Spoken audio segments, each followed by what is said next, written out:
giving me a pop-up message, but I don't see where it is. Does it, this little orange thing there blinking is weird. We didn't change this again, did we? We did not. We will change it now, otherwise it'll be wrong.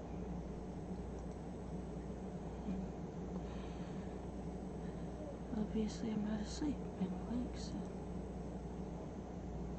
I'm back. I did get some sleep. Which was what? When did I?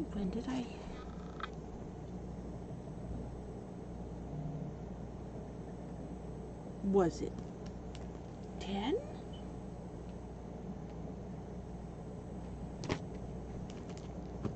Which would be 11, 12, 1, 2, 3, 4, 5 hours?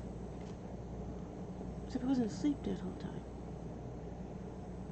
Why is the game not loud? The game's taking its time to load. That's what it does. So, there it goes. It takes a lot to get it to load sometimes.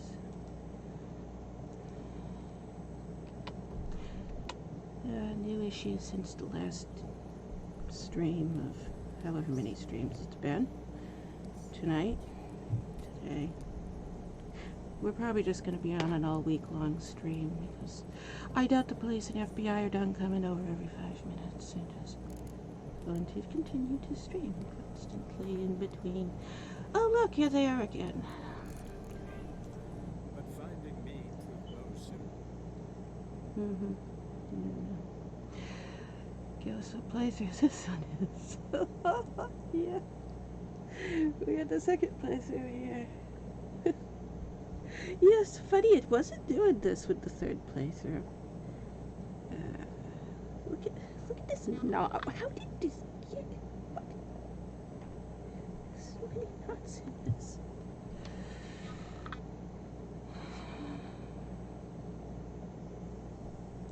I can't sleep in it. I can't stand it.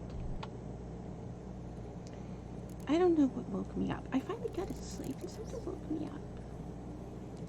But finding me proved no simple. Oh, we're in Novigrad. That's right. Where are we? We're at the bookshop.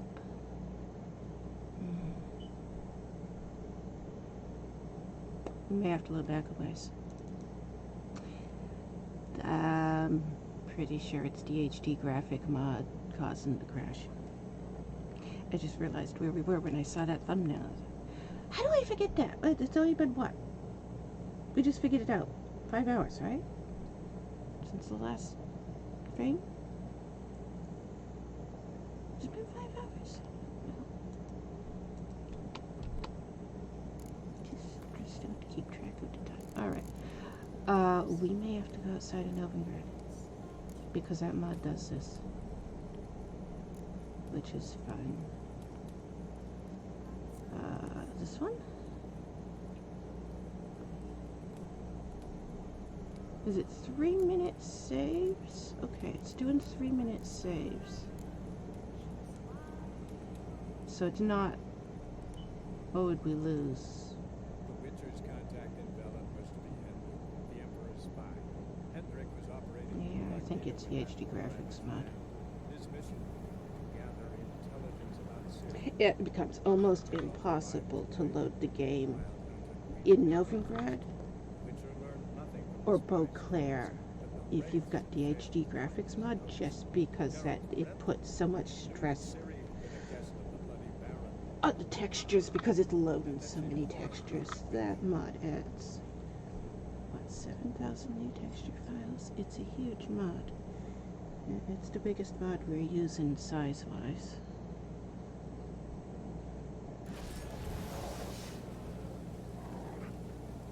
Okay, we're on our horse. Where are we? You've lost your head. Alright, we'll fix that in a minute. Alright. Where we are, we can't, you gotta get off your horse. There we go.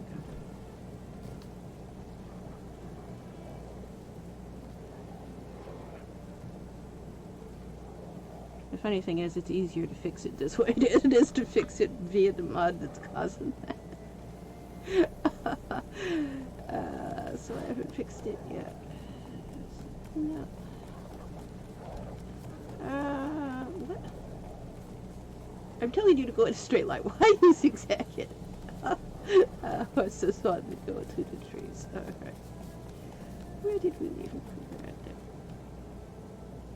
And it was the bookkeeper. Yeah, the bookkeeper had it.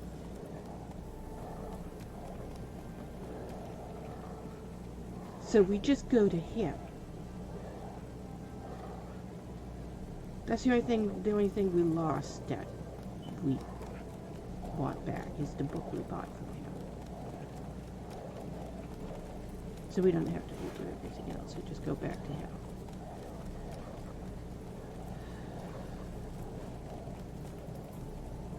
It's raining buckets.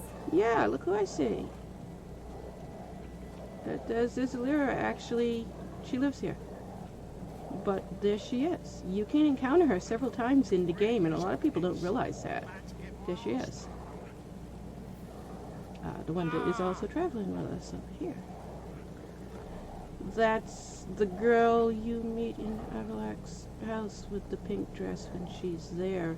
She's the waitress at Crippled Kate's. She lives over here somewhere. We actually found her house. Hey, the cows are back. This is the place that the cows were gone.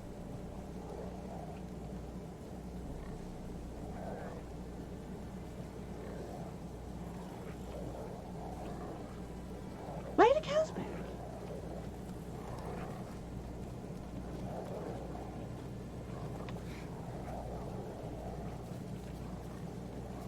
Then you must find Gottfried's No clue.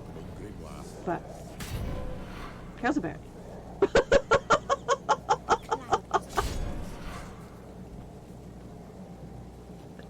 Oh, we haven't had cows in the game for so long.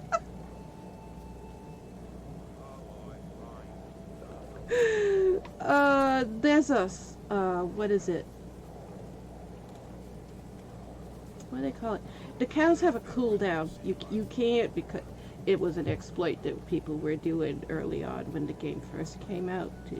Oh my god, look how much money you can make from buying, selling dead cow parts. So they changed it. They put a cooldown in it so that you couldn't kill a certain amount of cows in a certain amount of time.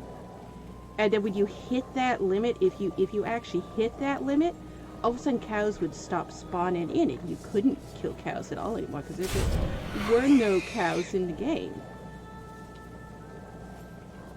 There were 3 pigs stacked on top of each other.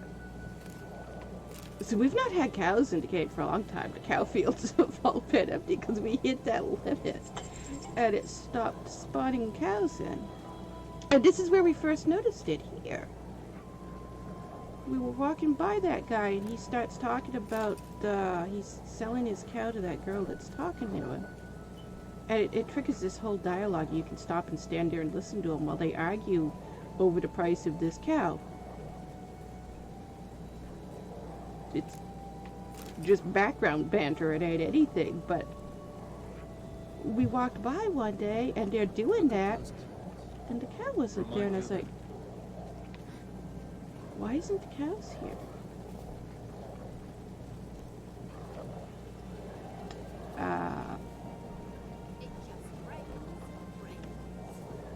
I think it's 15 cows. I can't remember what the time. If you kill 15 cows, all of a sudden it stops letting you kill cows. And then I think it's 100 cows. They stop spawning in if you kill 100 of them too fast. And somehow they just stopped spawning in completely. They didn't restart spawning in later. Where's this take us?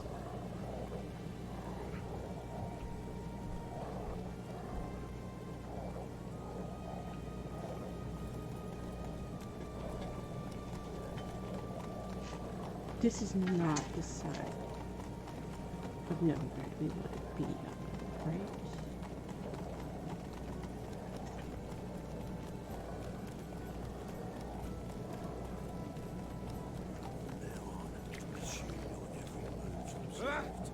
Okay.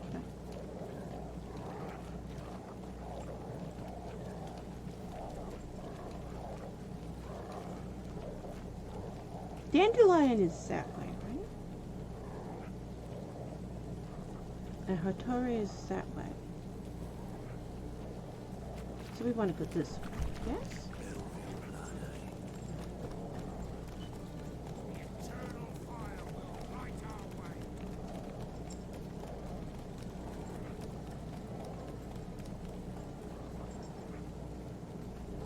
And we got lost in through here because we went completely the wrong way, which is what we always do.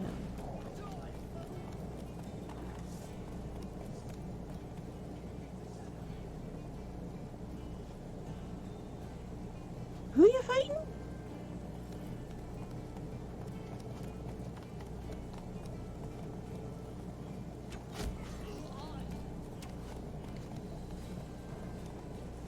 Why is that showing up?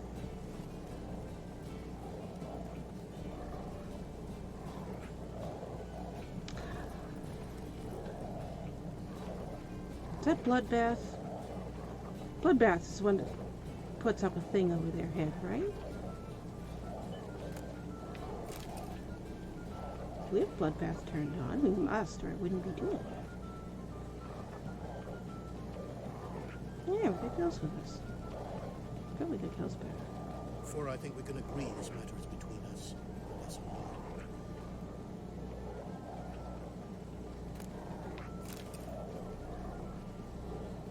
Are we near dandelions? Am I thinking dandelions in a different direction? Or is there more than one alley like this? Novigrad could have more than one alley like this. You know, as much as we explore Novigrad, I still don't know my way around Novigrad.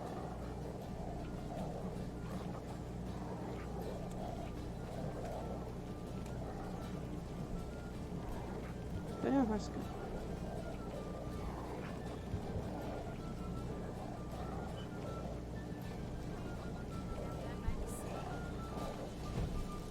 Backtrack all the way back to Marcus. Should we change this one?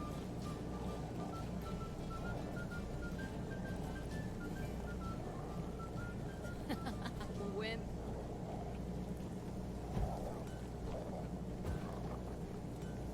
Much better. I like brighter lights. The lights are not bright enough in this game for what real fire looks like. It annoys me that the fire doesn't look real. This the wrong way, isn't it?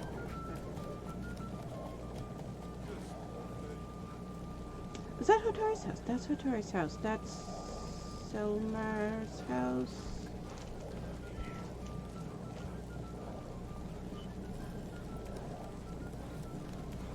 The little halfling's house is over here then. We don't need that.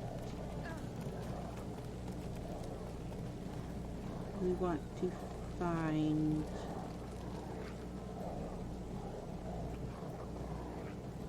It's a weird orange. Is it, what is it, sunset? Sunset. Weird orange sunset.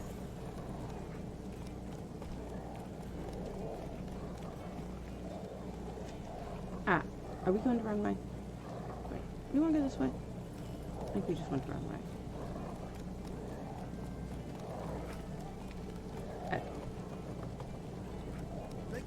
Horse doesn't like doing that.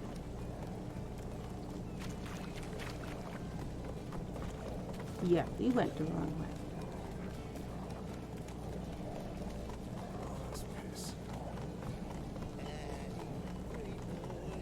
way. Alright.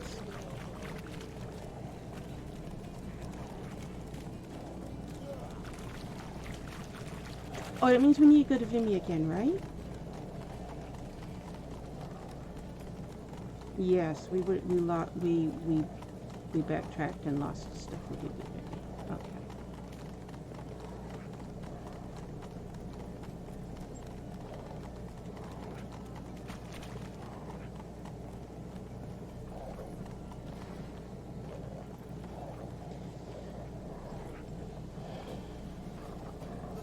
Who was the one who had the other books? How can I be of service? We have Carol's voice. Sweet Got eyes. some coin Yeah, I'd like to convert into Carol's voice. crowns. Stood. Come to the right place. A better rate you'll not find anywhere in the city. I forget how annoying that is when we go so long between cutscenes. Let's see. We don't need to do anything with the other merchants except for we need to get our books back. Is our horse is still... Yeah, our horse is still... We could kill all the guards, just, you know, for no reason. No. Just stand there and stare at us.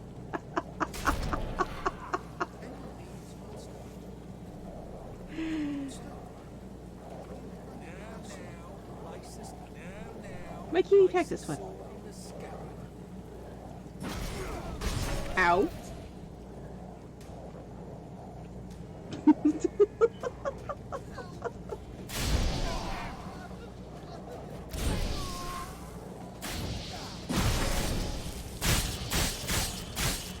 Okay, you just killed all your rabbits and hit Siri now.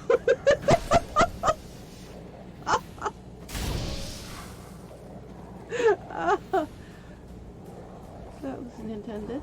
It triggered whirl there and he started spinning. Did you know? Wasn't intended to trigger whirl.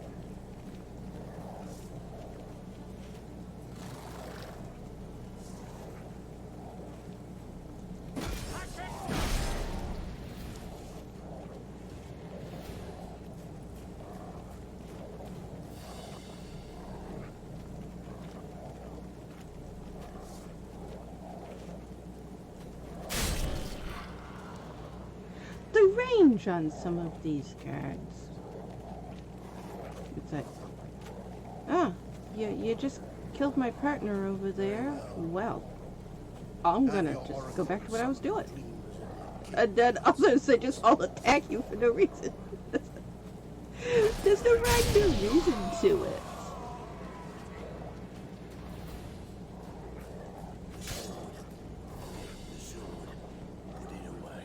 No.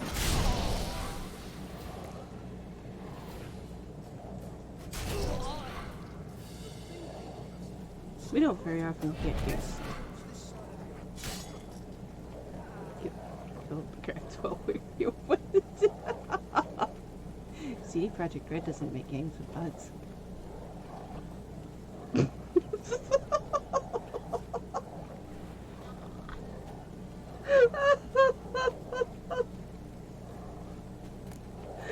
Oh.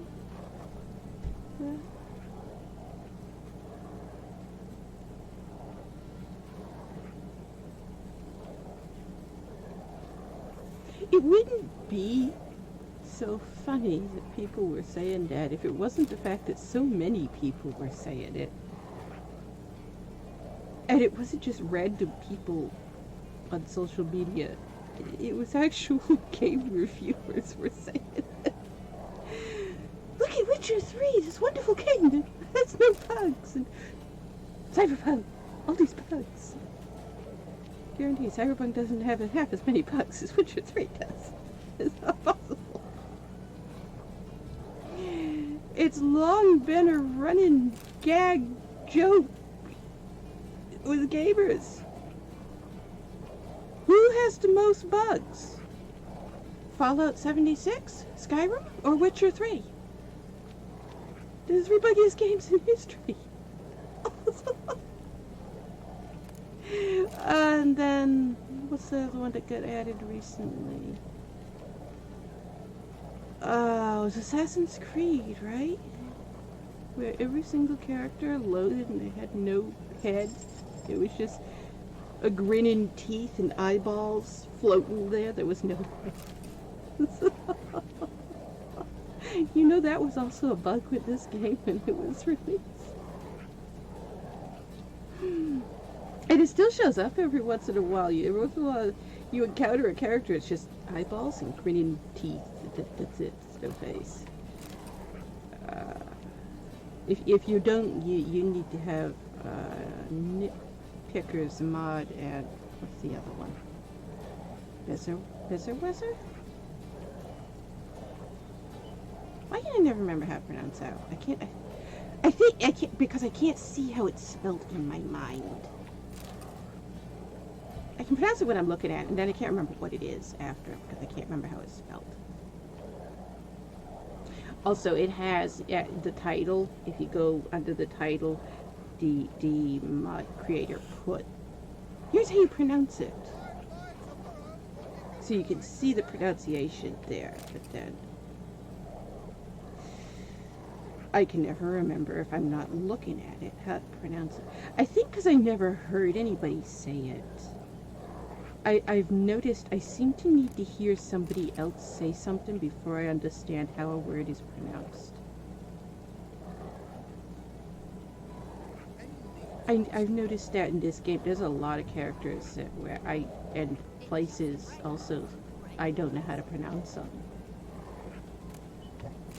And then I'll hear somebody say it, and I'm like, ah, that's how it's pronounced. That I can pronounce it. Fine.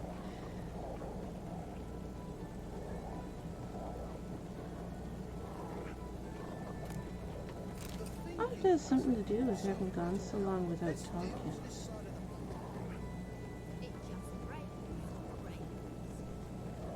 My jaw was broken when I was 14.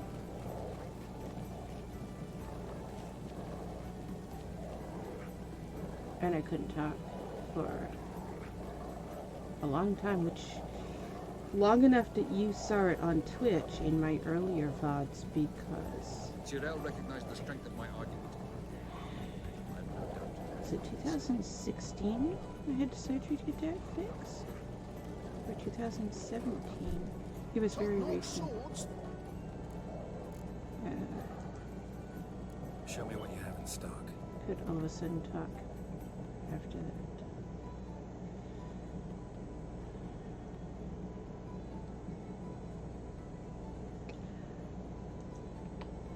This is the playthrough that we need the diamond dust. You have diamond dust. So I think we should buy that. And diamonds. And that.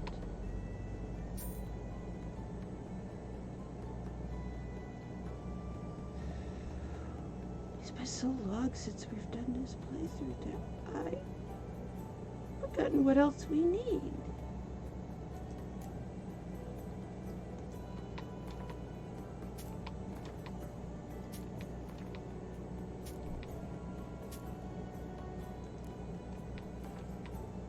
I'm confused why he's got the 400-pound weight there.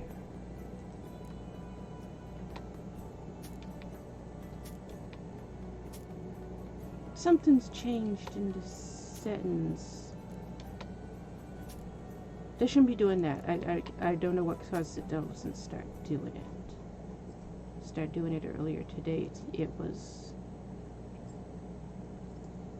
What was it originally? It was 200 and something, right? Dismantle these, yes.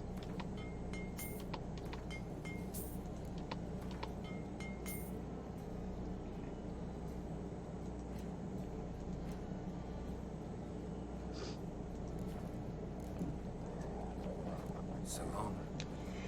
So, back to getting our books. That's what we came here to do, not kill guards.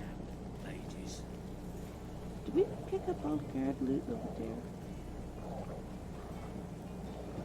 We didn't, did we? I see guard loot over there. Well, I guess we'll pick it up when we go Yeah. Oh, horse. Oh, See you there, that we'll wait. merchant's gone. At a safe distance from the large. Yeah, we got a time limit on merchants. Ages. Yeah, at the moment, this rain is not caused by a mage, but it will be. We're about to buy that book. That's what we're going over here for.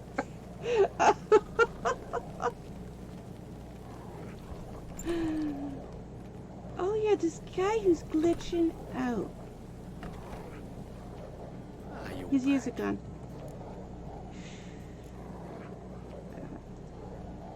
Let's see these books of yours.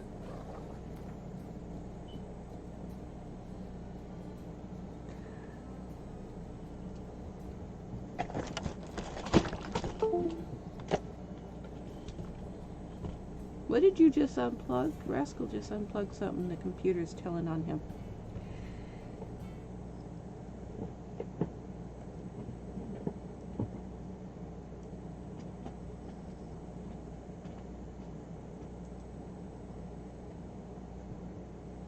We're having issues with the game all of a sudden. I'm not sure what Rascal did, but it's gonna work again?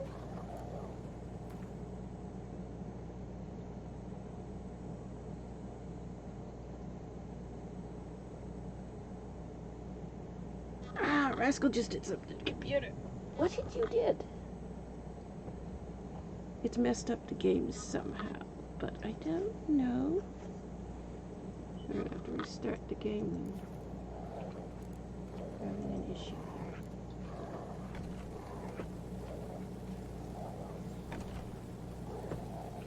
I'm not sure how it's affecting the game. We're having a weird issue with the game, which Rascal just jumped up.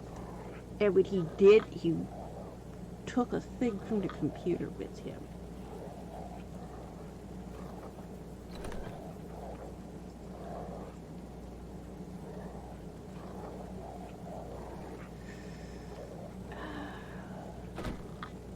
I think he unplugged the hard drive that has the save file on it, which means I have to move. That's not an easy thing. Because the computer's over there. I can't reach it from here.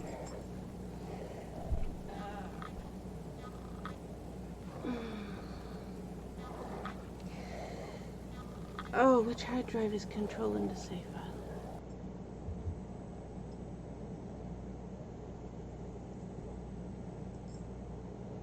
Which hard drive's this? That's G. Ah! There we go. That's what I needed. I couldn't shut the game off. It wouldn't let me shut the game off. But that's what I was trying to do. I need to see which hard drive has he shut off. And I know which one to turn back on.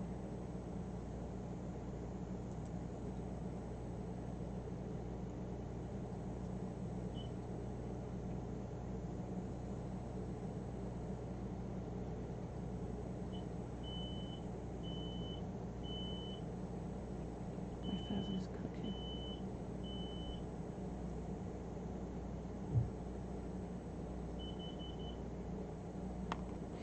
Okay.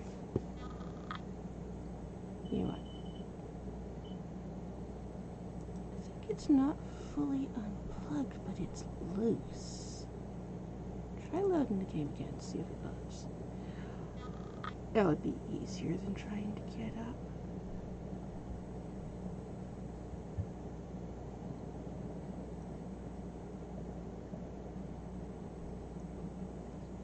We've had problems before where he just completely pulled the whole power line out of the wall, shut down the whole stream. How does he do that? Because he's climbing up there.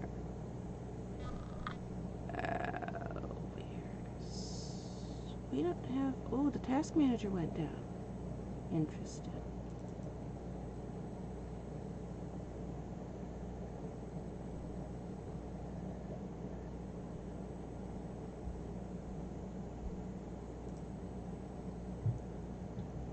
Okay, what hard drive is that on? It seems to be loading again. I think he loosened the cord enough and it went back in and it messed up the game. Who knows what that's going to cause with the save file. But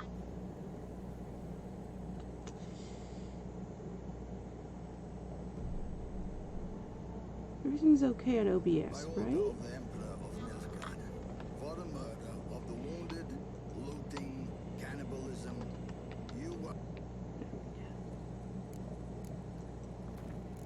Yeah, I think the cord he loosened up. But finding Because it me appears to be loading, but we're going to run into the issue of we had a really hard time loading in Novigrad at first. might disappear. Yet Geralt soon discovered my whereabouts. Hopefully it's A loading. cell in the dungeon of the Temple of Guard. It failed. Geralt managed to free me. Good thing too. Indeed, Which means there's moving my leg. Isn't it nice? Pursued by bandits and quartered by the Temple Guard, she had disappeared in a flash of light in a gust of wind. Where to? There's a box up there. He's in the box now. He's up there looking down. I didn't do anything.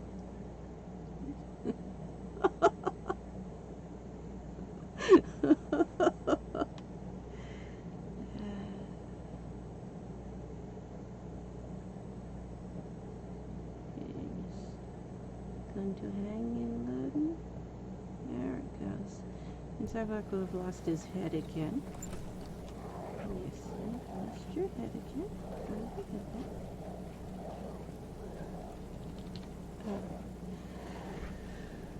Try talking to this guy. Boy, we have had trouble talking to this guy today, haven't we? Ah, you're back. Let's see these books of yours. Oh, we just can't get these books. Keep losing them. Keep losing the game and everything. So we need everything except those 4. Is that what we figured out? We're going to buy everything except those 4. If we end up with duplicates, we'll just sell them back.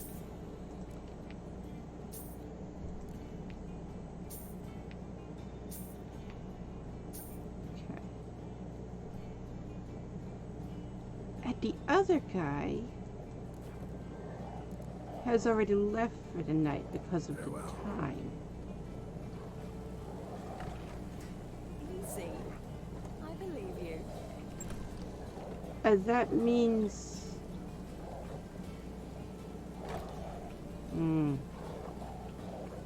the other one's not going to be there either. We need to meditate time ahead. We meditate here with all these books. So we need to go. We need to go.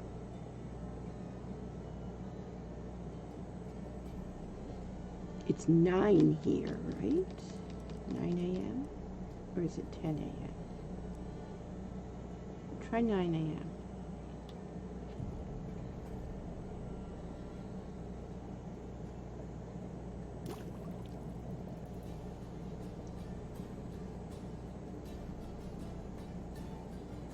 Oh, that's right. We have that disabled. No, we didn't put that mod back on. Hi, Rask. You were just up there. How'd you get down there? Alright, sorry.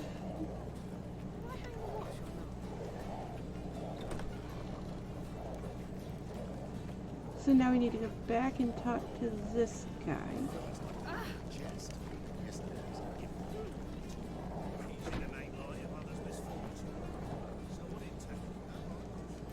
Welcome. Now you should have 1. Can't remember which one you have. I think it's one we didn't use anyways, but we'll get it while we're here. You have 1. Okay. And now the other guy. So long. We need our horse, because the other guy is... Dancing on a scaffold. They've gone too far. Didn't I take that off? Exactly. And you can feel death or laugh at its face. Did we put it back on? Or is there another mod causing that issue? I remember we went through the mods and we found what caught the merchants' hats to disappear. What mod was it? It was AIO, which I can't remember what that stands for.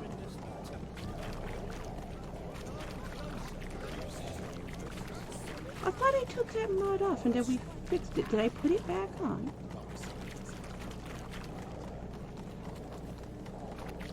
I might have. I don't know. We took so many mods off and put so many mods back on and switched everything back around. Avallac'h, which... Why doesn't he say that in the game?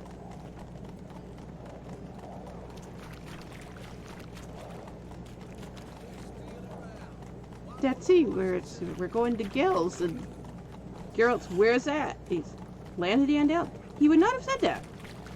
It was Avallac'h.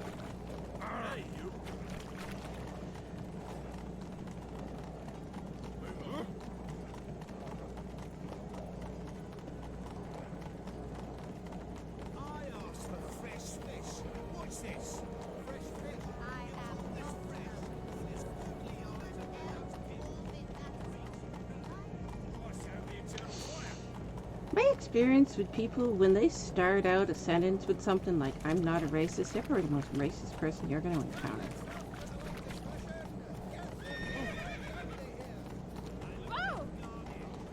I just saw a guy on Reddit today that was doing that. He started out his post, I have nothing against trans and lesbians. I'm like, oh boy, here we go. This is somebody that hates trans and lesbians. And it's oh, it was. Oh, the whole post. It started out, I have nothing against trans and lesbians, and then continued on. But then those drag queens, and that lesbian over there, that lesbian haircut, it just kept going on and on. I was like, okay.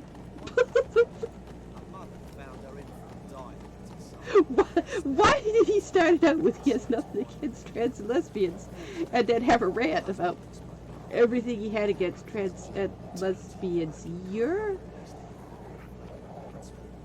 What then? To incite the Andel against Eredin, call for revolution, and proclaim Avallac'h our new king? Why are your clothes different? You again. I've changed the code word, but you're still entitled to a hefty discount. Does the new version of DHD graphics mod change him too? Show me what you have in stock. We would have seen it though. We're looking for, I think that one. Do we have that? I don't know. Buy it in case we don't. And we have those two, right? Yes, we have those two.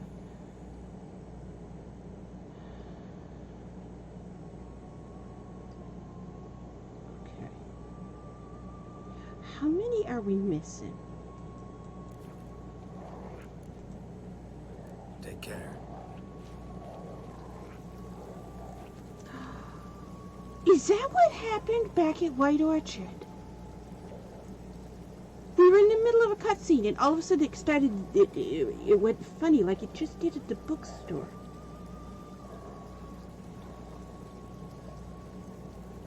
You're dying of thirst. Get a drink. It skipped all the things.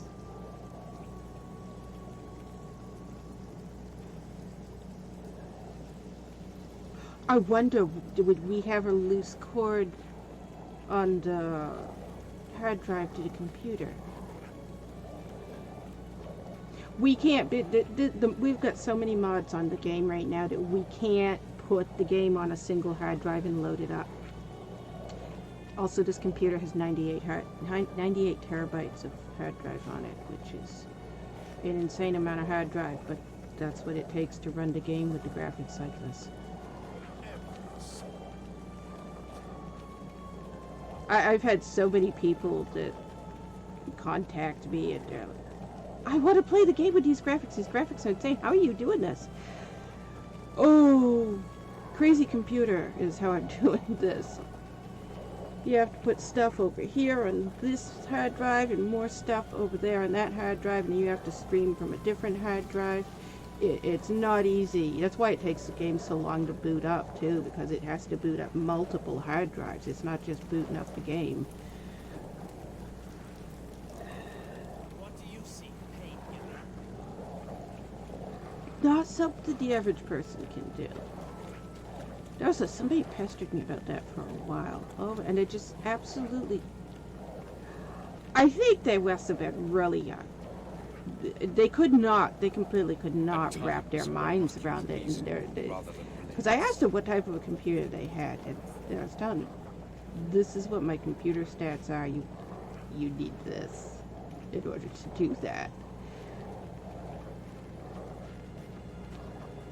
We came up here with our horse. Where did our horse go? I just realized we're walking down the way from our horse. And I kept talking about when we're on a laptop. I got my laptop, and the laptop ain't gonna do it. Even the best gaming laptop is not going to do it. Yeah. I don't know. I wonder about people who play games sometimes and they don't know anything about computers. I mean, that's understandable if they're playing console games, but people who are playing PC and they don't know anything about computers, sooner or later they're going to run into issues and not know how to fix it. If you don't know computers, you kind of should be playing the games on console. Especially if you want to get into a game like this or Skyrim, where you're dealing with bugs. What's sparkling over here? Wait, nope, you're in my way. I want to see what's sparkling over here. There's a box here.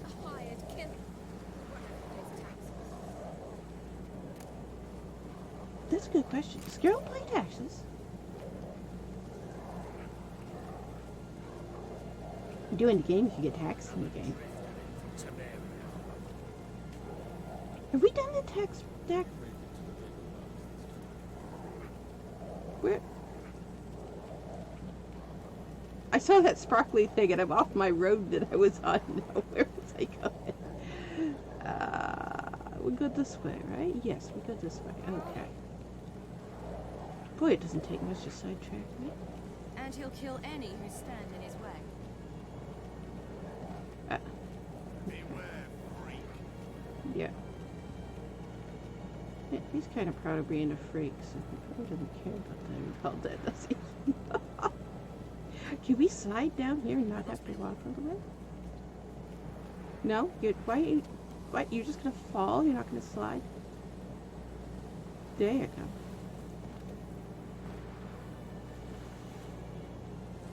Now, which way do we go?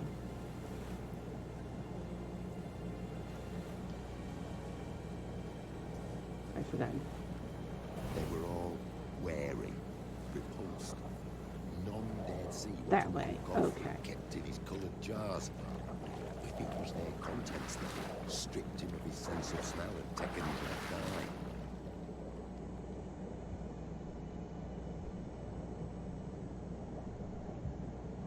Weird fish there.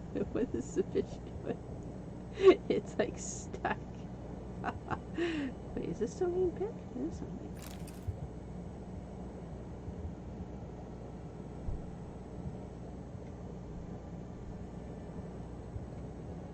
I think there's not much loot or bucksort in this area here. And we're here at a time of day when the water is very murky, so we can't see good. Alright, let's come back up.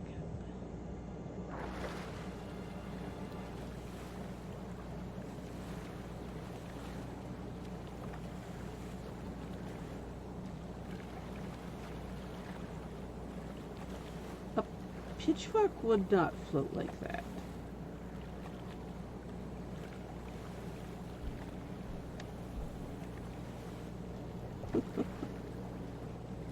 There's a mod that allows you to have pitchfork for a weapon.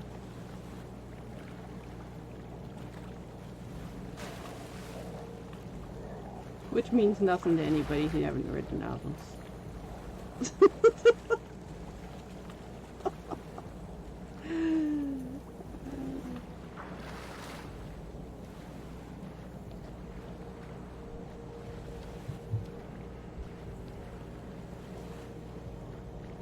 I still, that girl that was in my chat and arguing with everybody that time. And I was like, where are you coming up with this argument? Over the pitchfork.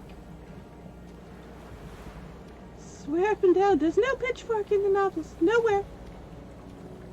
And several people were answering back. No, I read the novels, that's a pitchfork. No pitchfork in the novels, none. Pitchfork in the novels is kind of significant. It's a pretty big significant event.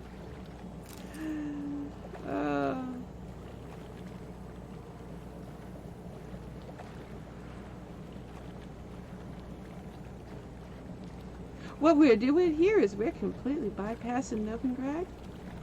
I get lost in that section of Novigrad trying to find our way back out of Novigrad.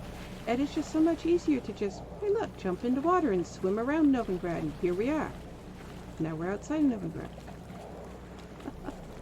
It's quicker and easier.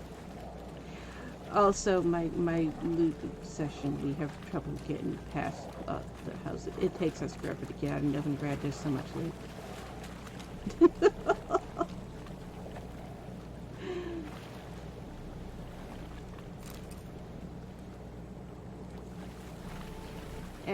We want this merchant over here.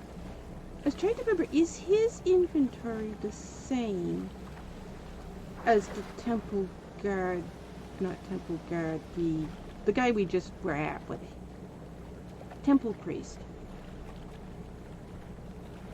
Is this where we come out? This looks like where we come out. Yeah, I think we can't come out there.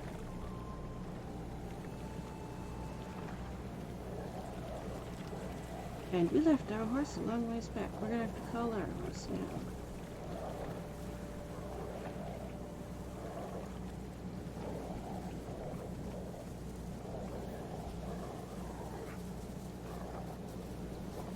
It's hard to see this building. If you didn't know it was here, you could walk by it and not see it, couldn't you?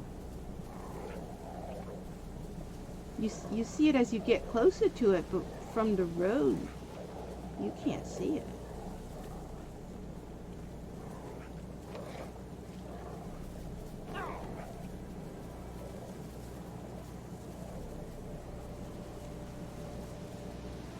It's your coat.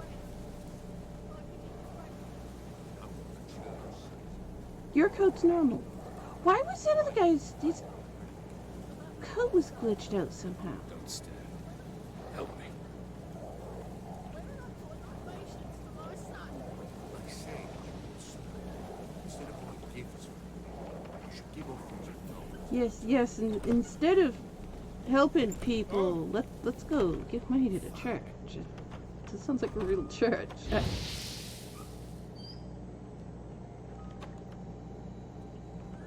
I forgot that button was now a weapon. Oh, what if we even... I don't know what we're gonna have to... Look what we did to the building.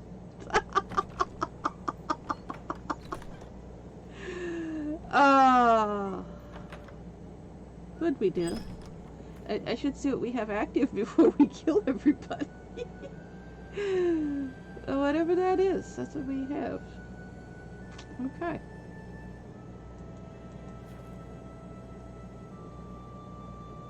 Well, I was trying to talk to you.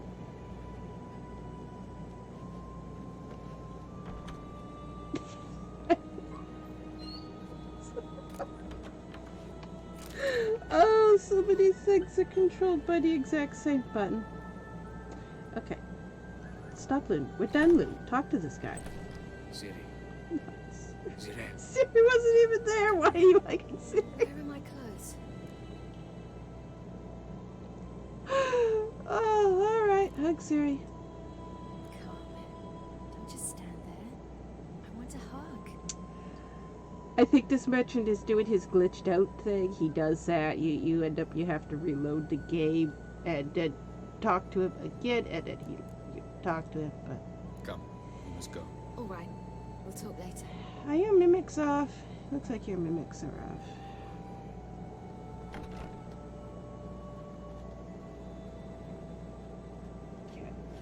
He's over there. Talk to you.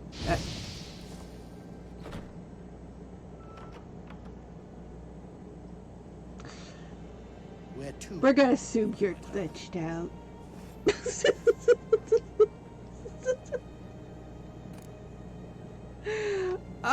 I don't know what this spell is. This is one of the new ones. But now all our rabbits are dead, which I guess is okay. We had way too many of them. They were multiplying a lot.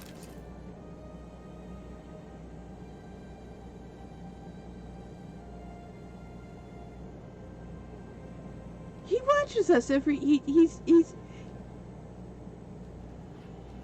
moving to match our movement. Yeah. I never noticed that before. Have we ever looted in here before? This isn't a place where there's normally any loot.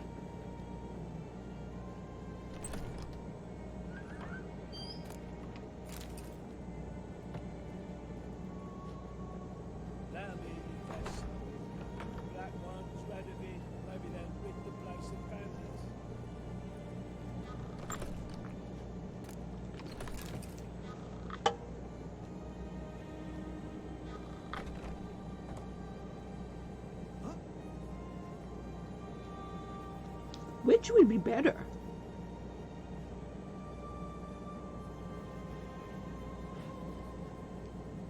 And the Nilfgaardians are... What are they? I don't know. They're just taking over everything. Kind of like Rome, I guess. Caesar and the Roman Empire.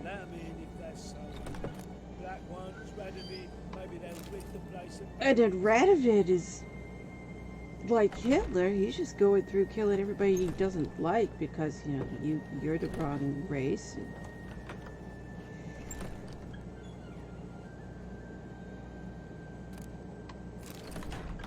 I think both of them are worse than the bandits, aren't they?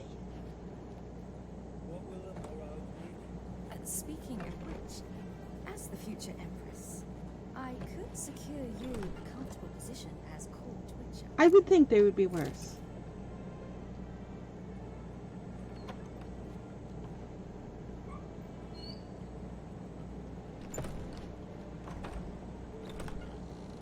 There's so many.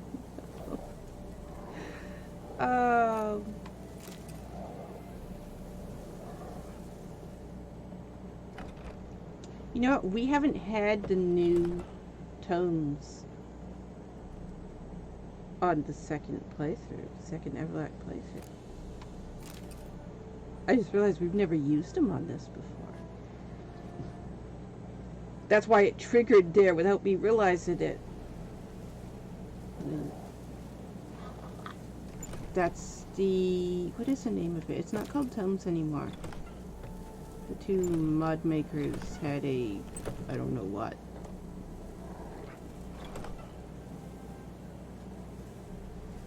Because the original mod is... DLC tomes? Is that the name of the original mod? And then the second mod, which was just tomes, was made by a different person. And they had used the mod the other person made as the base without permission. Which you can do that if you're just using it on your own game, but if you're going to upload on Nexus, you can't do that. You have to get permission.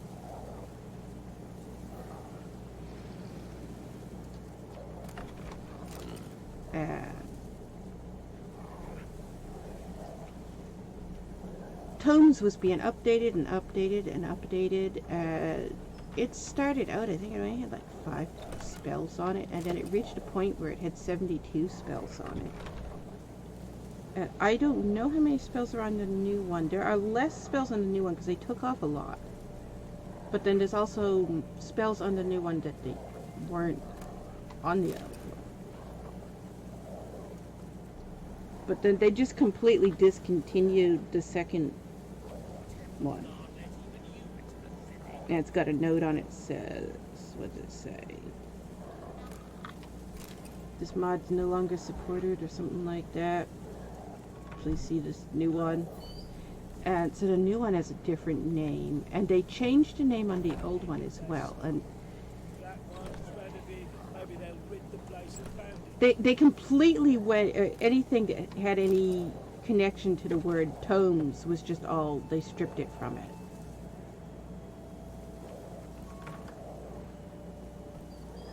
But we have played the game so many years with that mod on here, and it's always been called tomes. And then now, because there was some type of a disagreement between the two mod makers, the mod's name has been changed. And I still keep calling it tomes. Should he call for So the other guy is the Rinwright. You need a drink. The other guy is... Was it the Rinwright or the Rinwright's merchant buddy? It was one of them. I think they each had one. Didn't they each have something?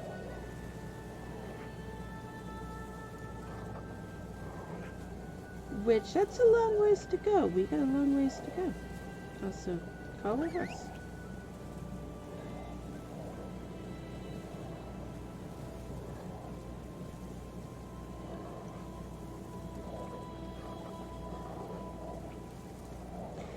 Alright.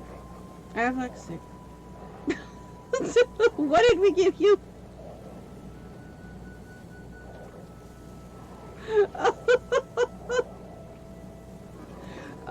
Some of the food will make him sick. So apparently something switched out in the inventory and made him sick.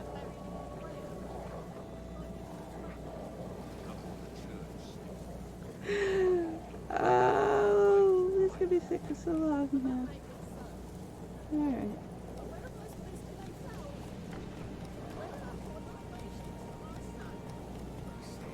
How does YouTube explain the things like cemeteries in games, which there's a lot of them, especially in this game, but a lot of games have cemeteries. You're not allowed to have cemeteries on YouTube. That's a fairly recent change, but they've been deleting videos if you have a cemetery because it reminds people of death. We don't want to upset people, so nope, those are all deleted. But it's real world cemeteries. It's not game cemeteries. And how do they make the distinction? I'm confused by that. YouTube implements weird things sometimes. That's one of the weirder ones.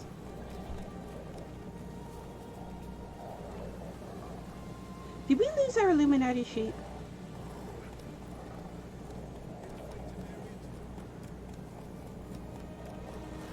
We did, didn't we? Yes, we did. These sheep look really nice.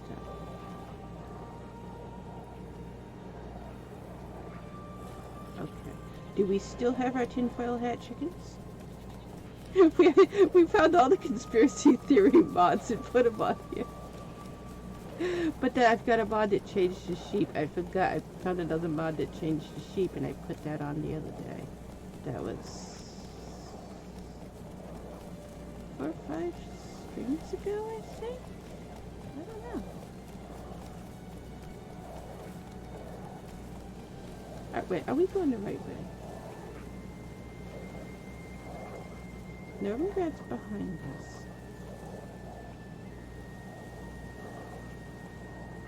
What? Yep. What are you doing? The horse is doing that thing it did earlier where it just... Okay, there we go. I see a log. Wait. Is there a lid? Over here. Come in here. No loot. We've looted this area rather recently. That. Okay.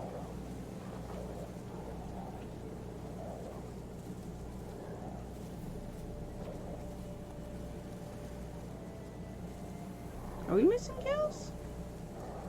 Did Gills die back there with all the rabbits? And I didn't notice. Poor Gills.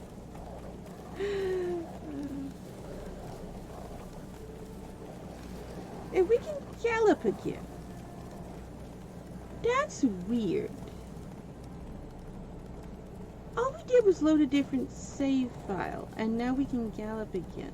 We didn't change the mods.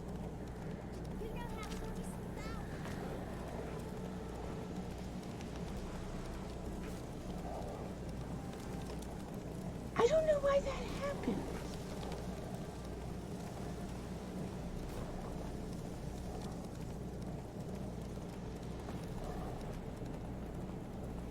Did we have a mod on the other save file that was a leech mod?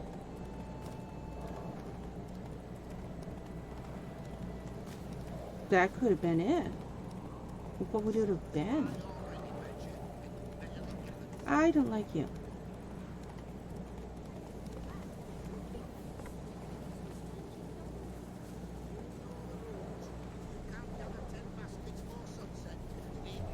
Did we set fire to you?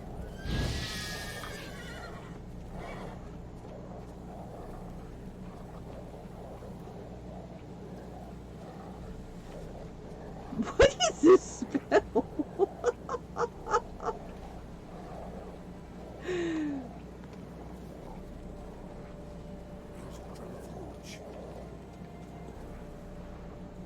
We can't attack. I'm to attack. Okay, we'll chase you. Hey, the scale's back. Through a world whose sun had just died. I barely reached the next Oh, we can passage check in if... time. Sirius do it, so. We can check if the tinfoil hat chickens are still here, over here, right? Ain't this a chicken farm? Yes, we've lost our tinfoil hat chickens.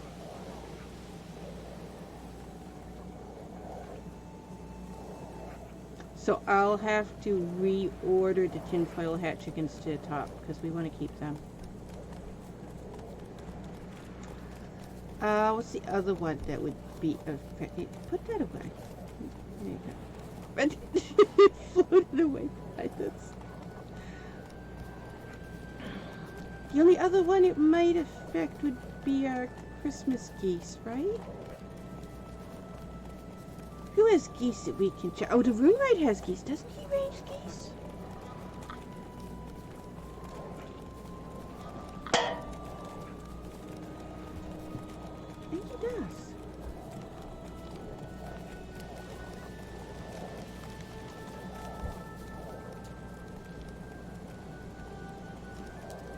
Martin Fuller, okay.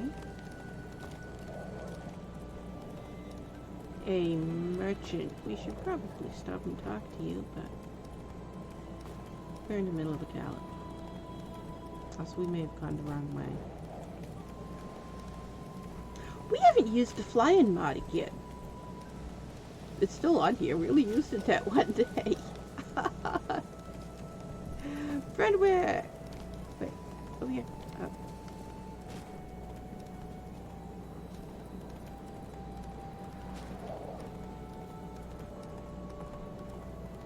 And that's lower mill. More sheep. We want upper mill, which is... There you are, upper mill. Yeah. Galloping here doesn't take long to get here at all. It took us forever to get here the other day. Because gallop wouldn't work. And yes, you do have geese. And, okay. So all three of those mods are being overridden.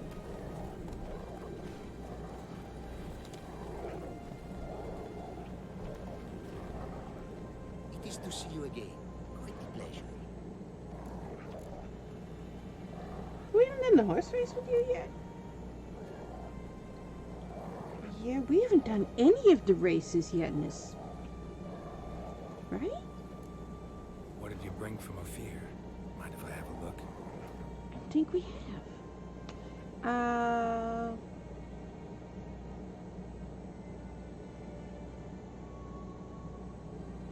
These are the ones we need, and I don't know which ones we have versus which ones we don't have, so we buy all of them. We figure it out later. But I know we have that one. Didn't need to buy that one. Do we have these? We have that one. We have that one.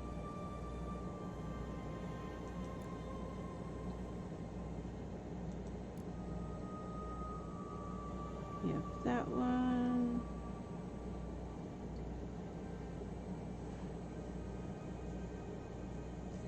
And the others are possibly on our horse.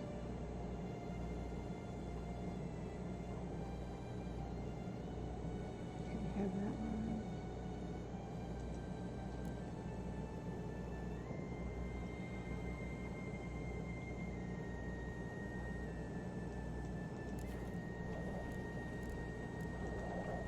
Take care now. Go, and in the world glory, its never-ending creation be praised. Farewell. Okay. Is that now all of them? That's most of them.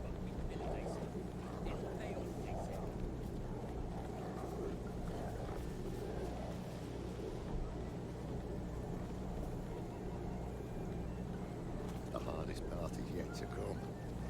We must reach the heart of the tower and cast the deactivating The spell. world's never-ending creation be praised. Wouldn't mind a glance at what you got.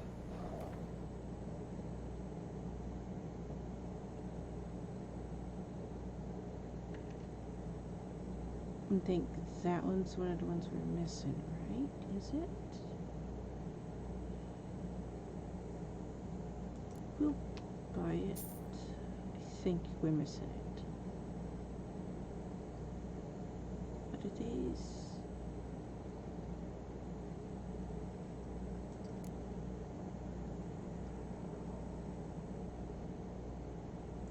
Are we missing that one?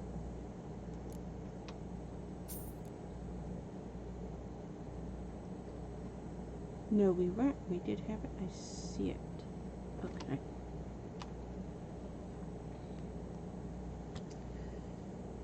Do we have squinch? I don't.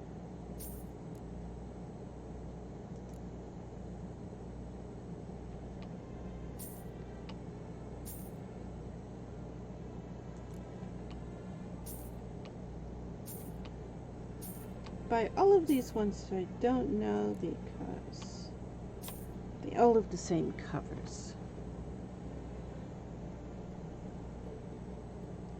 We actually sold you some of these.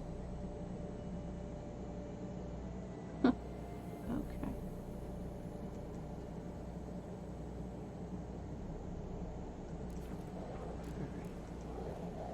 Thanks. So long. Who else would have? Kira had some. We don't have Kira unlocked in this. What fancy chair you got here with your hookah?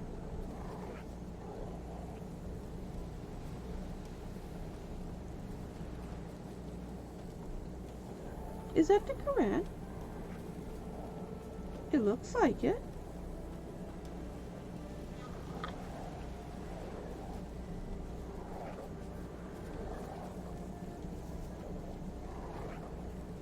So now what do we do?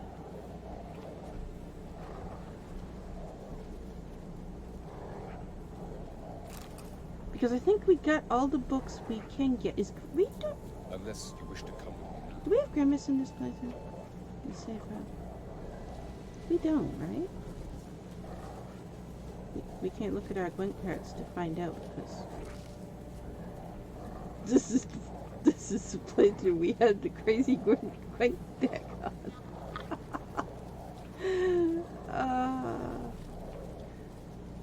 We've got thousands of Gwent cards. There was a mod we was using. Is it Gimme a Card? Is that? We had that one for a while. I I think that's the one that was doing it. Where every time you played Gwen, it always gave you cards, which I think it's that one. Because that's the name of it. The name is Give Me a Card. But it always gave you a card. No matter what, you always get a card.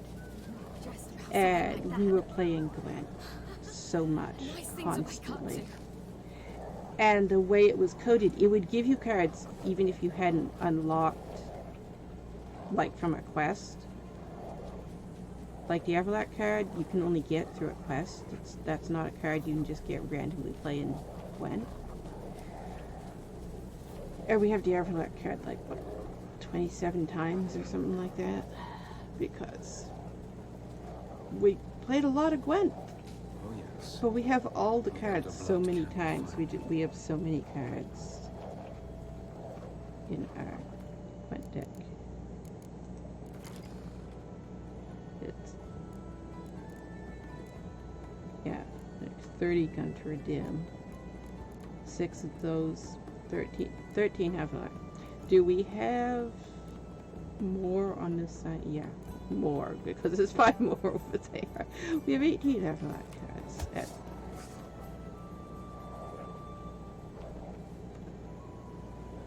Okay, whatever.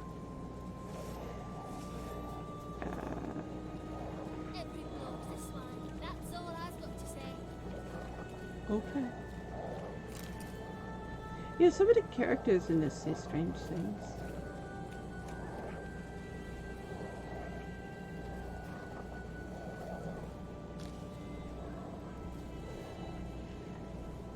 Have we done the quests in this area? I don't know.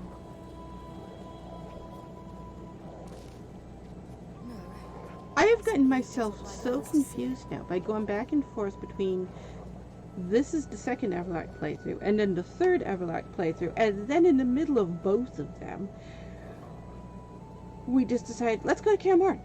From random save file, turned out to be from the Regis save file. Regis playthrough.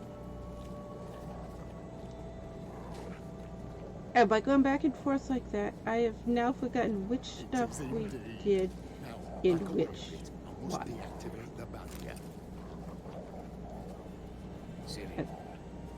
Ziren, can you hear me? Obviously, we were picking this flower that we're standing in the middle of. That's why it's gonna stand in it. But we had stuff like Just stand there. I want a hug. Oh. I'm starting to get extremely tired again. I wish I could just fall asleep and stay asleep. We'll talk later. Something woke me up. I don't know what woke me up.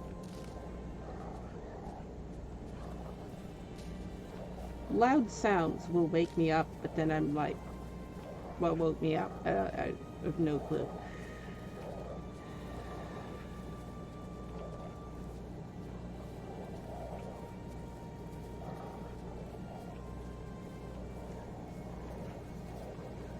Ready? Can we go?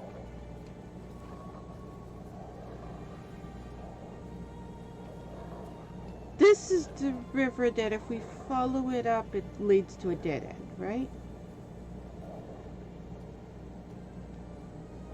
The river we want is on the other side of the lake. Is that what we figured out? I'm trying to remember which way to go to get to Hedel.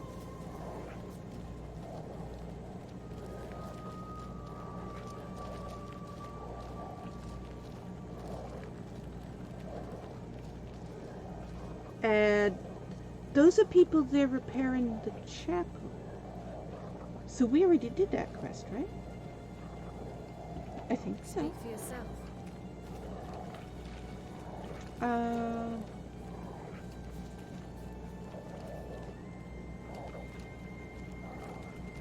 Upper mill, lower mill. Is that it over there?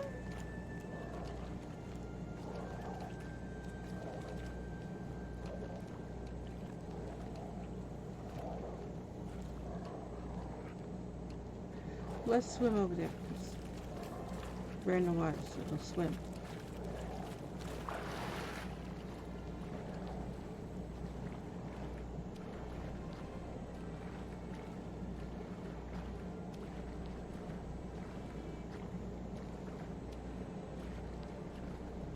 There's two rivers here. We always get the wrong one.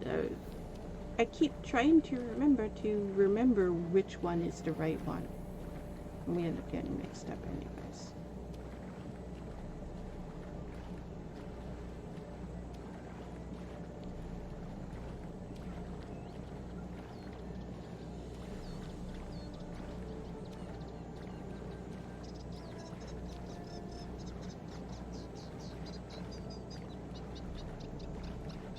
Birds in the bushes there. There was something that people were arguing about it. I've never seen it happen, but apparently there's a game. Which game? What game was it? There's a game that has a bird sound effect like that, where birds are chirping in the background. And the game got the sound effect from something that was not royalty free.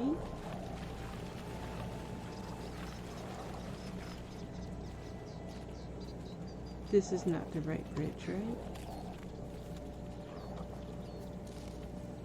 No. Is it? I think it is.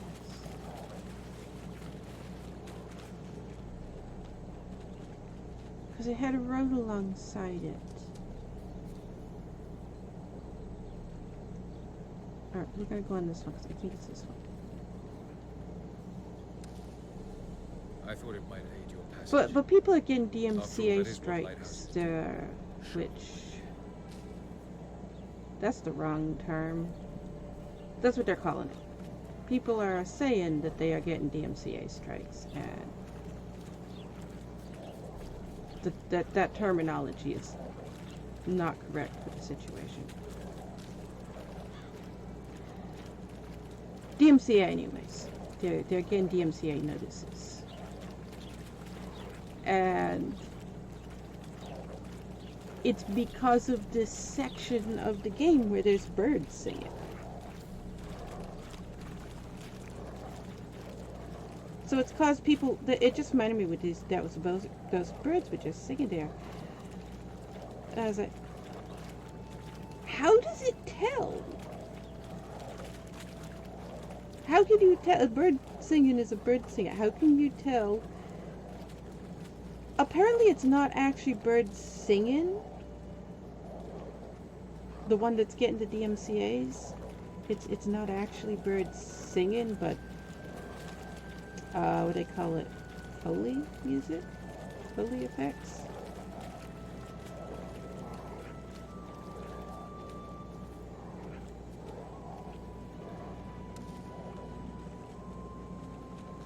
So that's what the difference is, because it's a man-made sound effect as opposed to an actual wild bird singing in the wild.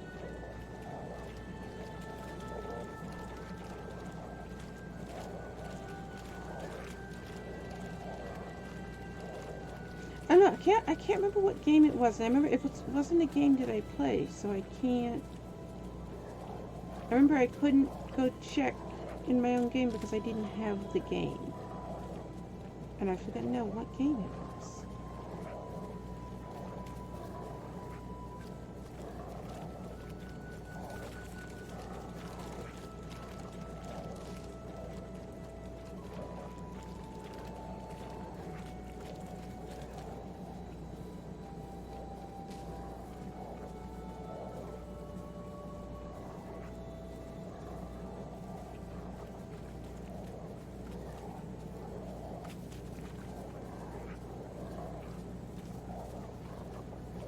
Then you must find Gottfried's omni-opening grimoire.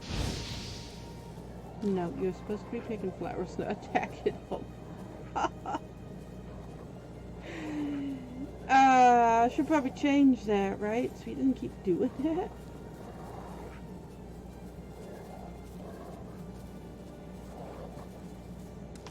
What? Right. It's this one, yes?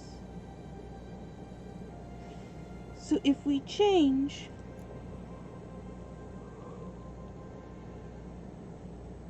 to the one that we set out to get, which is this one, that goes there, right? Okay, that'll disable that. What are you?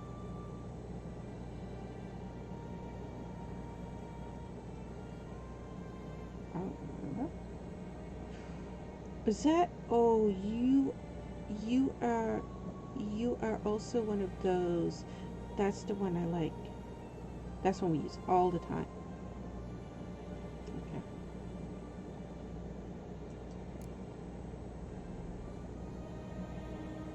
I don't remember which one that is, but also let's put this here instead of that. There we go.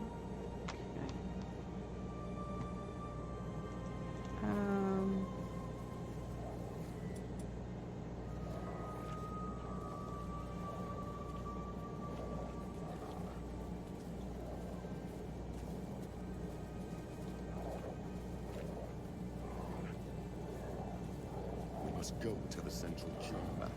Try to power down the security measures.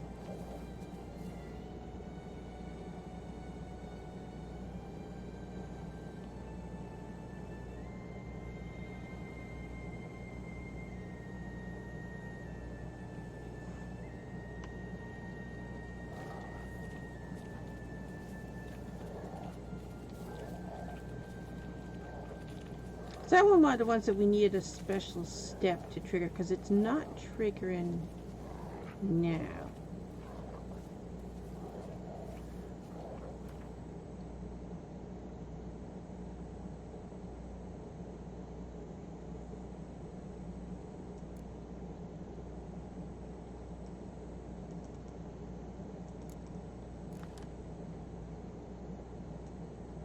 This is the one we wanted, right?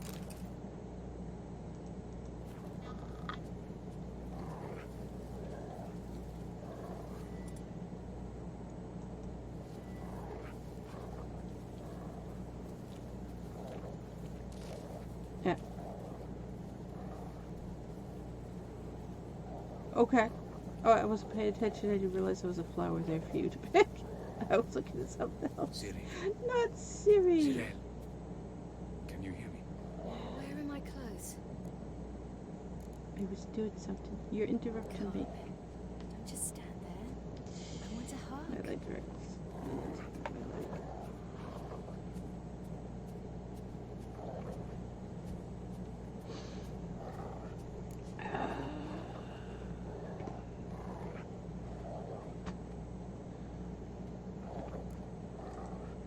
Come, we must go. All right. We'll talk later. Leave Siri alone.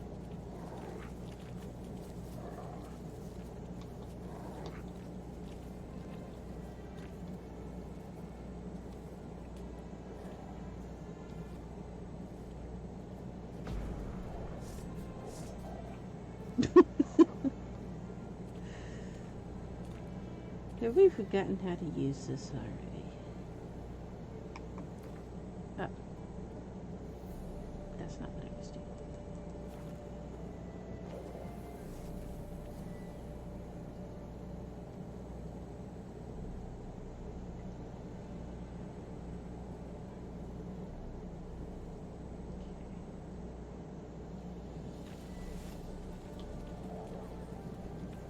Siri. No. Sirel. Can you hear me? Where are my clothes? Oh, that happened the other day Come. when we were testing out this. I want Same to thing that hug. we're trying to get activated again because I seem to have forgotten how to activate it. We were just activated by accident back there Come, with those let's go. massive Alright. amount of flames Talk that was later. happening.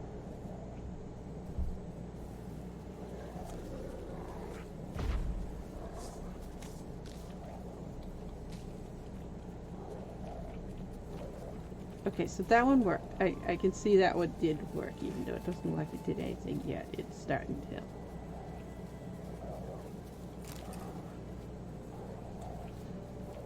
There it goes. It worked.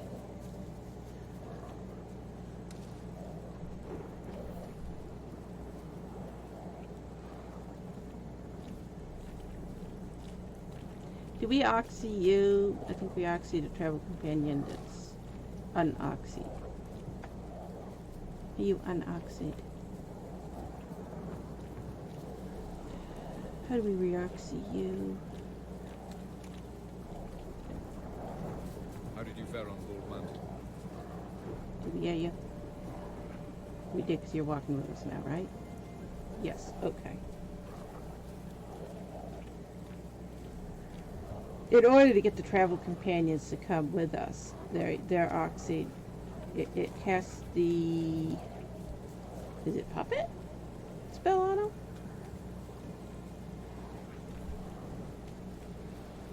That's what that mod does. That's how it gets them to actually travel with you.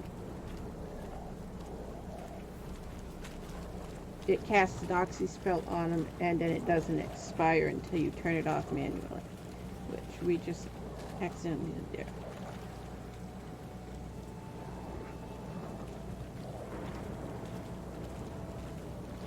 Lift that horse back with the ring right.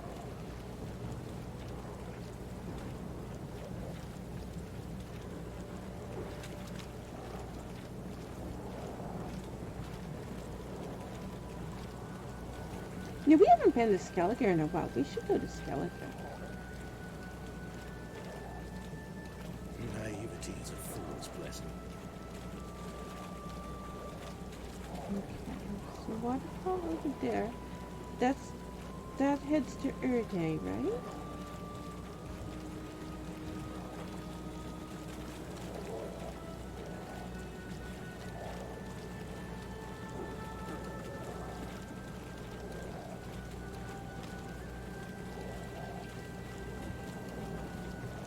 I'm not positive we're going the right way yet, and I haven't seen anything that There were just a few.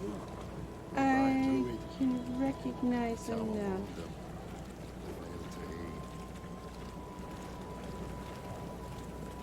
That's right, we started doing Gramps' quest the other day on the other save file.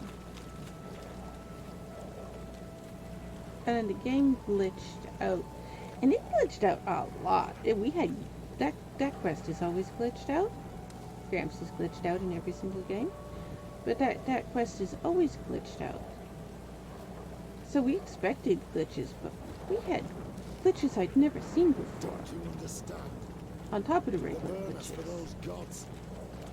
It's religion makes them do it. That's true.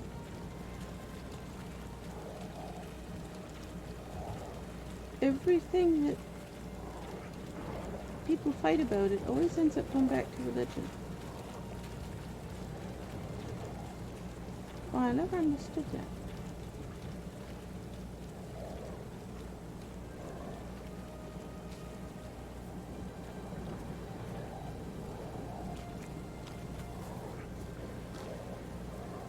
And there's another waterfall over there. Okay, we're between the two waterfalls. Which,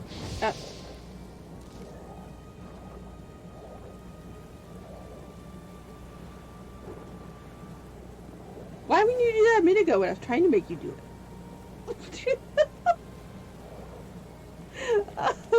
That's what I was trying to get him to do when he kept hugging Siri back there. I didn't want him hugging Siri. I was trying to get him to attack. So, now it's going to do it?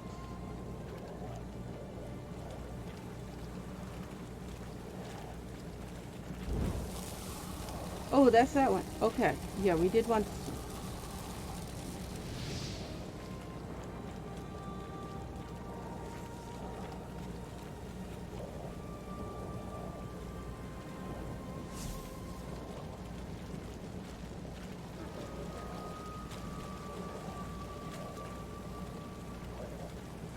Ziri.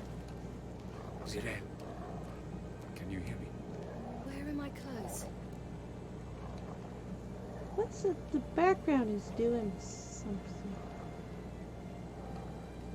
That's a load issue. Come. Don't just stand there. I want a hug.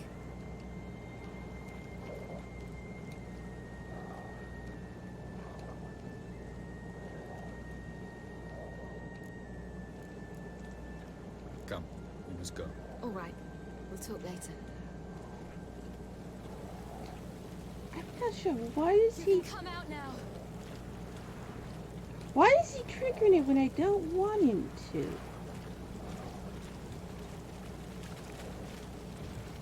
When we try to pick flowers, it triggers.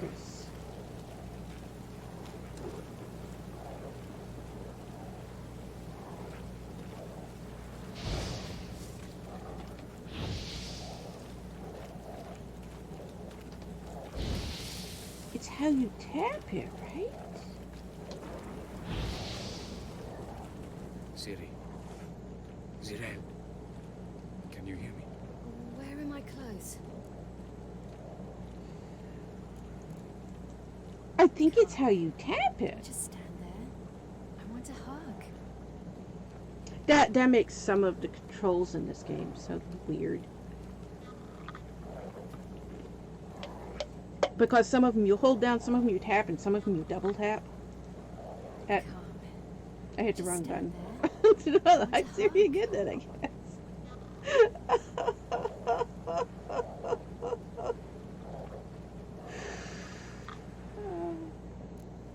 Alright. Come, Done. we must go. All right. We'll talk later.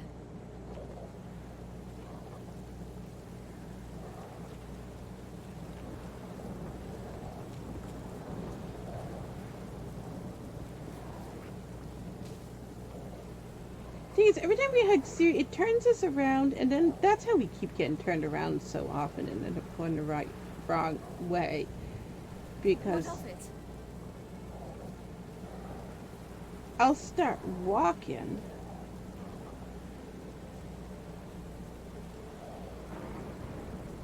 It'll hug Ciri, and I'll just start walking.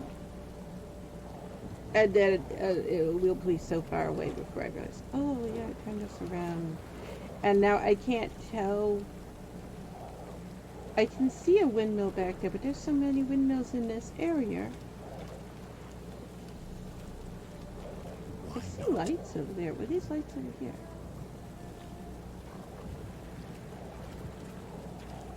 I wasn't paying attention to what trees and stuff were around us.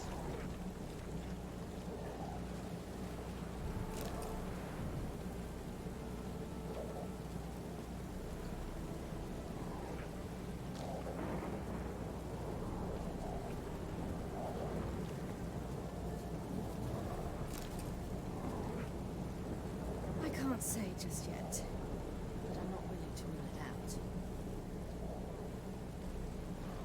So we're on the outskirts of Erde, right? Which is why I started talking about ramps. And I don't remember, did we do that quest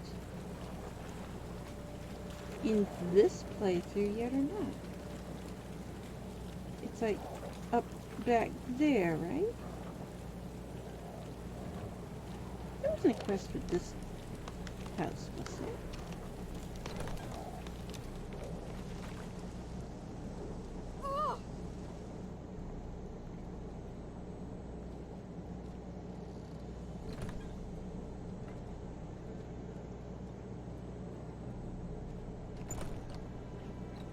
I'm trying to figure out where we are. I got lost. My brain's not translating where we are.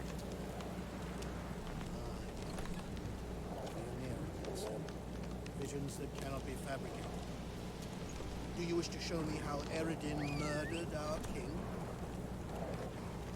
Yeah, why does the game imply that also? Because the novels didn't. The novels implied Avallac'h did it. And Avallac'h, when directly asked a question, he wouldn't lie. He couldn't. He had a spell on him, so he couldn't tell a lie. That was a thing in the novels that was why Ciri trusted him so much, was the fact that he can't tell a lie.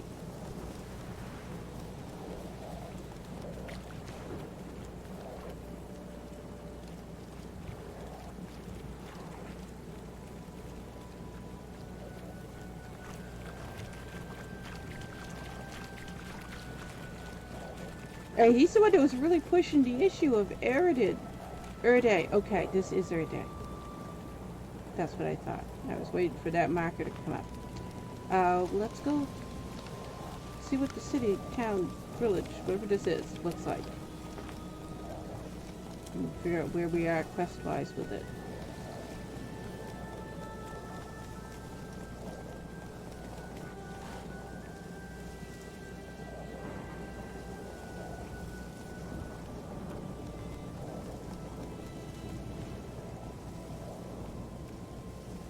This house over here, right?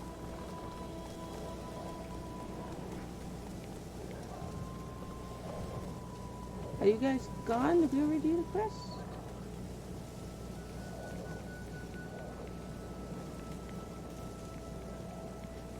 No? Gramps is gone. Why is Gramps gone? You again. Well, out with it. What brings you here?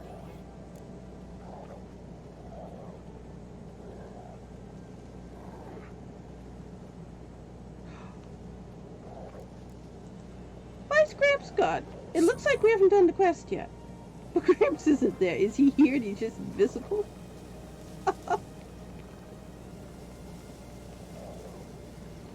Also, why you got a board on your bed? You can go in the house. I'm confused.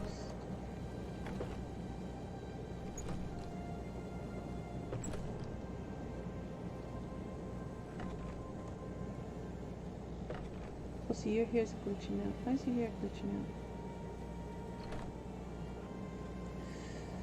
Alright. This is confusing. Maybe you need to look it up. This is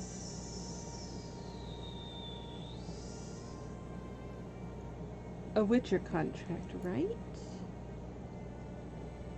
Stairs, tracks, missing private chambers.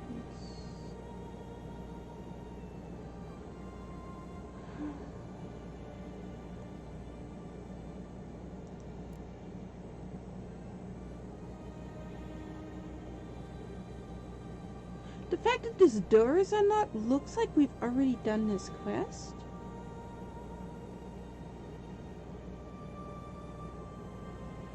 But then, why is she still there?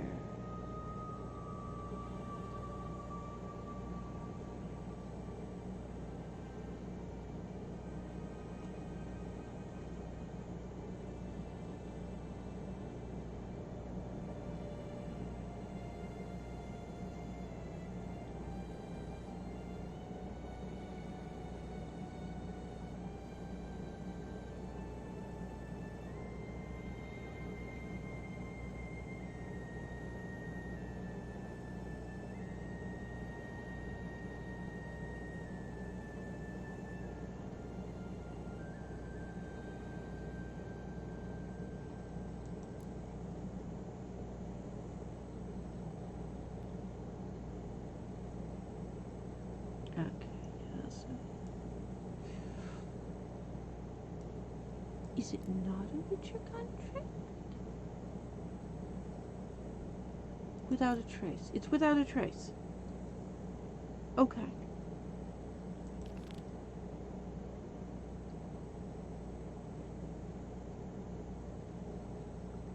So we've already unlocked part of it.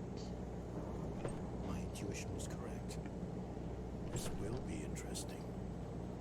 Why can we get in the house? Did we kill Gramps accidentally? Outside of the quest? Because he drops the key and you can then go in here. And that would explain why he's not here. I remember. It could have been up to 3 years ago. This playthrough has been going on for 3 years, so it could have been up to 3 years ago that we did it. No clue. Oh, these aren't glitching out anymore. We fixed that. That's nice. It was annoying me if those were glitching out the other day.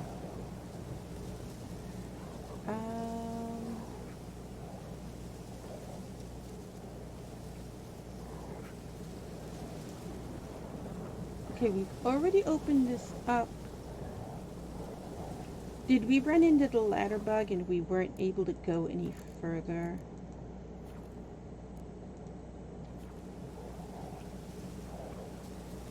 Which we figured out the other day. If we went down and waited until it saved automatically. That's the ladder bug. CD Projekt Red doesn't make bugs.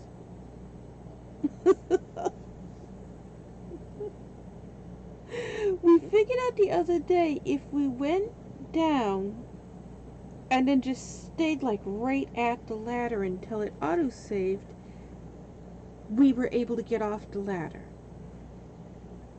and finish the quest. But then when we went back, the woman we were supposed to talk to, she had bugged out. That we couldn't finish the quest because she was bugged out. The Witcher's contact in Velen was to be Hendrik, the Emperor's spy. Hendrik was operating incognito in that ravaged land.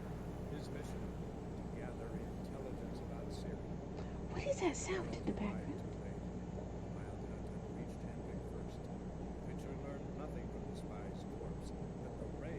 It's like it started loading the game sound and this at the same time.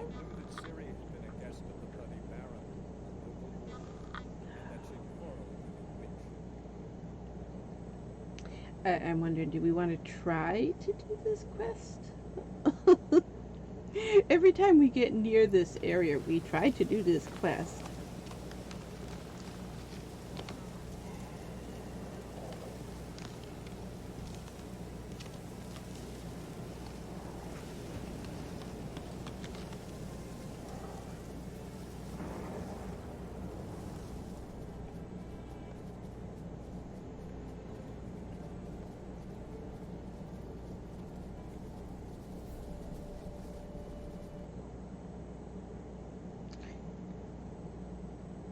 Near as I can tell, it's something to do with the save feature that's causing it.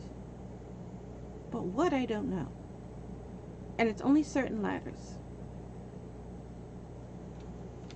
Very few people have ever been able to complete this quest. It is so difficult to get to the end of this quest because of this. If you have it on console, it doesn't do this. It only affects the PC edition. So if you've got it on console, you don't encounter it. Which also is... why? I mean, if they fixed it for the console, why didn't they fix it for the PC? Or if it works on console, why can't they look at the code in the console version so they can fix it for PC? But they've never made a patch for this bug. This bug has been in the game right since the beginning.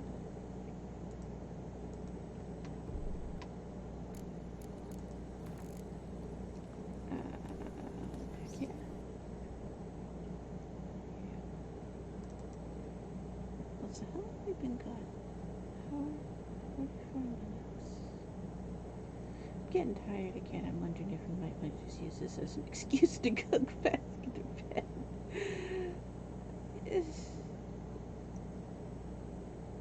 I normally don't have trouble sleeping. I have post-traumatic stress disorder. I have trouble sleeping if something triggers the post-traumatic stress disorder. That's when I start having trouble sleeping. So. The Witcher's contact in Velen was to be Hendrik, the Emperor's spy. I am just so incredibly tired because I haven't been sleeping all week at all. Gather intelligence about Syria. And Geralt arrived too late. There was what? The 7th or the 8th?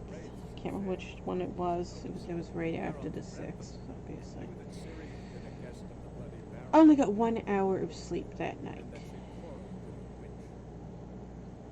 And then after that, every day since then, I have been having so much trouble just getting any sleep at all.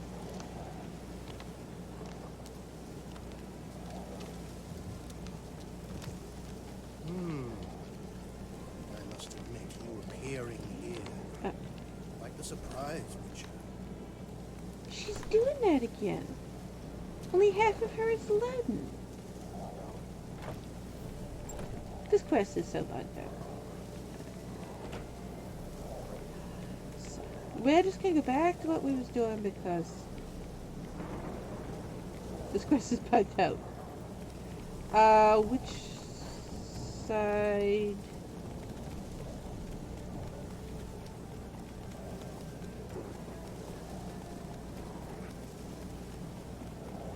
We should probably look at a map because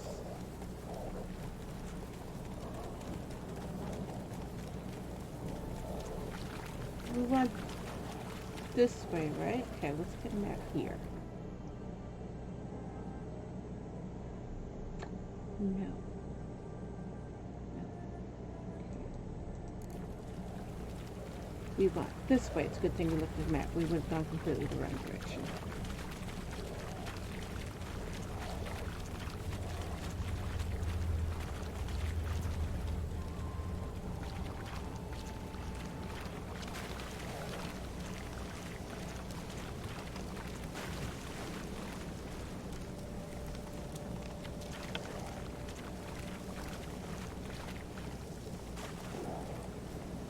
Gil's running along beside us. Gil's can run fast and keep up with this horse running like it is.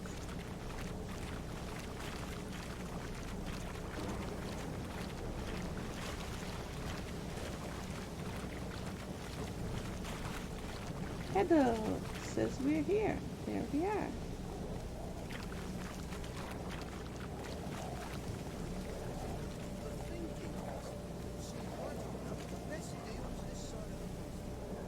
Isn't it logical Before I that think we can agree this matter is between us. this seller with stuff he's selling should say that? That.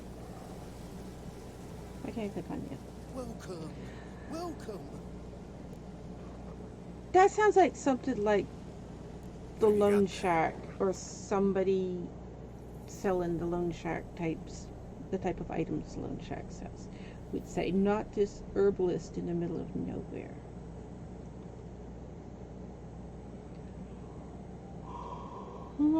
Did you stuff? Quite a lot. I know why we came here. You buy food. We got tons of meat. Also, why did we come here? This is why we came here. I want to sell all this meat that we got because Avallac'h is a vegetarian.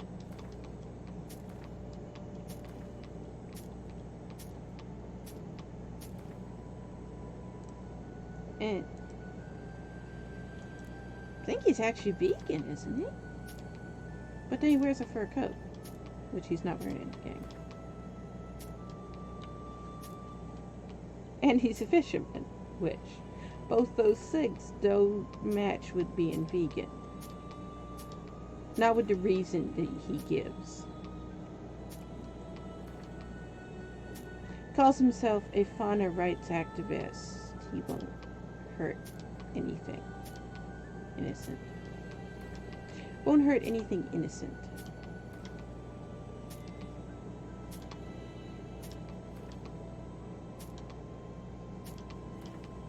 That's where he runs into issues with Ciri because Avallac'h's a typical Ciri fan. He can't see that she's not innocent, but then he can see that she's not innocent and he doesn't want to admit it, and that makes him get very violent.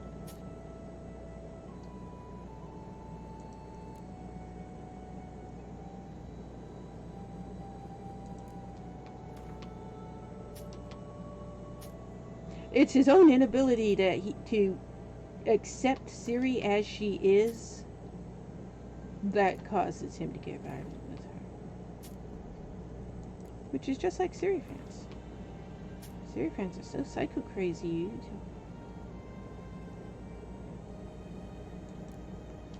I don't want to deal with them anymore because, you can see issues that we've had with them.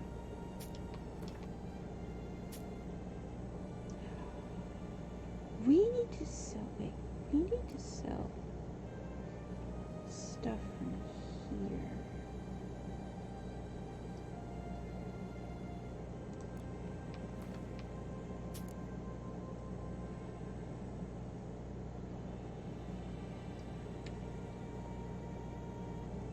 that took all of his money. You pay a lot for stuff. I just realized he's paying really high for stuff. No wonder it took all his money.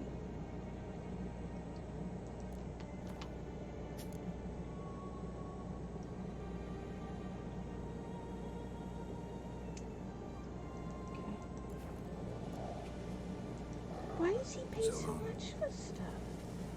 Well, maybe it is logical that he says that. He really does pay a lot of money for stuff.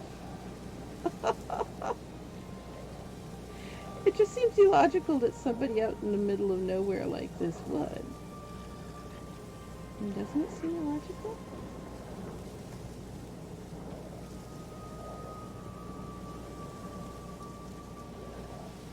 I'm thinking of stopping here and trying to go sleep again. Just because. What kind of spell is that? I need to get some sleep, and I can't, and I'm so tired, and it's... I'm tired enough that I should just be able to lay down on the bed and just, boom, be out. Ow! And I'm not.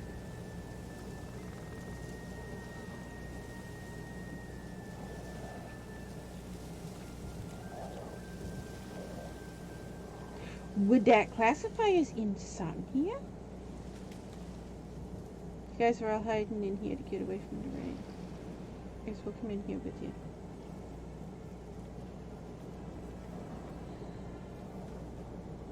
Is it insomnia though? Because it's not something I get all the time. Something of Lara Doran about her, wouldn't you agree, I don't know. Corinne does not agree. Obviously.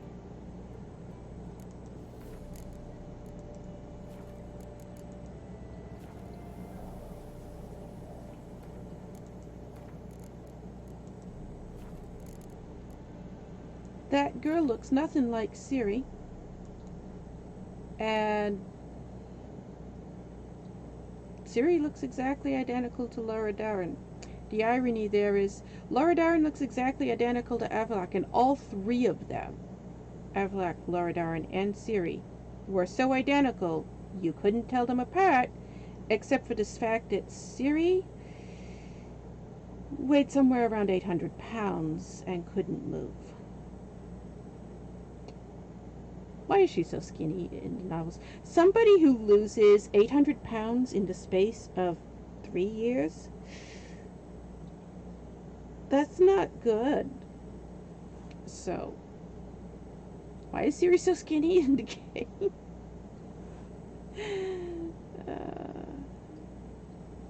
I am going to go try to lay down and sleep again because I'm tired and I need to sleep.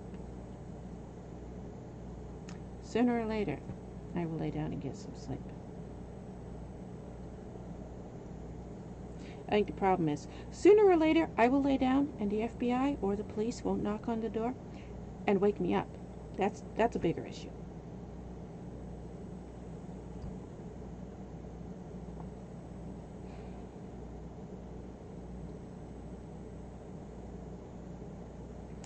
Sooner or later, they'll just catch my uncles and I'll never have to see the police or the FBI again.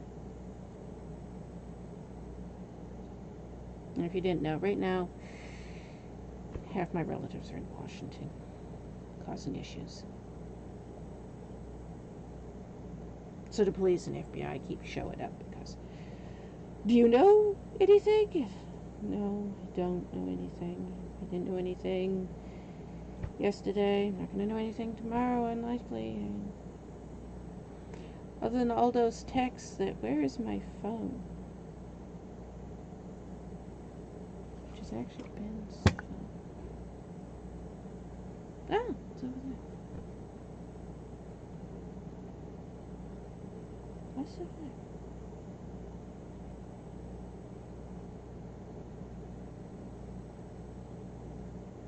I mean, if the FBI wants to sit down and read all the text, there's more than 400 of them.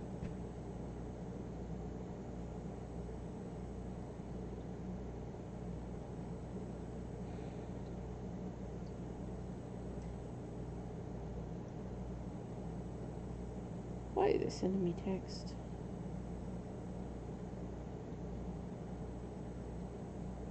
Get the every 15-minute update on what's happening. Who's shooting at who now? I don't care. Can't they get that through their heads? I don't care.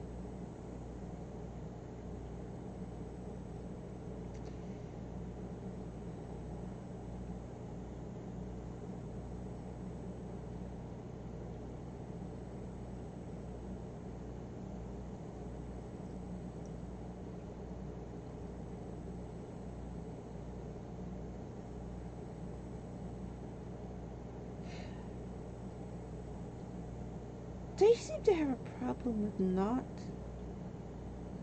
accepting anything, while at the same time believing the wildest things.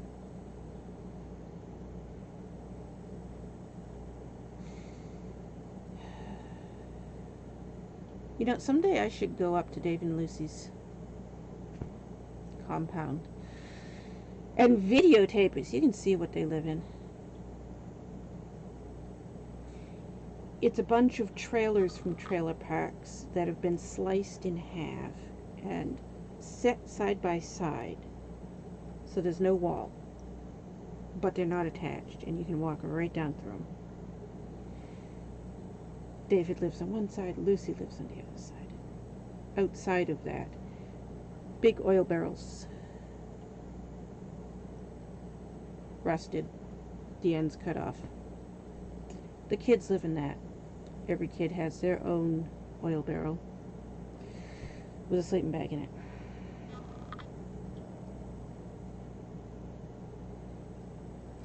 And there's more than 400 people living in those barrels. There's more than 400 barrels.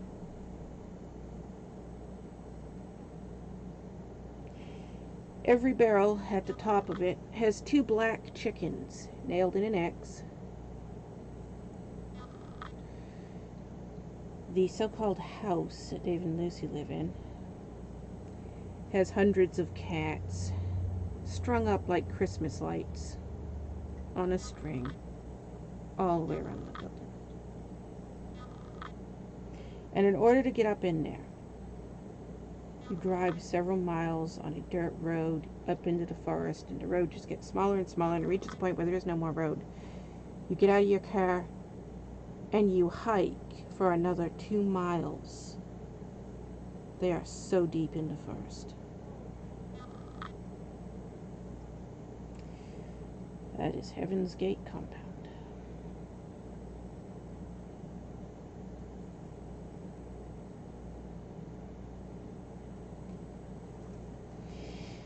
When people hear that uncles with Gatling guns are on their way down to Washington, D.C. to kill Nancy, whatever her name is, I don't know what her last name is.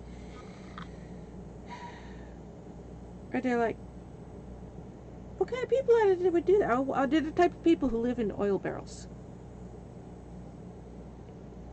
with chickens nailed to the top.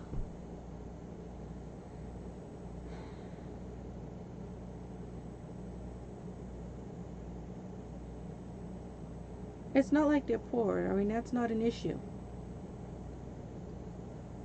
This is the uncle who pays several streamers on Twitch $500 a month to do the deserve to be raped rights. Money's not an issue with them. They're not poor. I mean, have you ever seen the ATM? What do they call them?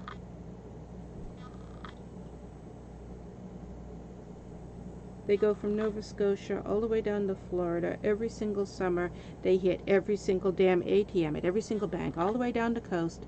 And they stand in front of the camera, the security camera, and they wave at the security camera while they're breaking open the ATM. And then they take the money out, and they wave the money at the security camera. That's them. That's my Uncle David, my Aunt Lucy, their 15 kids, their 37 grandkids from those 15 kids and their 400 great-grandkids from them.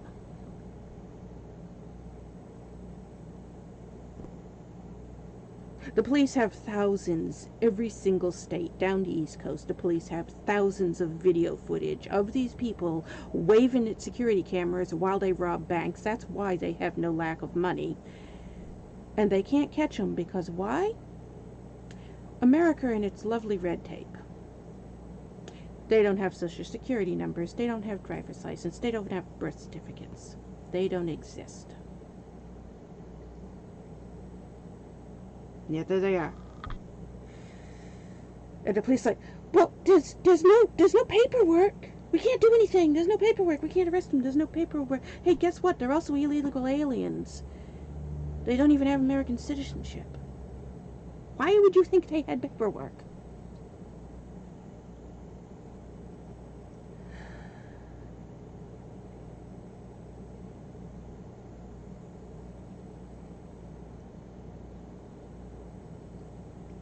You know, when people see the guns and they're like, oh my god, how many, what, how, who? Yeah. Why do they have the guns? Oh, I don't know, something about the Trump of Jubilee, which is a verse that comes from the Bible. Armageddon and World War III and the gay apocalypse, whatever the hell that is. Have you ever heard of that? The gay apocalypse? That is so damn ridiculous. That's more ridiculous than the Heaven's Gate thing. They believe that all the gay people on the planet are secretly aliens. Again, aliens. They've got aliens on the brain. They believe all the gay people on the planet are secretly aliens. And they're a race of aliens that are against the shape-shifting reptilians that President Trump is. Again, do they not realize how insane they sound when they say these things? Do they listen to themselves? A race of aliens doing battle against another race of aliens. And so they have to hoard up guns because sooner or later the Trump is going to sound and all these people are going to have to gather together with God King Trump against the gay people and kill them all. Because the gay people are secretly plotting to kill all of God King Trump's people. And like, why do you keep calling him God King Trump? His name is, it's President Trump, not God King Trump. What?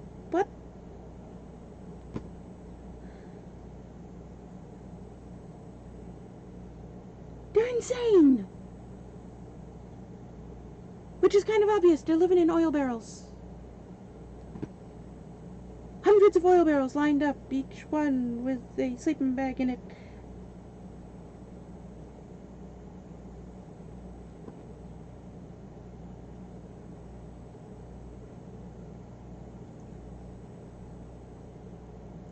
The new Heaven's Gate is more insane than the original Heaven's Gate.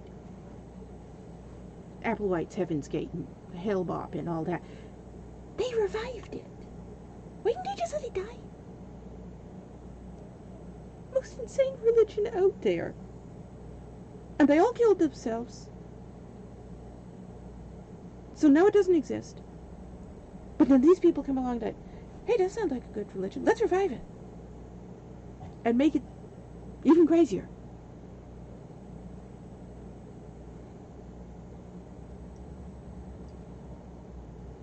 How do people believe in Heaven's Gate? I don't understand it.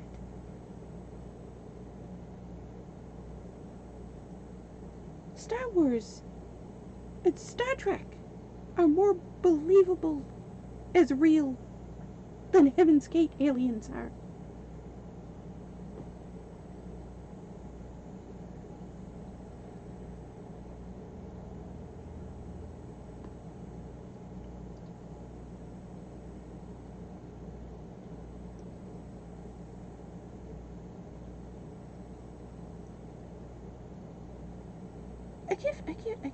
I just completely cannot figure out, how does somebody believe something like that? and believe it to these extremes. They're mass hoarding thousands of guns because they believe gay people are mass hoarding who knows what. And that's another thing, the coronavirus. Again, gay people in their minds are causing it. And I'm like, what? What? How? It's so crazy. Coronavirus is not new. Coronavirus has been around. Who was it discovered in the 1700s or something? It's just it mutated and now there's a new strain of it. But they claim gay people invented it. And these are Biden's people, according to them. Biden is the leader of this alternate alien race. Trump is the leader of this alien race over here. Biden's leader of this alternate alien race over here. There are so many twists and turns in there. These aliens are doing this and these aliens are doing that. I can't even keep up with it. How do you keep track of all these aliens doing all these things? What are you talking about? It's so insane. And then these are the people. You saw him. One of them is down there. He's got this pulpit thing and he's waving it around and he got arrested. Most of them did not get arrested.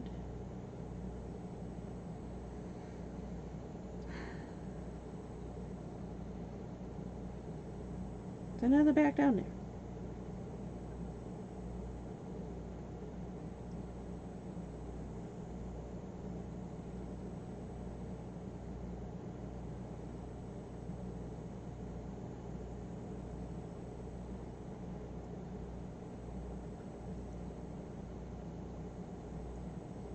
It's one of those things where I hear them saying this stuff and I'm like, do you really believe this?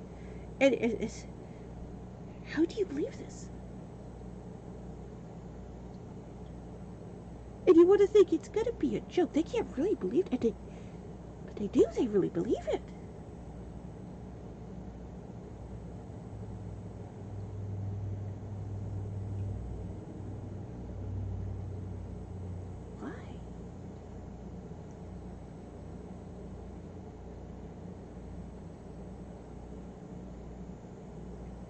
The issue is not that they believe it. The issue is that they believe it so much, they think that makes it okay to kill people. That's the part that has me right now not able to sleep.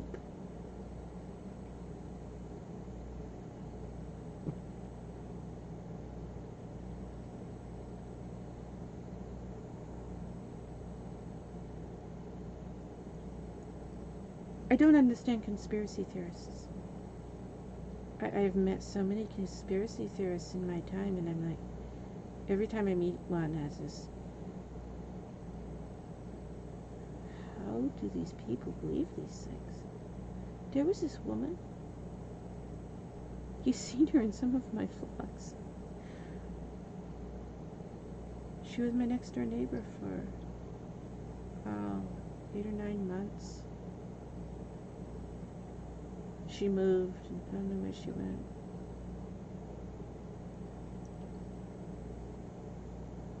She had this thing. Where we live, the Portland Jetport is over here. And then the Biddeford Airport is over here, like 14 miles away. And then about 30 more miles from there is the Bangor Airport. So there's 3 airports. And there used to be another one. The other one shut down, which was also right nearby. And where we live is like, it's like in the middle of it. So you see planes all the time. constantly. We're like right in the path of planes. You look up and there's always going to be a plane going by. There's always going to be a big plane to either the Portland Jetport or mid-sized plane to the Bangor Airport, or small little single pilot plane, single passenger planes to the Biddeford one. We're right in a hub where there are 3 airports, and we're like in the middle of it where we live. So you see airplanes, and also where the Biddeford Airport is, about 3 miles away from that, President George Bush lives, or lived. He died, didn't he? Didn't he die? Did he die? Yeah, he died. But anyways, President George Bush lives there. But George and Barbara Bush, the older ones. She died too, right? Can't remember who lives there now. It's not younger George Bush. Younger George Bush lives, was it George Walker Bush? He lives in Texas or something. Did he have a daughter that lives there now? I can't remember. Somebody else lives there now. Somebody else in their family lives there now. So because of that, you would also see these big military planes come through. Because, you know, former president lives there. And I was out in the yard. I was working on the car. And I was streaming it. So it was one of the ones that you guys saw.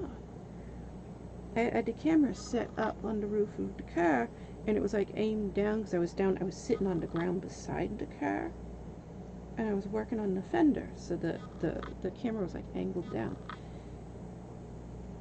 And planes were going by, like, you know, they always do, and planes go by every few minutes. We're right in the hub of where there's a lot of planes. And she comes out. She sees me out there, and she comes out, she starts talking. A plane goes by, and she starts running.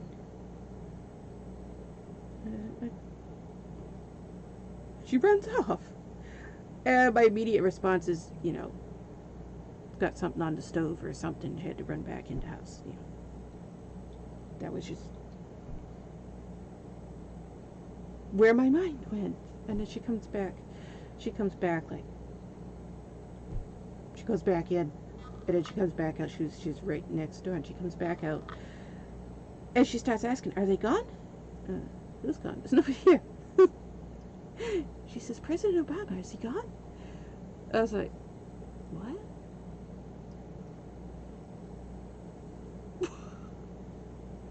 Did I miss something? What? President Obama, is he gone? I didn't know he was here. What are you talking about? Oh, it was so funny. And she starts asking. She says, the plane that just went by. She said, that was President Obama, you know. And I was like, you mean President Bush? Because this was like maybe 7 years ago. And Bush was still alive at the time. So it wouldn't have been uncommon to see his plane. I mean, we have met him in the stores because he's just a local guy. We go shopping for groceries, and hey, look, there's a line of Secret Service. What, President Bush is over there somewhere? Oh, we constantly had to go through Secret Service checkpoints to everywhere. If he went anywhere, we happened to be around. And that was just what life in Maine was like when President Bush was here. And so at first, my initial is, now I'm thinking, oh, she's got it mixed up. She means President Bush, because he lives 2 miles over there from where we were standing at that point. I mean, he's just around the corner. No, she meant President Obama.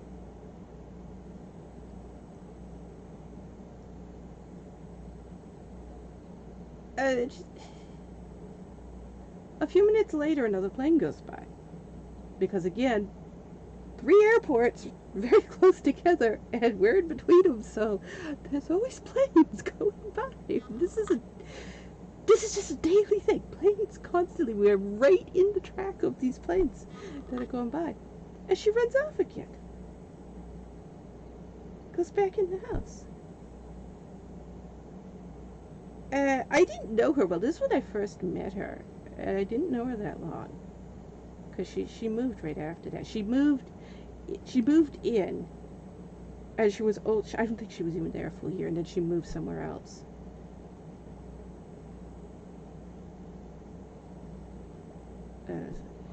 Oh, she was a nice woman, but she had some weird conspiracy theories. So then she comes back out again. And she's looking around for more planes, and she says, he keeps... Well, that was a different plane. The first plane she ran away from was a big, like a jetliner type. You know, one of those ones that probably had 100 passengers on it. And then this other one was a smaller plane, obviously going to the Portland, Biddeford airport, because it was a little smaller plane, probably 3 or 4 passengers. She said, he keeps going by. It was obviously 2 different planes, but she's telling me that this is the same plane. Well, then a helicopter comes by, because again, this is a busy air traffic area. You're gonna see them all day long. A helicopter goes by, and she does it again. She runs back inside. When it leaves, she comes back out. She says, I can't get anything done. Obama won't stop circling my house. Okay, this is 3 different planes now. One of them wasn't even a plane. One of them was a helicopter. But she's saying they're all the same one. She keeps going on, and finally, she gets to a point where she tells me. She says, do you know? She said, it's all the fluoride. And I'm like, what? We went from Obama circling your house in a plane to fluoride. What? Where did the conversation... She says, Obama is up there circling my house, dumping fluoride on my house so it gets in my water. She said, the fluoride is full of microchips, and my teeth are full of microchips, and Obama is circling. I'm like, I've heard some strange conspiracy theories. This is one of the craziest ones. I've never heard this before. She was fully convinced that every time a plane went by, it was President Obama with, like, a crop dusting plane dumping fluoride on her house to put microchips in her teeth. How did people come up with these things? I don't know. It's the conspiracy theorists, they're so... If the conspiracies were logical, but they're so like that. And like my uncles with Heaven's Gate, they're so out there.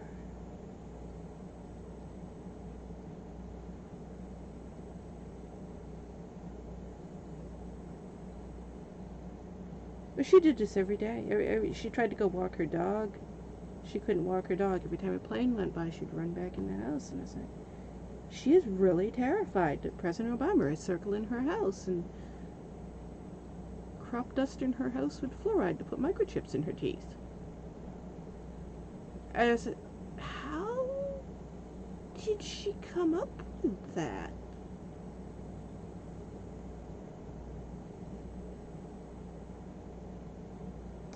There was one day, there was several dead birds out on the sidewalk. It looked like probably a cat had found birds in bushes, and it was, you know, young birds that couldn't fly yet, so it just killed all of them and chewed them half up and left them here in the sidewalk. It was like 4 or 5 dead birds all just scattered around in a few feet. It looked like a cat had found a nest of young birds, and 8 of them.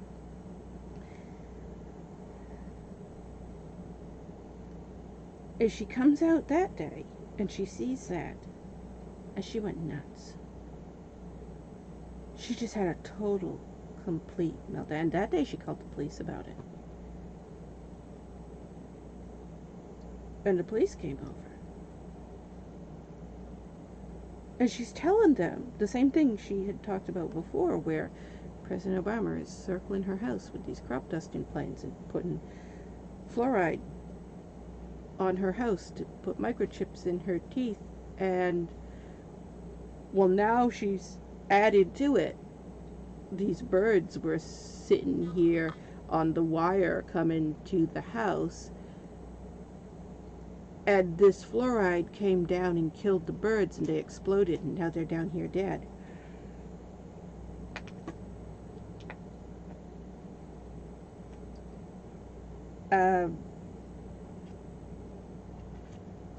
Oh, it's pretty obvious a cat or a raccoon or something got a nest of young birds and killed them. It's fairly obvious. What? How is fluoride coming down out of the sky and killing birds? How did she think this?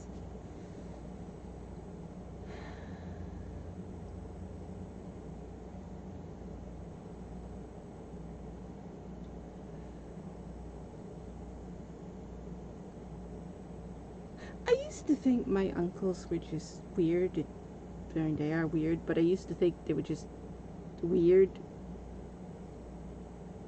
And nobody else was like that. But then Dickie.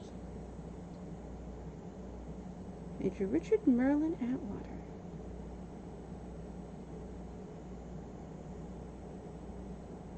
I was out in my yard one day. And this guy, pickup truck, drives up in my yard. And he gets out and he starts just roaming around. He's got a little thing. He's going beep, beep, beep, beep, beep, beep, beep, beep, beep. And he sees me and he comes over. Oh, you're okay. You're Atwell's friend. What? Okay, now this was 30 years ago. Nobody knew me as Eelcat. And nobody knew it.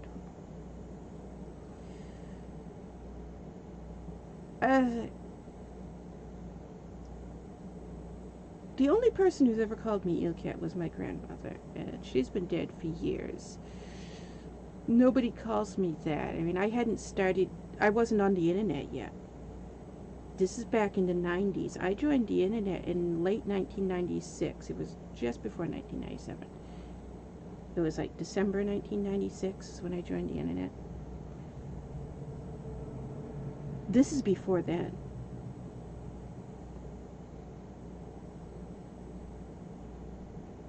I have no clue who this guy was.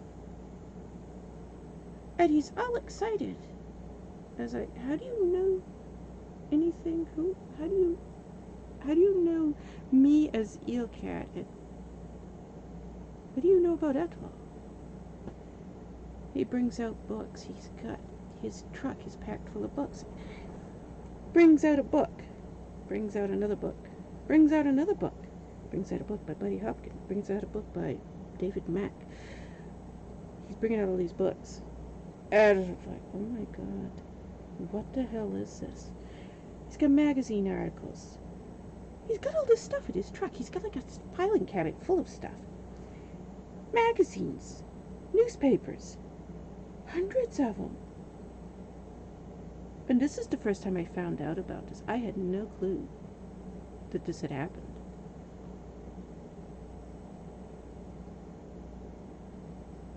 Here's a book about you. Here's a book about Atwell. Here's another book about you. Here's a book about you and Atwell. Here's a book about Atwell. Here's a book about you. Here's an article about you. Here's... My uncles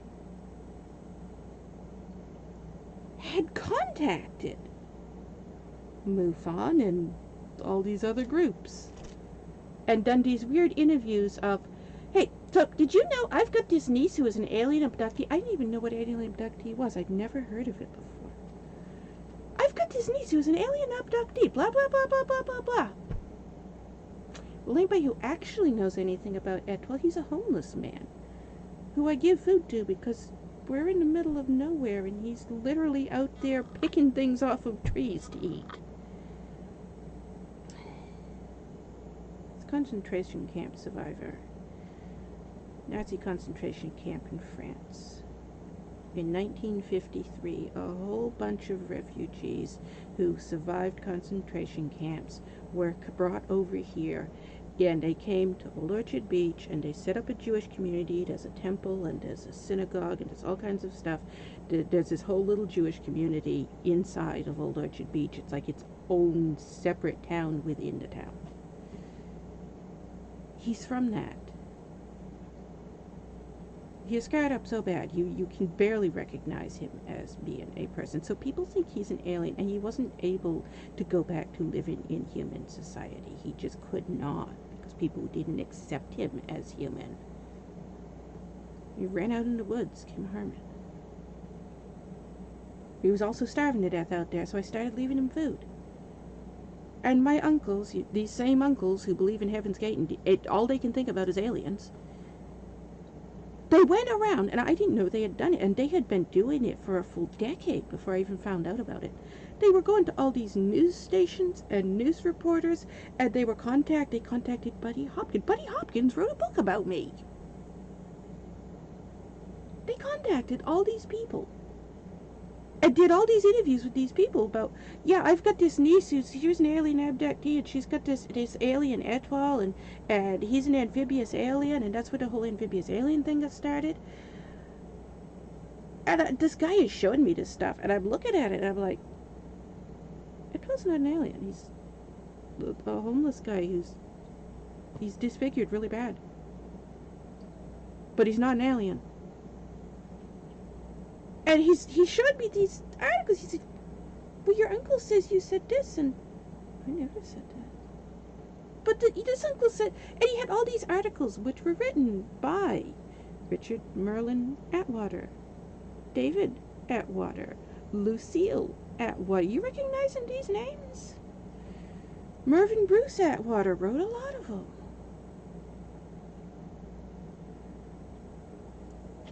I had no idea they were doing this.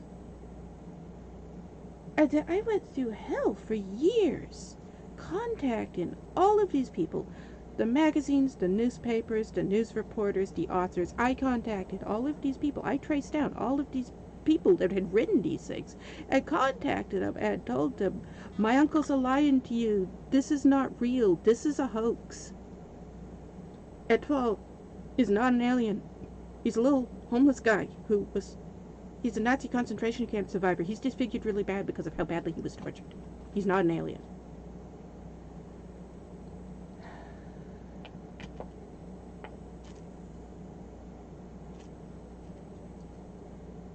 I'm constantly got MUFON people coming up in my yard, even to this day. Still do. They've got their little alien devices that beep because, oh, well, there's this amount of radiation over here, and there's this amount of radiation over here, and that amount of radiation over here, and we take that all together, and that means aliens landed here. And I'm like, if aliens landed in my yard, wouldn't I know it? Oh, yeah, look, there's this little hole over here, so that means a spaceship landed here. No, that little hole over there, that's called, I have a crowbar, and I put a hole in it there because I'm getting ready to plant a rose bush there. I made that hole 5 minutes ago. I'm getting ready to plant a rose bush. And, no, that's just what they want you to think. Aliens landed here, and that's their little probe from their UFO. I've got the crowbar in my hand. I just made the hole.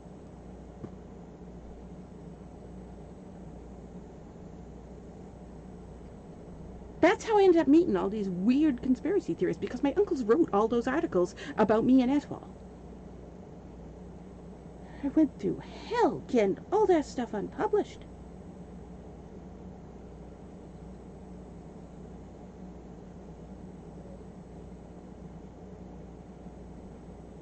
Same uncles who are, now down in Washington, D.C., chanting about God King Trump and how they want to kill whatever her name is down there. Same uncles. Heaven's Gate, amphibious aliens, Boston Marathon bomb.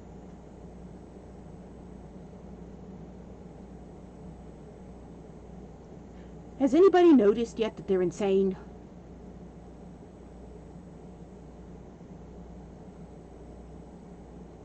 They're freaking insane.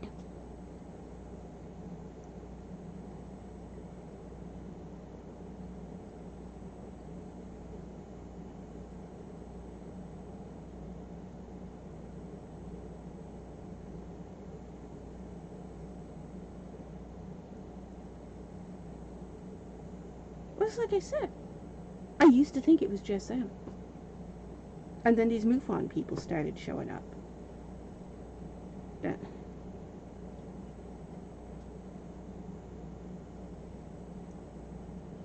There's so many people who believe that stuff with them.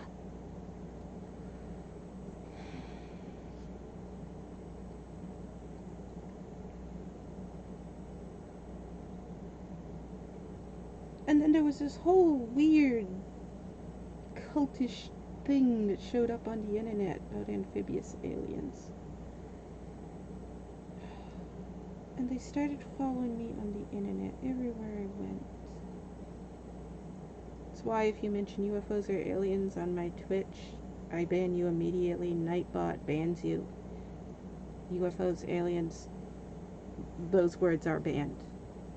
You mention them, you are permanently banned from my channel. Automatically, Nightbot will just, you're gone. I've spent half my life trying to get away from these people that my uncle sicked on me.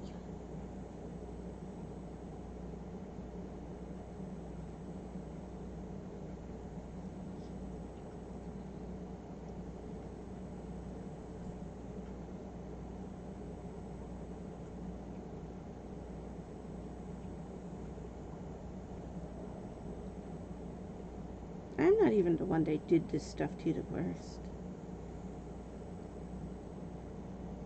My brothers can barely get their jobs done at work. So many people from my uncles keep showing up at their workplaces and bugging them.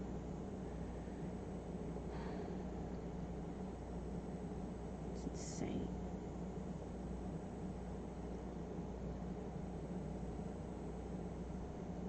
They've got it stuck in their minds that everybody in the family has to stay in the family. And stay in the family means, here's our barbed wire fence, and here's your assigned rusty oil barrel with a sleeping bag in it, and you're supposed to live there. With the rest of us all fenced in this barbed wire fence, Palmyra, Maine.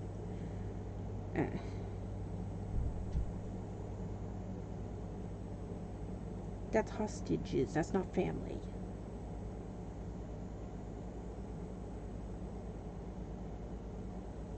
And then they do this whole, well, we're gypsies and this is the way gypsies... No, this isn't... Don't use that excuse.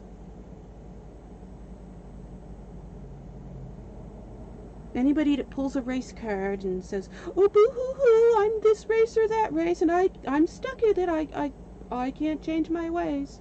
My genes, because of my race, means I must commit these crimes. No, being a gypsy does not mean you must commit crimes. It does not. That's a cop-out. Brucey was the worst one with that.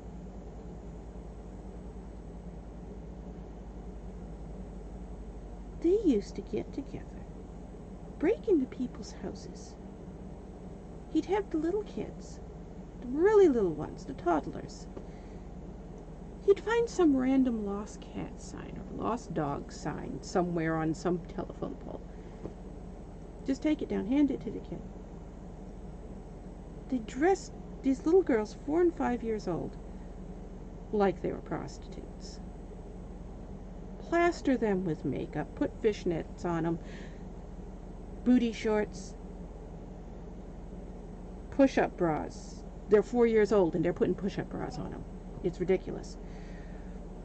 Hand them this little thing. Yeah.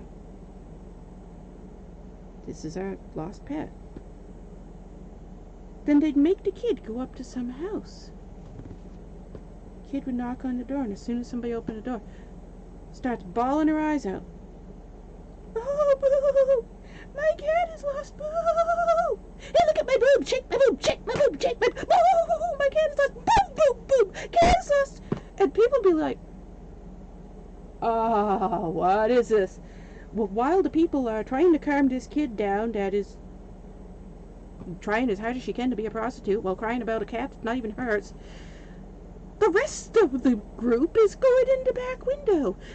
Scott would go in and, hey, here's a TV. I'll hand that out to Bruce. Ooh, here's a nice boombox. Let's hand that out. Oh, look at all this jewelry. We'll hand this out. By the time they get the kid calmed down and quiet, everything has been cleaned out of their house.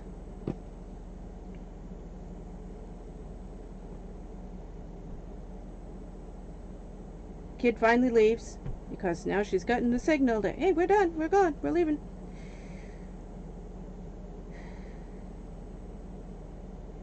He used to try to dump the stuff in my yard. Piles of garbage in my yard because, well, we stole it. We can't put it at our place. Well, what the hell are you doing putting it in my place?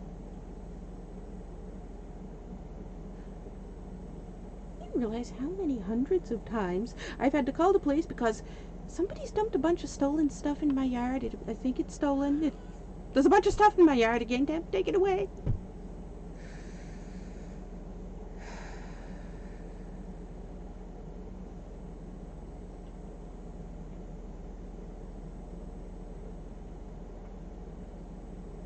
He'd laugh about it. Bruce.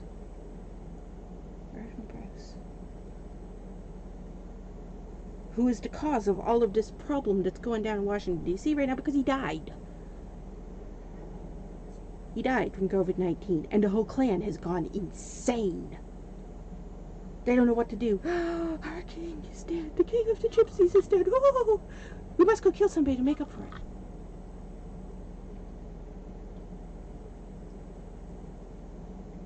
Can you try being normal for once?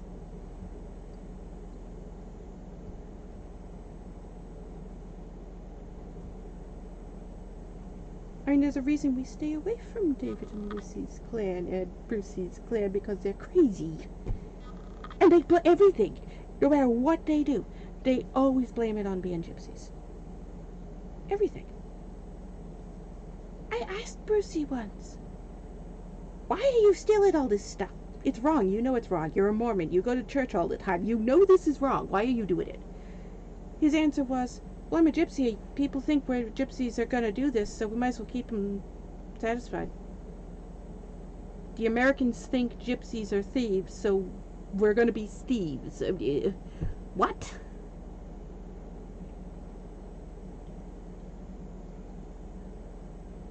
The Americans think gypsies are thieves because of people like you who are going around thieving and giving other gypsies a bad name. If people like you would stop thieving, the rest of us wouldn't be getting a bad name because people like you were jackasses. You blame that on culture. That's not being a gypsy. That's you just being an idiot.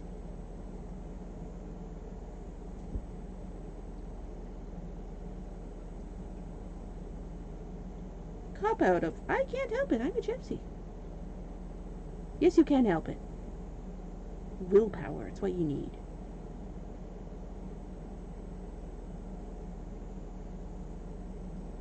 He had so many people who don't know what to do now that he's dead, though, and that's a major problem. That's why we're dealing with police and FBI right now, because his clan doesn't know what to do. They know how to be sheep. They know how to follow the leader. And the leader's dead, and they don't know what to do. So they're running around crazy. And David's like, well, I'm going to Washington, D.C. So they all went down with him. And you saw what happened. I woke up the next morning. I had no clue they had gone down there. I woke up the next morning. I had tons of people everywhere sending me videos of, is this your uncle? Is this your aunt? Is this another of your uncles? Is this one of your aunts? Is this one of your cousins? And I'm just looking at this video footage that is everywhere. Oh my God, what the hell are they doing? They're climbing up the scaffolding of the White House. They're breaking out the windows. They're running by with the statue. What are they doing? Yes, I know who those people are. They're my relatives. What the hell are they doing? Why are they down there and why are they doing it? Why are they on every fucking news station on the entire planet? What the hell is wrong with them? And then they come back here. Oh, we're gypsies. We can get away with it. We're gypsies. Great. Give gypsies a bad name even more. And then people, why don't you want anything to do with your family? Oh, I don't know. Maybe turn on the news. Let me think. 39 people dead at Heaven's Gate. How many people died at the Boston Marathon? January 6th, 2021, Washington, D.C. You seeing enough evidence why I don't want anything to do with them?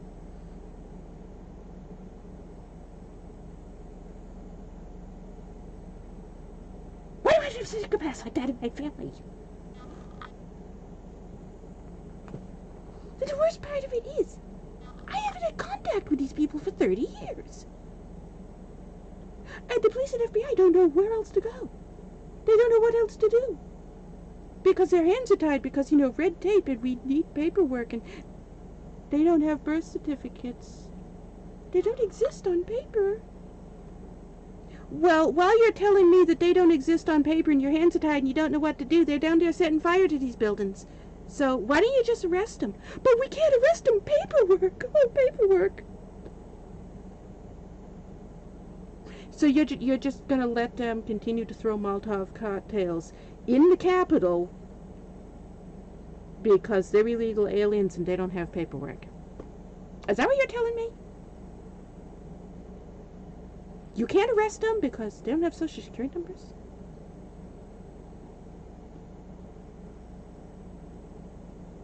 Is the American government system really that messed up? I'd like to arrest them, but they don't have birth certificates. We can't prove they were ever born. Well, I don't know. When somebody's standing there throwing a Molotov cocktail through a window, weren't they born at some point? I mean, they're standing there. Can you just put handcuffs on? Why do you have to look for a birth certificate first? It's so damn ridiculous.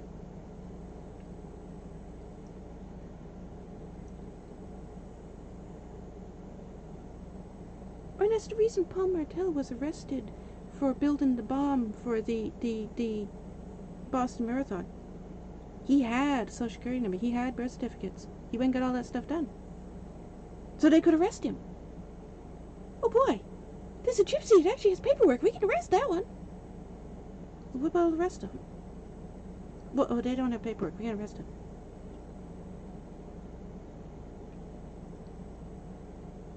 That whole fact that the police won't arrest them because they don't have paperwork, because, no birth certificates, and because they were born up in the mountain in the middle of nowhere where there is no hospital. That is only promoting them to go out of their way to not have social security numbers, to not give birth certificates. They're going to continue to do that because we can evade the law. The law requires paperwork. If we don't have paperwork, they're going to continue to not arrest us. So that's why they're continuing to do it.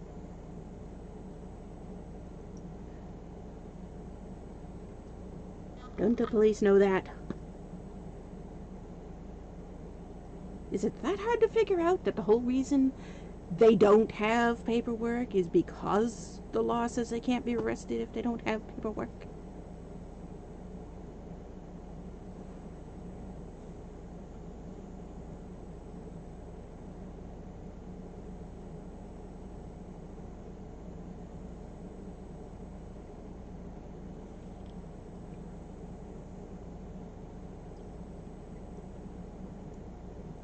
I'm still tired. I still need to go to bed, but I'm still stressed out so damn bad.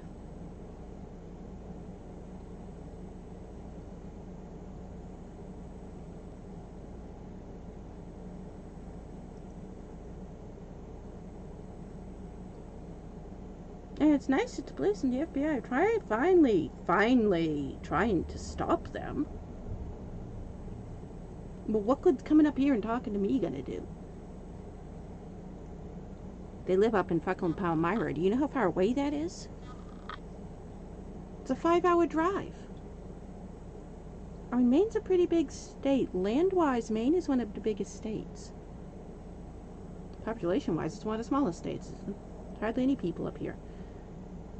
Nicholas has more people than we do.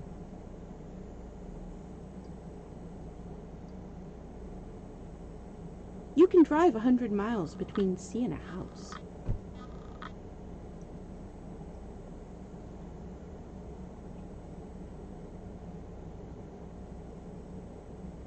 And they're 5 miles away. And Stephen King probably knows more than I do. Because guess who lives next door to them?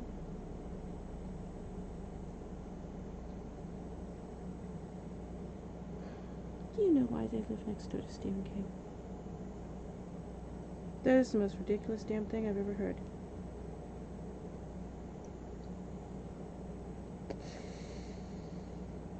Thinner, if you don't know, was filmed in my yard. Illegally. Stephen King did not have permits or licenses or permission. They did not ask before they arrived. We spent 5 hours chasing him out.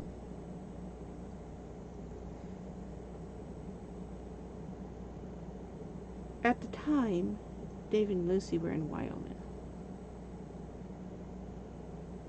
They showed up in my yard about a week later. Set up all these tents. I was gone.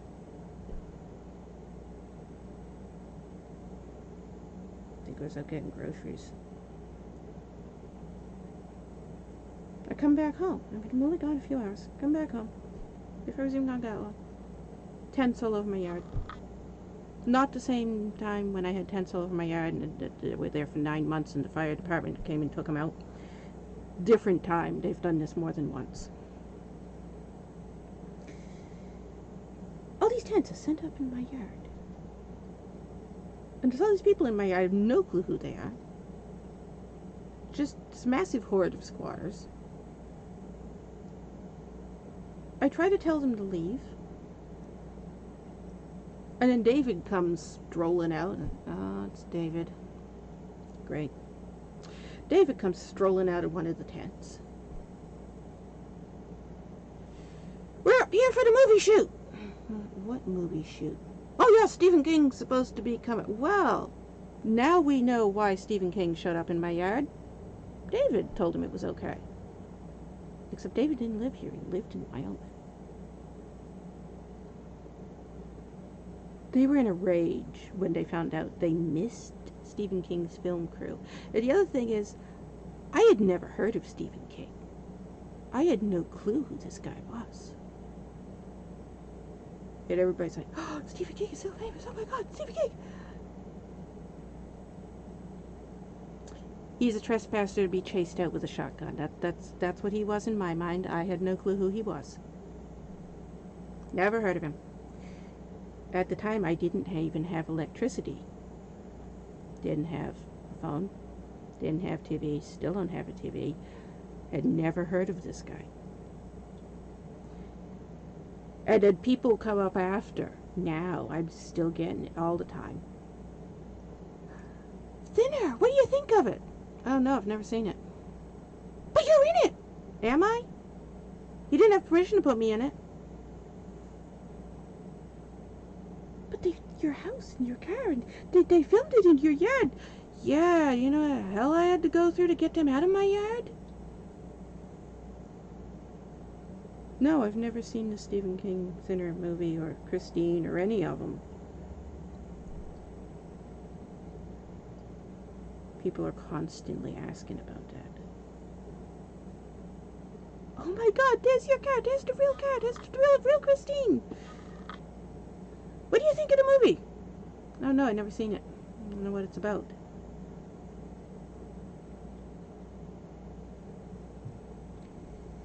But David, he knew all about it. It became pretty obvious once David showed up that they had contacted Stephen King and told him to come. And somehow dates were off, and they expected to be in my yard and be in the movie. But Stephen King had already been there and gone, and so they missed it, and they didn't get in the movie, and they were pissed. Right up behind Stephen King's house. If you can find Stephen King's house, you can find the compound. Right up behind Stephen King's house, there is a dirt road that goes up into the forest. That dirt road is where they live. They decided, because Stephen King didn't wait around, because I chased him out of my yard. They were there illegally. Stephen King didn't wait around for them to arrive and be in the movie, that they were going to live next door to Stephen King. And Maine has a squatter's rights law. If you can stake out a property, even somebody's house, if you can stake out a property and armed guard it for 20 years and the owner not be able to get you off their land, the state of Maine will give you the land. And there are people in Maine who get free houses that way because they will put up a fence around. They'll wait for the owner to go to the store, and they'll put up a fence around the house and then sit there with machine guns, and you try to get back into your house, they won't let you. And they'll stay there for 20 years, and the state will award them your house. It happens all the time. It's a ridiculous law, but it happens all the time, and that's what they did. That's how they got this land. They staked out this land that borders Stephen King's land. They sat there for 20 years. The state gave it to them. They've been there, 27 years now? They own it now. The state of Maine gave it to them. Put up barbed wire fences and kept the actual owners out. That's theft on a huge scale. How is that even allowed? I don't know. Look it up. It's the squatter's right law in Maine.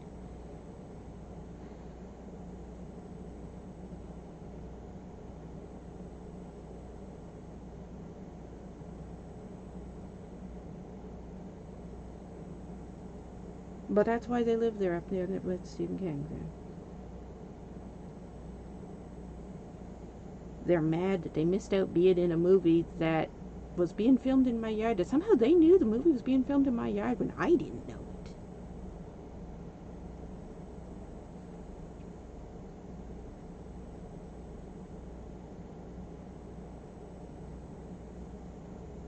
Have you ever seen my mail? I'm constantly getting this weird mail.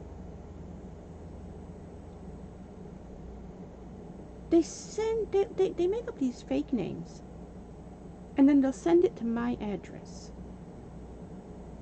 and then pick it up out of my mailbox.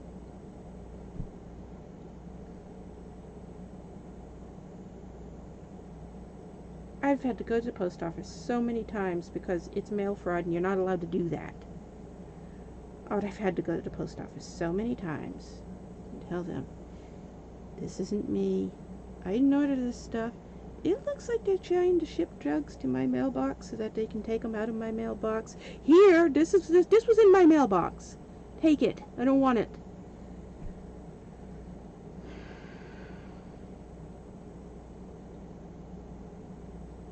That time, that one we got on video because I was live streaming at the time.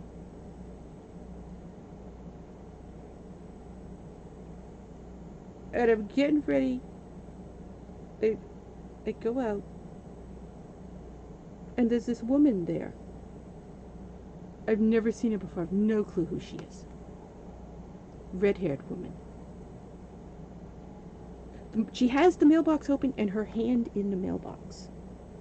My mailbox. And I'm standing there watching to see what is she doing. And she looks up and she sees me. And all of a sudden she's just... I wasn't stealing your mail! And runs off. You obviously was stealing my mail. It was pretty obvious. You had your arm all the way in the mailbox. But I didn't say anything and nothing. I was just standing there watching her, see what is she doing? And she looked, I wasn't stealing your mail. She runs away.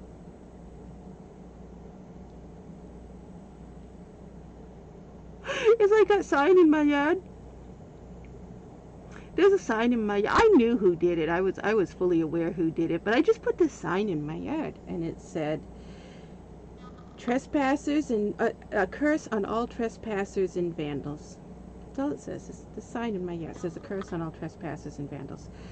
Well, the sign went up the day after somebody had trespassed and vandalized in my yard. I'd seen him do it, and the police knew. I told the police, and some neighbors had seen him. So the police had enough evidence to know that this, yeah, we know who did it.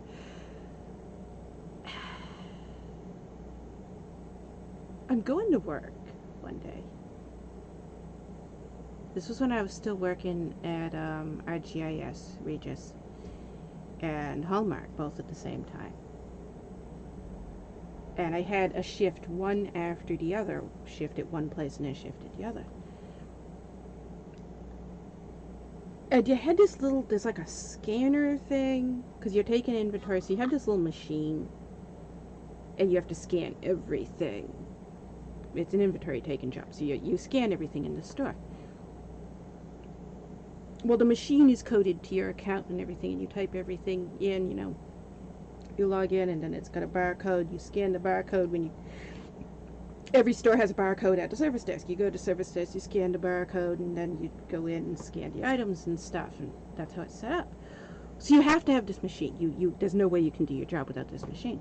Well, I forgot it. It was sitting on the table, and I got out in the car, and I'm halfway to work, so I'm going to end up almost an hour late to work, because now I have to drive all the way back, because I realize I don't have the machine.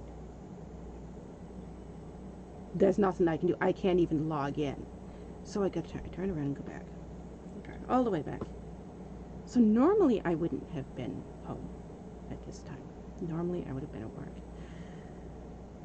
This is just the same week the yard had been vandalized, and I put this sign up. The sign's only been up like 2 days at this point. The sign's still up. It's still there in my yard. I didn't take it down. I drive in my yard. There's a white Jeep. Not the little like military Jeep, but the bigger type. That's a Jeep Cherokee, is that what it's called? The white Jeep sitting in my yard anyways. And I drive in behind this thing, and I get out. There is a guy standing at the motorhome.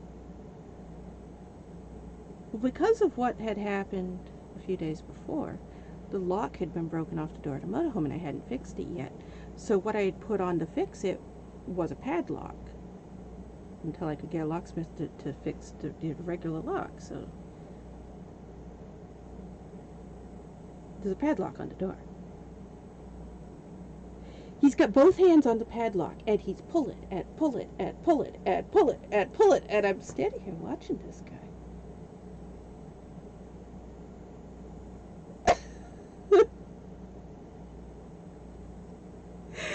And then he turns around, and he notices I'm there, and he stops, and he jumps back, and then he points to the sign.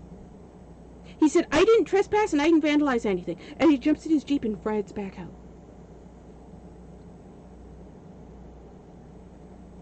Well, he was the guy that we knew had vandalized and trespassed. And now he was back. So the police were there again.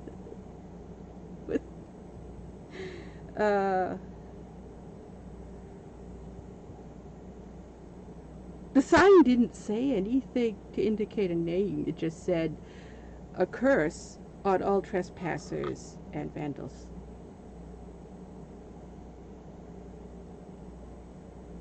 So you admit your own guilt when you point to the sign and says, I didn't do it. The sign didn't say you did.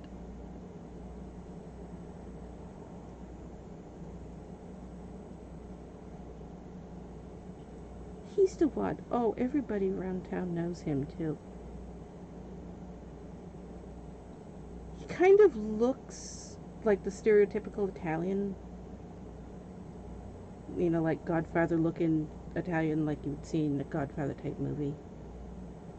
That he has that look to him. So he gets suits, and he gets his hair greased up like he's from the 1950s, and he stomps around town. So many people. He's done this to so many people. He stomps around town. He goes around to people's doors. He knocks on the door. And he introduces himself as, I'm the Mafia.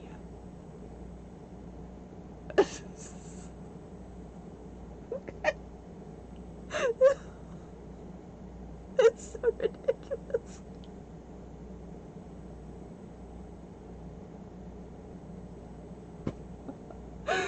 Oh. And most people are scared of him when he does this. They're like, oh, because he might be Italian, I don't know. He looks like what you see in the movies when they show you an Italian mafia person. He looks like that. And then he dresses like that on purpose because he goes out of his way to try to look like this. So when he knocks on, he'll knock on the door and he blackmails people into giving him stuff. He's gotten people to give him their cars and stuff. And he's since gone to jail for this. But at the time, the police were having a really hard time catching him because people were scared of him. They thought he actually was the mafia.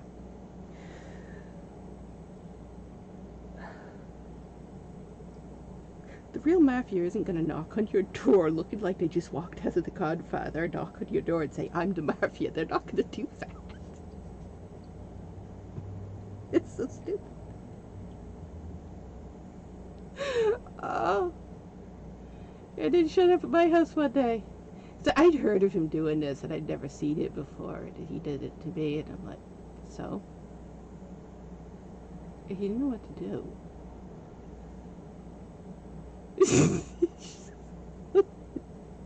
We read, so I'm the mafia. Yeah, okay. You know who I am?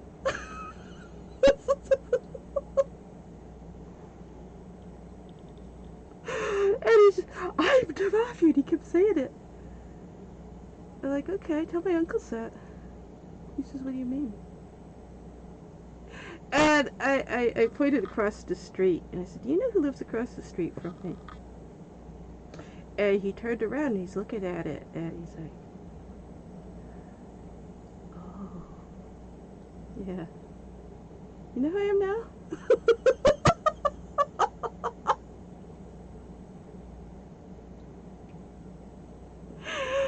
And a few days later, he came back. Ben was there, and he tried to do it to Ben. And Ben started yelling at him. And then I told Ben, no, just let my uncles handle it. They don't like competition. And he's like, wait, those are your uncles? Yeah, those are my uncles. They don't like competition. And all of a sudden it hit him why I wasn't scared of the fact that he was saying he was the mafia, because I knew he wasn't.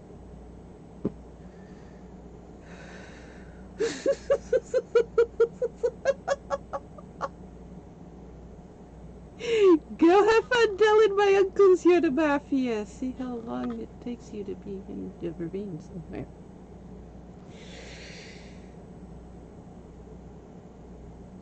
Then there's that other guy, he does a similar thing. That guy was in Old Orchard. This one's in Pitterford. He does the same thing. He's a plumber, and he goes around to people's houses, and he'll be working on your plumbing, and he's worked on our plumbing before, so... Oh, he's good at his job. He's a good plumber. You want to hire a plumber? He's good at his job. So everybody hires him, and but while he's doing the plumbing, while he's working on your sink or whatever, he'll be just going along and... So do you know I'm a member of the mafia? No? Never seen you around.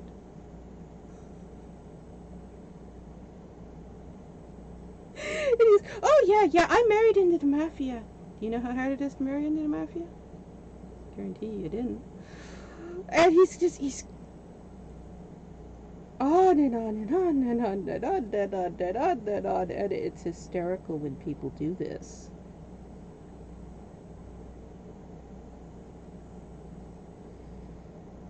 You've seen him on a few videos too, because I have been streaming when he just showed up, and he'll just show up at random. I don't think he's mentally all there. Like, borderline mentally retarded. He's very...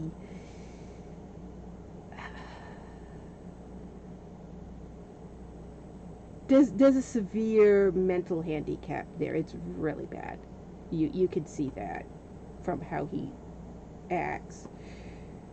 And so once he's worked on your plumbing, he'll later show up at your house to check up. You know, like now you're his best friend. It's kind of weird, but it's like he doesn't mentally know that you're a customer. You hired him to fix this pipe. Now you paid him. You're done. Why you here acting like I'm supposed to invite you to dinner now? There he shows up here.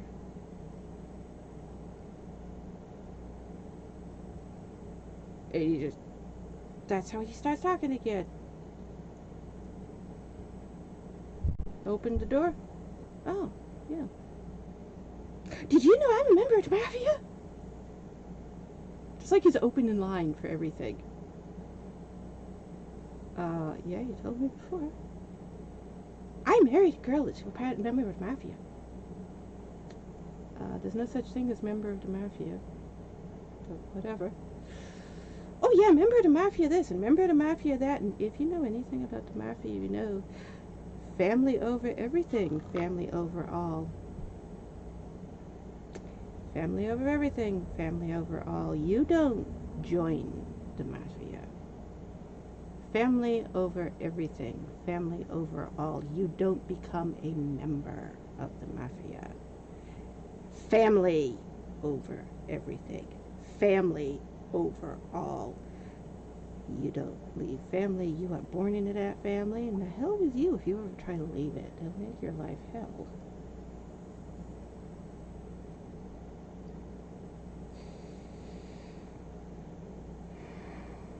So when somebody tells you, I'm a member of the mafia, you know immediately they're lying to you, because mafia's family, not members. It's not a club. These people are family. It's the easiest way to tell when somebody's lying to you about mafia. But why is that a thing that people do? I've never understood that. And these two guys aren't the only people I've seen do it. I've seen other people do it. But I'm like, why? I mean, why would you want to be mafia? Why? Is that actually something people strive to be? Like, they think it makes them important or something? So bizarre. That's another thing I don't ever understand about people. They do this whole, I need to be more important than everybody else.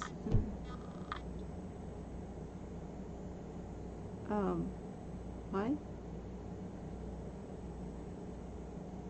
I don't understand competition. I never have. And that's competition. That's somebody competing to be more important than somebody else, which, why can't you just be equal? Why does anybody have to be more important than somebody else? Why can't you just be equal?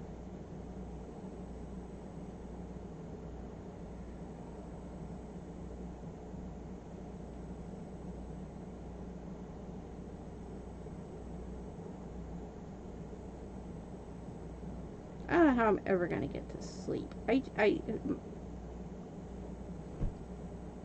am just so, I'm so tired, but at the same time I am so stressed out with everything that's going on right now that I can't relax. It's like my nerves and my muscles are all just tense, and I can't relax them, and so I can't fall asleep even though I'm tired.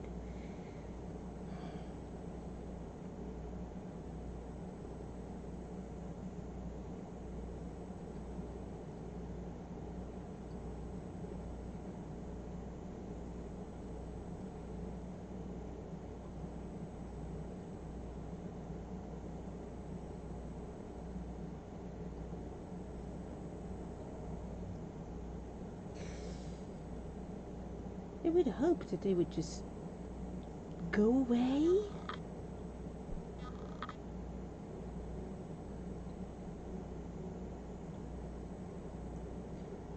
This family over everything thing that they do, they never treated me like family. They kept me in a cage, in a woodshed, behind the house, from the time I was 8 years old until I was 31.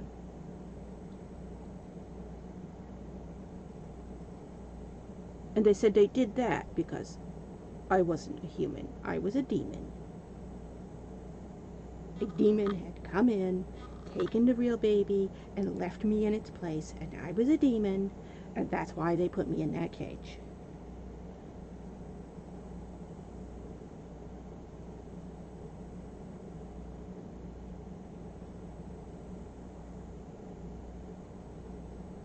And I escaped, and I left, and I haven't been near them for 30 years. And now they're mad. You don't desert family. The only way you leave this family is if you're dead. So what did they do? They put a bomb in my house and blew my house up. And I survived. Who the hell knows how? That was when I was wearing a wig for a while because it burned all my hair off.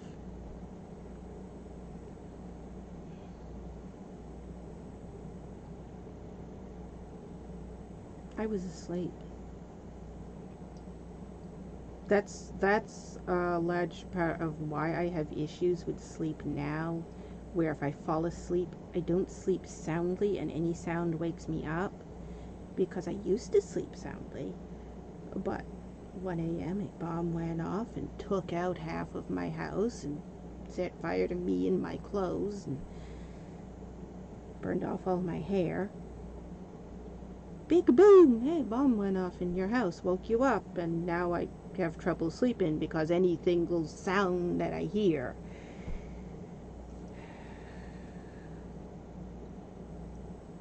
Because family over everything. Family over all. Family over everything, family over all equals let's put a bomb in somebody's house? I mean, that was October 16th, 2006. I mean, why? And they were mad when I went to a doctor. They don't believe in doctors?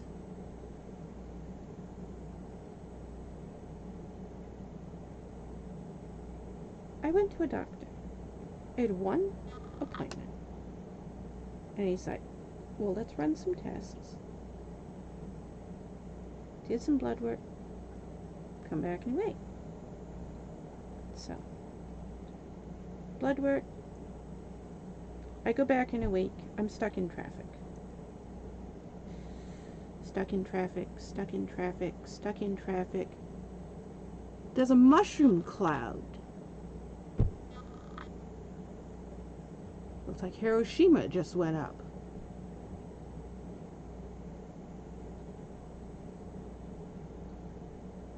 Who knows what that was? Continue to be stuck in traffic. Get to my doctor and... oh. Well, that's what that was. Wow. Police officer Buddy Will is there. Do you have a doctor's appointment? I did. Where's the building? Yeah, bomb went off. Somebody put a bomb in the lab, and it had a chemical reaction to the chemicals in the lab, and it took out the doctor's office complex, and this hotel next door to it, and this set of condominiums next door to that. Yeah, I can see the whole block is gone. Michael David's a peach, isn't he? Yes, lovely. Oh, I went to a doctor, so they blew up the entire block. Killed the doctor, 3 of his nurses, and 21 patients.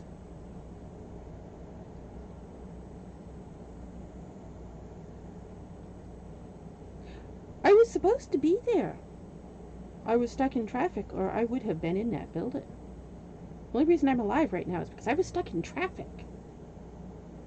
That bomb went off at the time my appointment was. That was in 2003. That was 10 years before the Boston Marathon. Notice they always use grease fryers? Always grease fryers. Their bombs are always made out of grease fryers.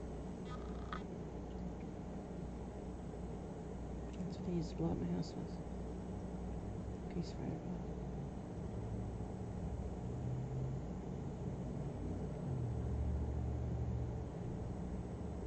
I didn't know they did the Boston Marathon. I didn't even know it had happened. That was when I met Andy Drewer, the FBI agent Andy Drewer. He's the one that's in charge of everything now. That was when I met him. He showed up at the house one day, and they're looking for Uncle Paul Martell, and I was like, Paul Martell? Wow, I haven't heard about him in years. Last time I heard about Paul Martell, I've never met him. I wouldn't even know what he looks like. I've never met him in person. I was like, no, I knew where he lived back in the 70s, but I think that it was a condominium complex place, and I think that whole condominium got torn down, and there's like a store there now or something.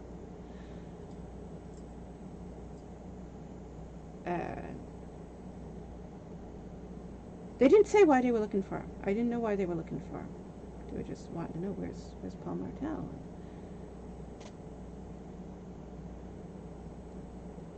But do you know any relatives that would know where he is? Well, his son lives over there. Maybe he knows. I don't know.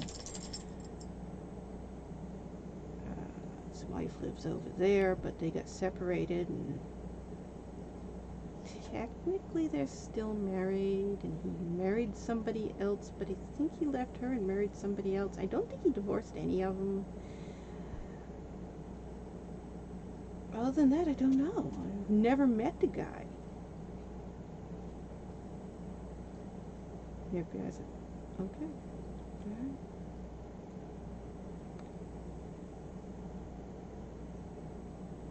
And they left.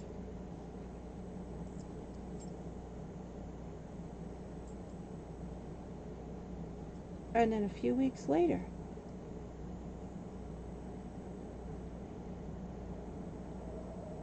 his wife is in a rage.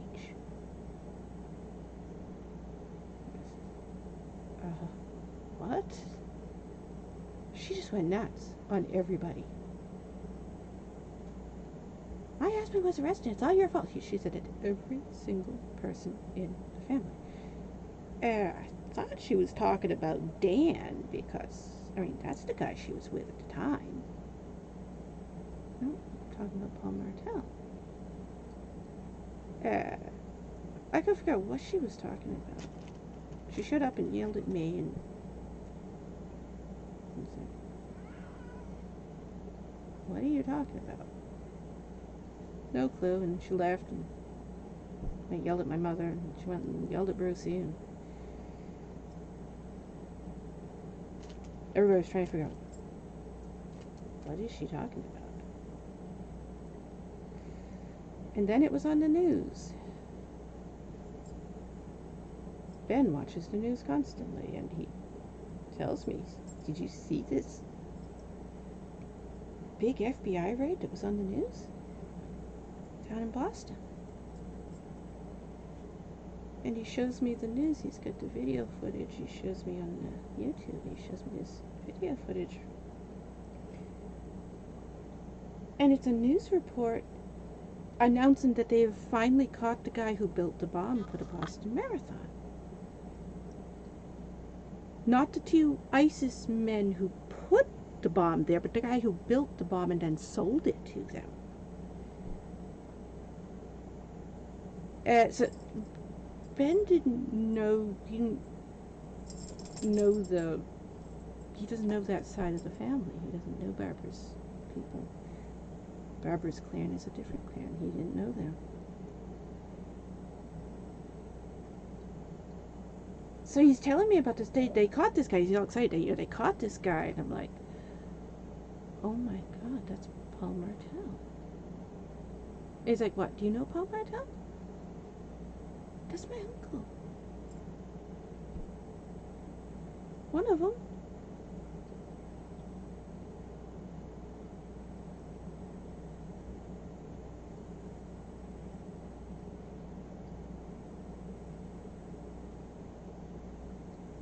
Notice there have been no more bombs since then. The last bomb that affected anybody in my family was just before that. The bomb at Walmart. Scarborough Walmart. And it was about a week before that.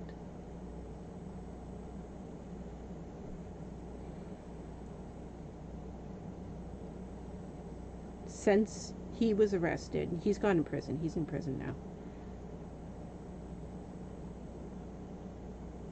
Can't remember how many years he got. I think it was 15. I remember when it said how many years he got, and I was like, this is the guy who built a bomb that killed a lot of people. He sold this bomb to ISIS and killed a lot of people. He didn't get very many years in prison in comparison to what he did, I didn't think, but whatever, it's the way the law is, I guess. He's still in prison now, because he only went to prison in 2016.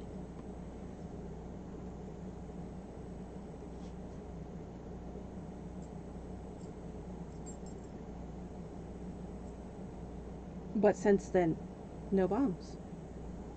None.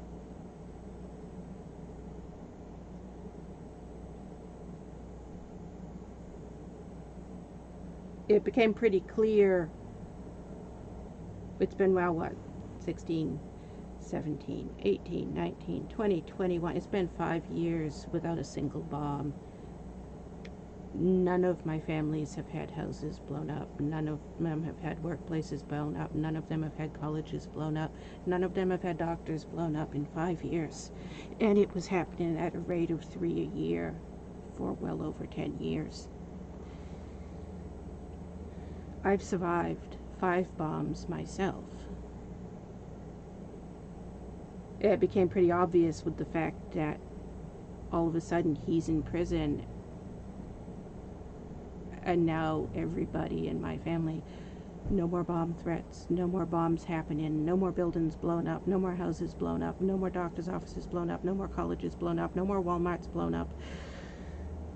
It became really obvious at that point that this is the guy who built the bomb who blew up my doctor's office. It killed my doctor. This is the guy who built the bomb that blew up my house. This is the guy that built the bomb that was in Walmart and college.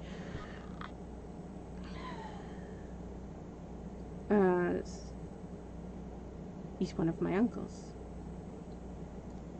All these bombs that were happening to my family, one after another, we couldn't figure out who was doing it or why, and now it's known it was one of my uncles doing it to people in his own family, because Family over everything. I mean, do you see the logic in that? Family over everything, so put a bomb in their house. I mean, where is the logic in that? But since he went to prison, no more bombs, not a one. They're just done, gone.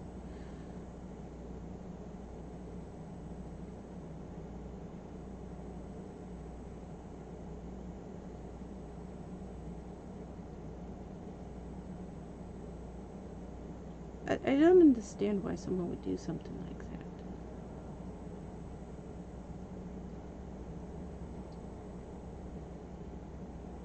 that. You look at the people who kept having this happening. Everybody, they were all the same as me. They had left the clan. These were all people who were born into the clan. They didn't join it by free will. They were born into it. They wanted nothing to do with it, and as soon as they were 18 or whatever, they left. And some of them ran out when they were 10, 12 years old. I mean, some of them got out of there young. A lot of them didn't. And every single one of them who had a house blown up by a bomb, every single one of them who had a workplace blown up by a bomb, every single one of them who had a doctor that was killed by a bomb, all of them had that in common. They had left the clan and tried to live on their own, not part of the Heaven's Gate compound. They wanted nothing to do with Heaven's Gate, and these people in Heaven's Gate, they can't believe that we worship God as an alien, and our babies grew up and didn't want to worship God as an alien with us, well, but put bombs in their houses. Why?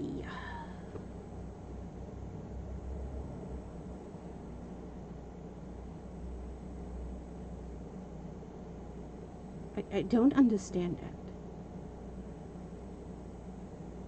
that. The whole thing is just, it's so insane. I mean, you start out with these people who believe this really wild God is an alien, lives on planet Kolob, he's flying in on the mothership, he's morphed with Trump, and now he's called King Trump instead of President Trump, and this other alien has come in and he's Biden, and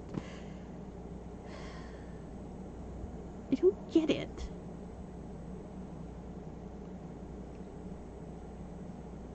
I have studied so many religions because when I was in college, I kept changing my degree focus several times. So I was going for this degree, and I was like, no, I'd get the whole way, and I could graduate now, but I'd like to keep sewing in college, so let me change my degree, and then I would get the whole thing. So I spent a really long time in college, and just kept changing degree focus. And one of the ones I did was a world religion philosophy theology degree. And so I studied a lot of different religions. I've never seen anything like Heaven's Gate. I mean, growing up in Heaven's Gate, it was like this was normal because we had no access to knowing that there was anything like anything other than this. Or none of the kids went to school, none of the kids went to doctors. There was no electricity for most of the time. There was no radio, there was no TV. Nobody knew that anything outside the compound exists. People who were born in the compound, they had no clue that a world existed outside of the barbed wire fence. No clue at all, nothing.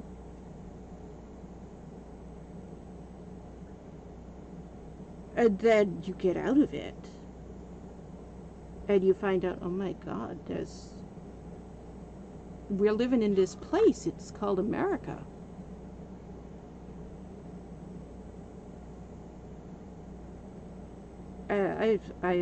I've been out of the clan for 30 years now, and I've still not been able to adjust to the Americans.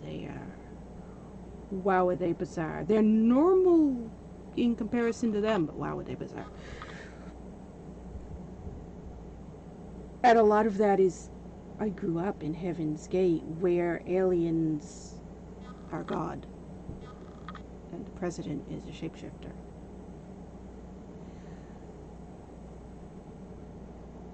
But I never believed that. I always thought it was insane. It never made sense to me.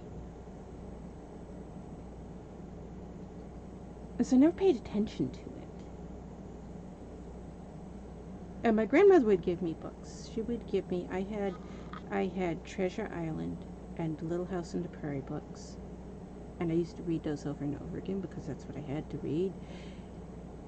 And you see, whenever something happens with my uncles, especially if the police and the FBI show up, like what happened today, you notice it's like I can't do anything, and I go into just playing the game, and I'll play the game over and over and over again, and I get stuck in it. And people have asked me, how did you get so hung up on Avallac'h? But this is how I get so hung up on Avallac'h. My whole life, it was, my uncles are being crazy, they're doing stuff again, let's read Treasure Island again. Oh, they're doing something again, let's read Treasure Island again. And because there wasn't anything else, there was nothing else. You had the option, the Bible, the Book of Mormon, or Treasure Island. I mean, that's the book that was there. And I had already read the Bible 31 times at that point, and it was like, okay, I know the Bible inside out, let's read something else. Here's Treasure Island. My grandmother gave me Treasure Island, so I started reading Treasure Island over and over and over again. It developed into a cycle of whenever my uncles flipped out and did something, which was constantly, and they ran the clan, and nobody could do anything. It's like they were the government in their minds. They controlled everyone. The women had no freedom. The children had no freedom.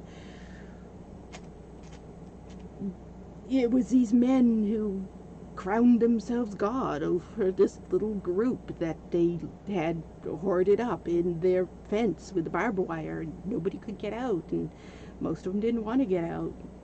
But the children who were born into it, which I was one of them, weren't necessarily. It was like, with children, we would like to play with toys, and oh, it was so rare that you ever went outside the compound, and we went outside the compound once. I was, I think, 6 years old, and we went to Zayre's. It was a store in Saco. It's not there anymore. It got shut down. It went out of business. I don't think it was a franchise, was it? May have been. It was like this little store, and it was just a base. It was like Walmart, only tiny. You know, they had groceries counter over here, and they had toys over here, and they had fabric over here, and hardware over here. But it was tiny. It was all in this one little small thing. So it wasn't like aisle after aisle after aisle. It was like, here's an aisle, and it's got 4 dolls and 4 trucks, and that's the toy department. It was tiny. And we had gone in there, and when the clan went anywhere, back at that point, everybody was still wearing prairie dresses. They've stopped doing that. They don't do it anymore. But everybody was wearing prairie dresses. So people used to think we were Amish. All the women had these long dresses. Looked like they just walked out of the 1800s. The sunbonnets covering their faces. The men all wore very Amish-looking stuff, and they all had their big beards and their hats, and people thought we were Amish. We weren't. Plus, horse-drawn buggies. Again, people thought we were Amish because we didn't have cars. We had horse-drawn buggies back then. It was a long time ago. And it was back 1970s when this happened. And I was maybe 6 years old at the time we went to this store. And all the men go in and do the shopping, and the women huddle up by the door. You go in, and you huddle up by the door around the kids, and it's like, what did they call those? Like wagon trains, where they put the wagons in a circle together, and everybody stayed in the middle of it for Indian attacks. It's like you see in the Old West movies. That type of a thing is what the situation was. All the women gather in a circle somewhere near the service desk, and all the kids stay in the middle of it, and everybody looks down because, oh, hell to pay if you dare make eye contact with strangers, and you are going to get beaten in the face with a brick. Men were vicious. I don't think people realize what living in a gypsy clan is like either, and the men control stuff so much. Women have no freedom at all. Children have no freedom at all. They are literally slaves to the men, and that is their only purpose. And it was worse in the 70s. I mean, it's a lot better now. A lot of gypsy clans are getting out of that. But in the 70s, that nobody even thought anything of trying to, men controlled everything and we don't dare to do anything. And they considered me a rebel, and that's why they considered me a demon. When they called me a demon, they claimed that a demon had come and taken the actual baby and replaced it with me, and that was why I acted like I did. I got away from the group. There was toys. There was a shelf of toys. I'm like 6 years old, and there was this, and I went over to look at these dolls. It was Barbie dolls. And I remember there was this Barbie doll, and she had the pink dress on, and I have it. I have this doll now. But there was this doll. And the men were just, doing their thing, and I picked up this doll, and I went over, can we get this? They were nuts. They took the doll and threw that across the store, and then they grabbed these things that were on the shelf and started hitting me in the face with it. Just cans of food, hitting me in the face with it. They acted like they were going to kill me, and people thought they were.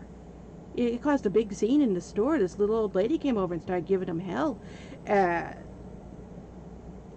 Then they left. We all left, and as we're leaving, everybody's getting back into their various horse and buggy things and motorhome things, and this was a huge gypsy caravan. I mean, the whole clan went at once. We're talking 400 or 500 people. The whole clan went to the store at once. This little old lady comes out. She bought the doll, and she gave it to me, and they didn't take it away. I'm surprised they didn't. Like I said, I still have it. They did not take the doll away, but they were so pissed, and they wouldn't let me have it. We went home, and they put it up on a shelf where I couldn't reach it. And it was just it. It's here. You ain't touching it. I mean, their whole thing about Barbie was, look at her. This is evil. This is the epitome of massive evil. And then later, Barbara, Palmertell's wife, she cut the head off the doll. So the doll now, I still have it. Again, I still have it all these years later. But her head's been cut off. So I have the doll and her head.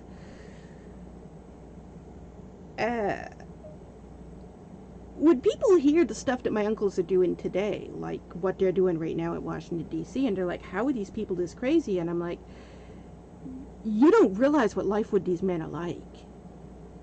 When you look at what life with these men are like, you start to see why they think it's okay to go to Washington, D.C. and kill some politician, because they think they're God. They really think they're God. They think they are above the government. They call themselves sovereign citizens. They claim they are a sovereign nation, that they don't have to go by anything that America says. So many Americans look at what is going on. You watch people who are talking about what is happening in Washington, D.C., and they're like, these people are crazy, and they're pointing out, they're running around in loincloths and furs and horns and spears, and this is gypsy culture. You are seeing gypsy culture, and gypsies don't. This is what they're like. And gypsies are so rarely seen. That's the thing. They so rarely come out in public at all. And so when something like this happens, and a whole group of them join up, and that's the thing, people are looking at it and they're like, Trump supporters are doing this, and it's not Trump supporters. It's really not. You need to really look at these people. They have infiltrated Trump supporters. They just hate government. They don't care. Government is evil according to them. They don't care one way or the other. These aren't Republicans attacking because that's what Republicans do. They aren't Republicans. They don't care. They hate America. They're going to attack no matter what. People aren't thinking that because they're seeing these people at Trump rallies, and they're like, oh, they're Republicans. Look, they're rallying with the Trump people. They're not actually what they're claiming they are. They're crazy. David's insane. And he got worse when Brucey died, which just happened. The whole clan's on a warpath because they classified Brucey as the leader. He took over when Grandpa died. He's the leader of the clan, and he died. And they've gone nuts because they didn't plan on him dying. There's no replacement. They don't know what to do. They don't have another king lined up to replace him. The king of the gypsies is dead, and they don't know how to deal with it. They weren't prepared for this.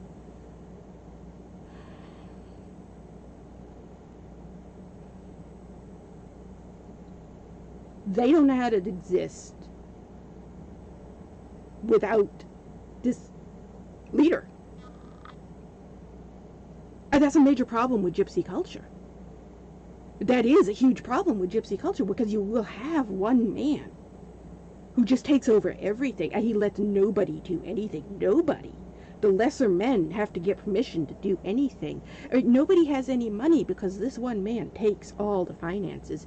If you go out and get a job, you're required to give all your money to him. Nobody has anything. Nobody's allowed to own anything. Nobody's allowed to keep their own money. It all goes to this guy because he is the king. And now that guy is dead, and they didn't have a replacement lined up because it happened so fast. They don't know how to deal with it. And the fact that he died from COVID-19, they're on a warpath because they believe the government has made COVID-19. They believe the government put COVID-19 out there to kill minority races. Well, who's more of a minority race than gypsies? And so that's what's going on. And these stupid idiots on the news reports are going, oh, look, yeah, no, these people, they're crazy Trump supporters. No, they're not crazy Trump supporters. This is damn fucking Heaven's Gate. You're dealing with Heaven's Gate, and their leader just died, and they're gypsies who are merely really angry.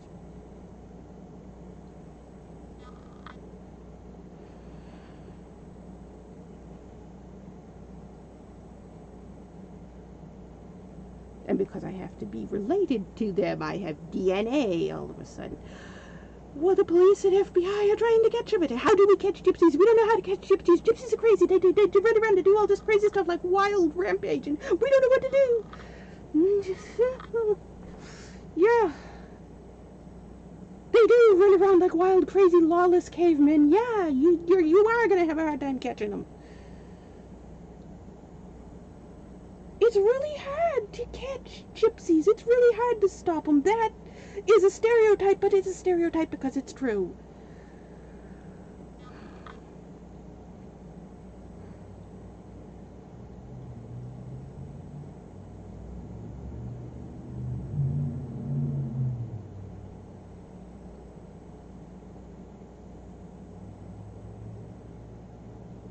I don't know what I'm supposed to do.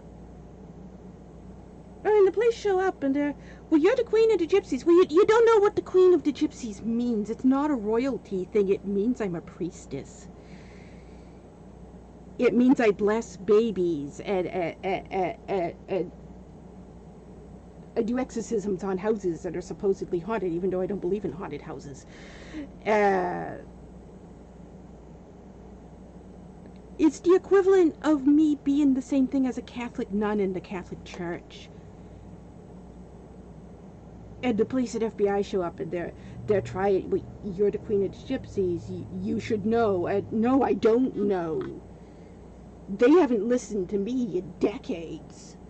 They started following the Heaven's Gate crazy lunacy. They don't believe the old gypsy religions anymore.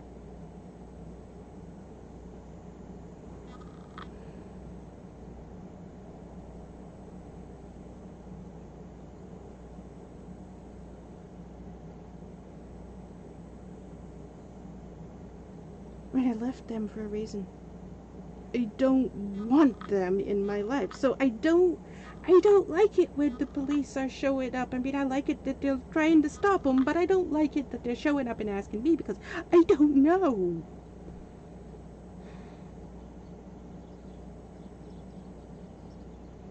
30 years since I last seen any of these people face to face and talked with them. I don't know.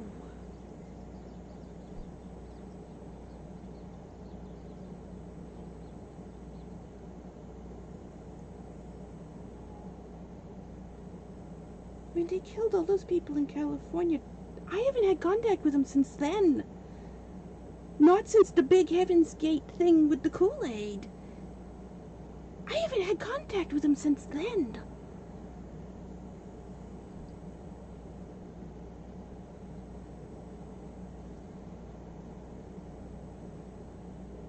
The only time I know anything that they're doing is like the other day when they were in my driveway chanting God King Trump.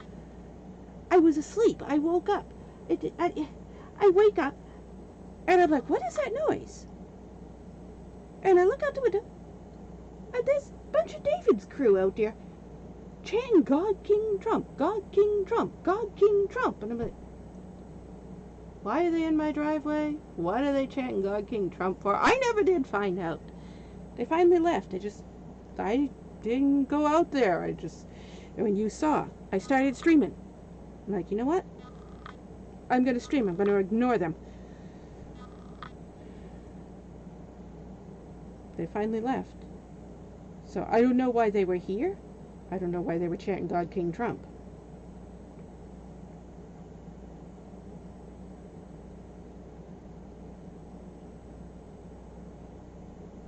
I want nothing to do with David's crew at all.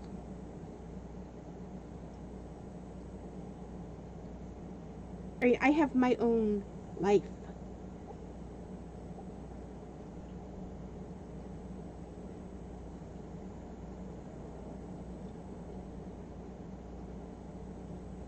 And I got police knocking at the door.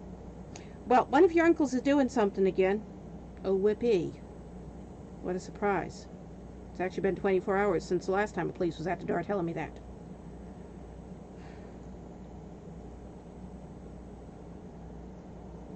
I left the clan for a reason. I don't want to be around them. Why? Why?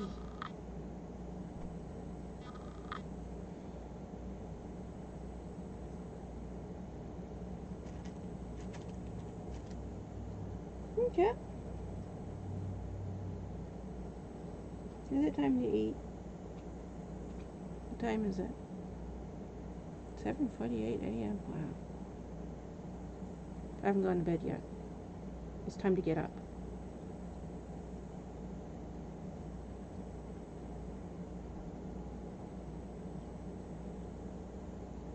Yeah, fish have gone to bed. I should have known it's time to go to bed. It's that time. This morning. Oh.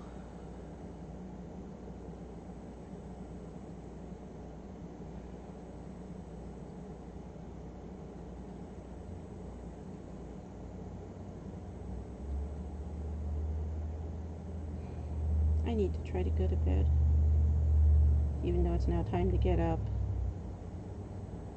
Probably won't do any good, though. I don't seem to be able to sleep. I'm too tensed up right now. I can't relax. I'm not able to relax enough to sleep.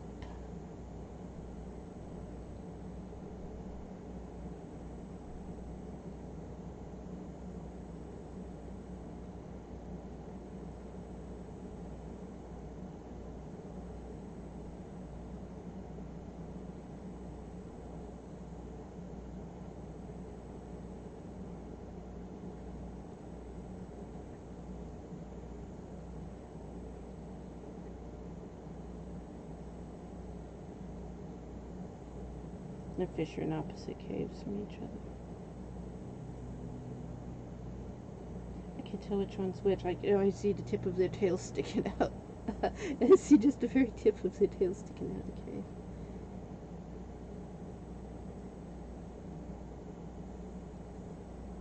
Their tails are different. If I was closer to them, I could tell them apart. I can't see far enough away. The tank's too far away from me to tell.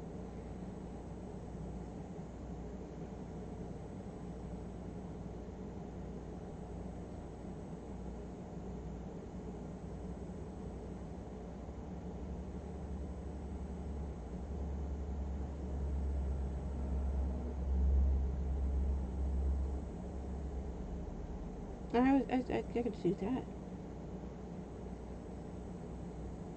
I have a gigantic fish tank I was in the middle of setting up when the police and FBI and everybody else showed up.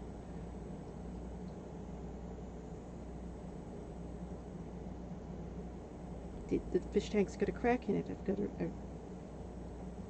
We had to get a new fish tank. But I got one that's twice as big. And now we have to take out everything. All the furniture and shelving and stuff has to all come out. And this big thing has to come out and go there. And that's what I was doing. I was in the middle of moving everything. And then there's a knock on the door. And opened the door. And okay, there's police here. What's going on? Oh, yippee! Police and FBI. Great. What happened? Oh, guess what? Your uncle's. Okay. Great. Again. What else would it be? Never anything else.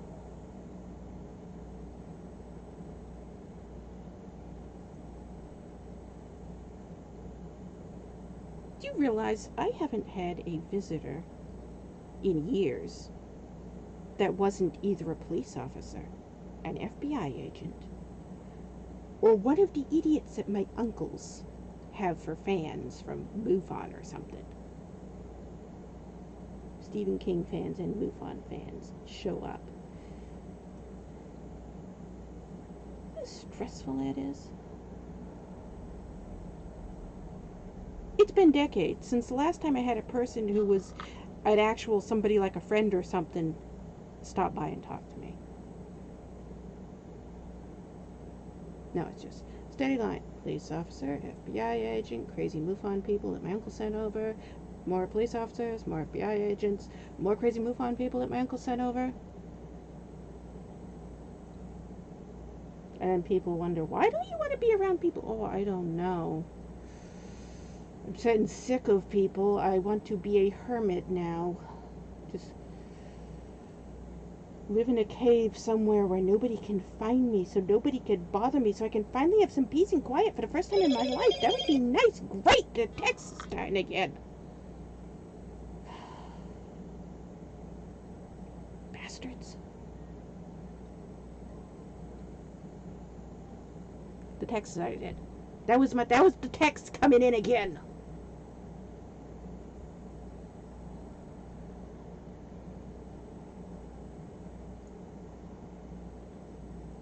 It would be nice to have a single solitary person in my life who I could talk to. That would be nice. I don't have that.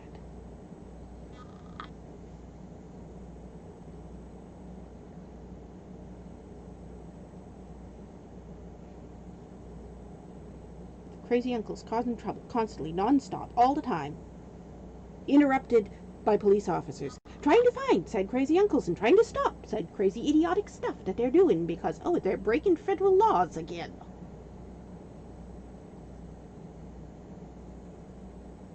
But it doesn't stop. It's every week something damn else.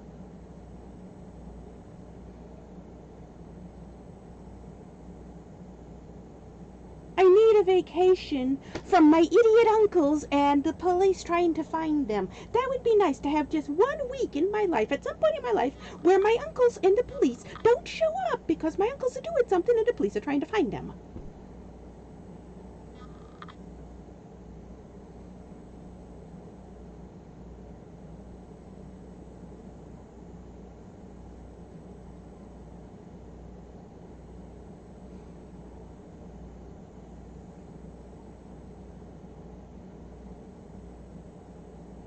It is so impossible to do anything because of this.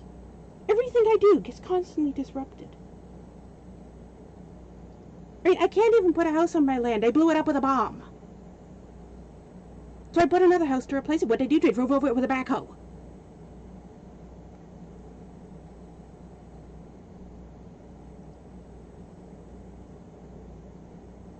Put up another house.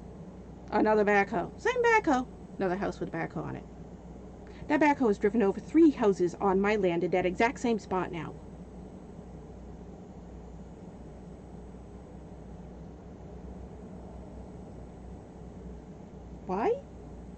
over everything. Family over all. How is that family over everything? Family over all. How is blowing up my house with a bomb? Family over everything. Family over all. Oh, you left a clan. We must blow up your house. I almost died in that fucking bomb.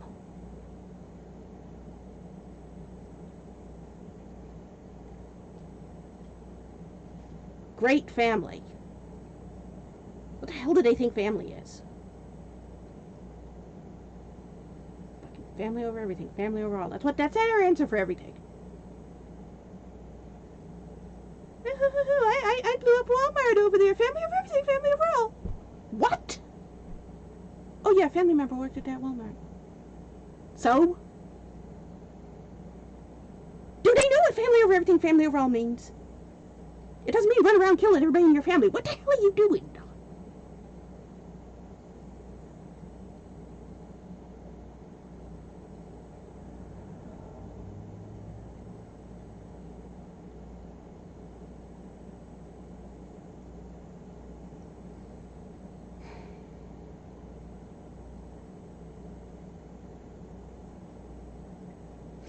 I need to turn the phone off so the text stopped coming in, except the police tell me to leave the phone on in case we need to call you again. And the FBI, leave the phone on, we're going to need to call you again. Of course you are. You always need to call me again. My uncles never stop doing stuff. Okay. Are you done? Can I pick you up? Hug a cat. That's what we need. You want to sing? Oh, we're going to sing? Alright.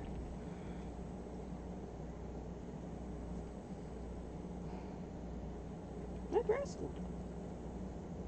After he unplugged half the computer and jumped up there and then showed up, he must have contacted around things.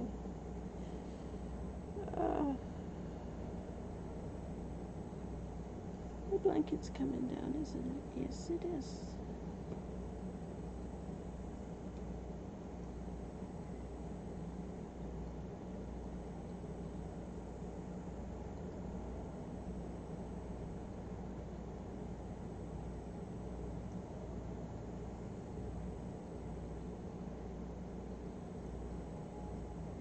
Dad grew up in Canton. Canton, Maine, Canton, Maine.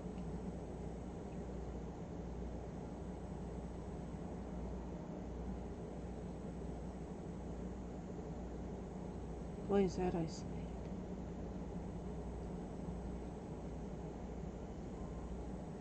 Once you leave the road, you have to hike up in for about 4 hours before you get up in there.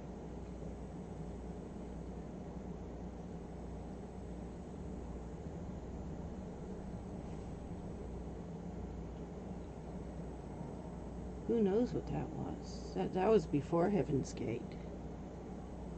Grandpa hadn't met George Applewhite yet then. He met George Applewhite on some retreat thing in Rocky Mountains. I think it was in Utah. Yeah. That's when they all went nuts.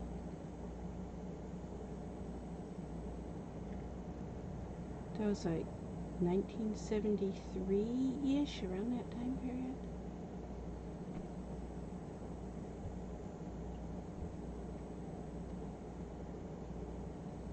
Went to some. It was supposed to be like a religious retreat hiking thing, and it was led by George Applewhite.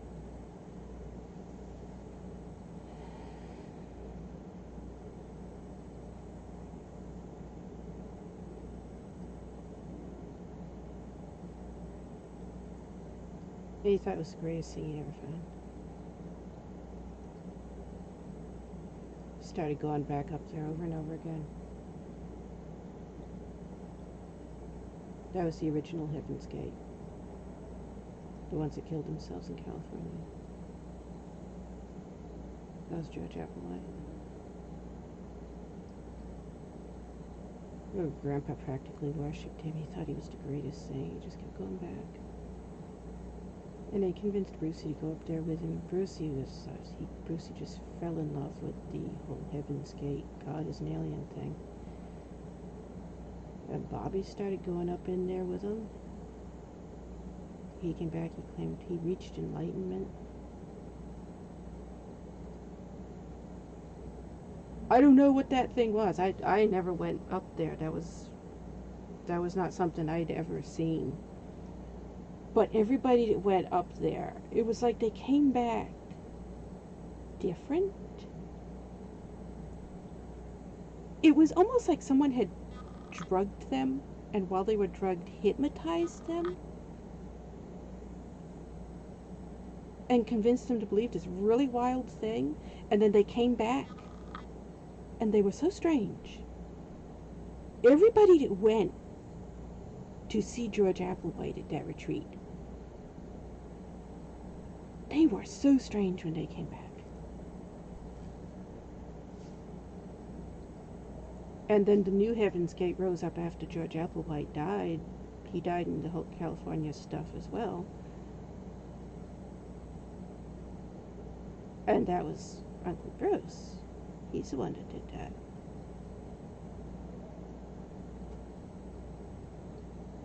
Grammy died, which was his mother. And then Grandpa died, which was his father. And he had a really hard time dealing with it. And he had this Heaven's Gate stuff because he had gone to California.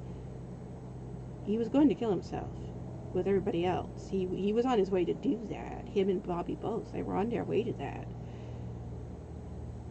And the plane, there was a storm, and the plane stopped in Colorado, and they got snowed in, and the airport wouldn't let any more planes out, so they got there a day late. They got there the day after Comet Hale-Bopp had gone over. So they didn't get to kill themselves with Kool-Aid like everybody else had done under the shadow of Hale-Bopp. And that, when he came back after that, he was so mad that everybody had died without him and he got left behind. He was in a rage that had happened. And that was the first time we realized what Heaven's Gate was. Like I said, we didn't listen to it. It was just, it was like a lot of the women and a lot of the kids were like, yeah, the men are doing their thing. So a lot of us didn't pay attention. And it wasn't until everybody killed themselves that everybody was like, ooh, okay, yeah, there's more going on here. Never drink Kool-Aid again. I have a massive phobia of Kool-Aid now. People have noticed that when I drink, I will only drink stuff that's in sealed up. I won't drink like water from the tap. I won't drink out of a cup. Nobody ever sees me drink out of a cup. I'm always drinking out of a bottle and a thing. And if it like sits out overnight or just sits here for a few minutes and I leave the room and I've been away from it, I'll throw it out even if it's not empty. A lot of people have noticed me do that because it's kind of extreme how much I do it, and people have asked about it, and I'm like, yeah, side effect of Heaven's Gate, I have a massive phobia of drinking anything that anybody might have touched, because half the people who died didn't know the Kool-Aid had been poisoned. That's why it's called a murder/suicide, because they had a hard time trying to figure out which ones killed themselves and which ones were drinking this stuff not knowing what was in it. That was the situation. Some of them knew, and most of them didn't. And the rest of us who were in this group, but we were born and raised in the group, we didn't join the group, and we started realizing what was going on. We really wanted out. A lot. And me leaving the clan happened less than a month after the people all got killed in California. Rask! Another cat to hug. Rascal's here.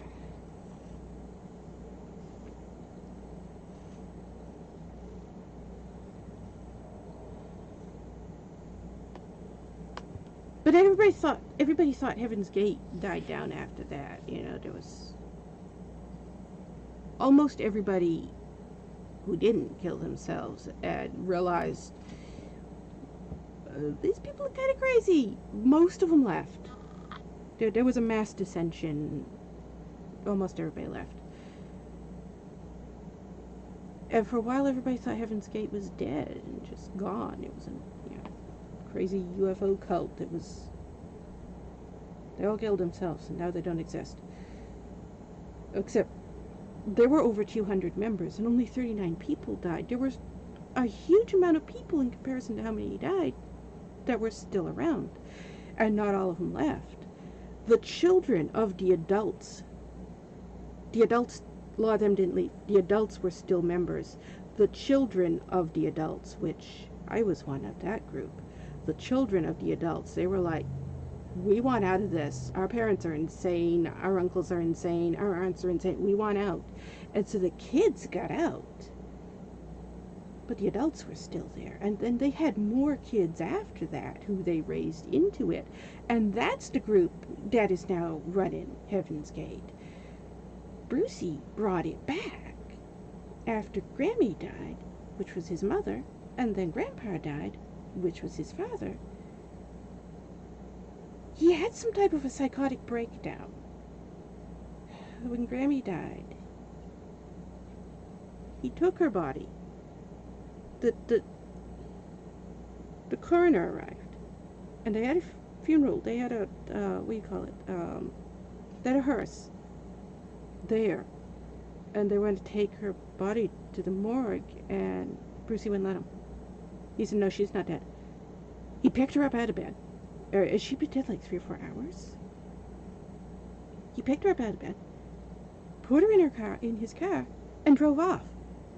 And so there ended up being this police chase because he stole his mother's dead body and drove off with it when the coroner was trying to put it in the hearse. He took her up to Parsonsfield and drove her around on all these back streets up there, and the police had a really hard time finding him. They finally found him, got him back, got the body back, and then David showed up. There was this huge fight. David's clan was fighting, and Brucey's clan was fighting with each other, and they all started pulling out guns and shooting at each other. And this happened on Bacon Street in Biddeford. And that's what you hear people, if you live in Maine, you always hear people talk about the Bacon Street Massacre. That was the Bacon Street Massacre. Grammy had died, and they were fighting because Brucey refused to believe she was dead. And David's like, no, she's dead. You've got to let her be buried. And so they started shooting at each other. And they ended up killing some guy that was just a random guy walking on the sidewalk that happened to get hit by a stray bullet while the crazy people were shooting at each other. So then one of them went to prison, and he just got released from prison last year. It's been 20 years? He got 20 years in prison, and he was just released last year, so it's been 20 years since that happened. That was the Bacon Street Massacre. Again, David's group. Always. They always have got their guns, and that's always their answer to everything.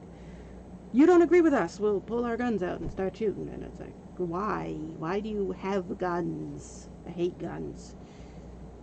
I don't want guns near me.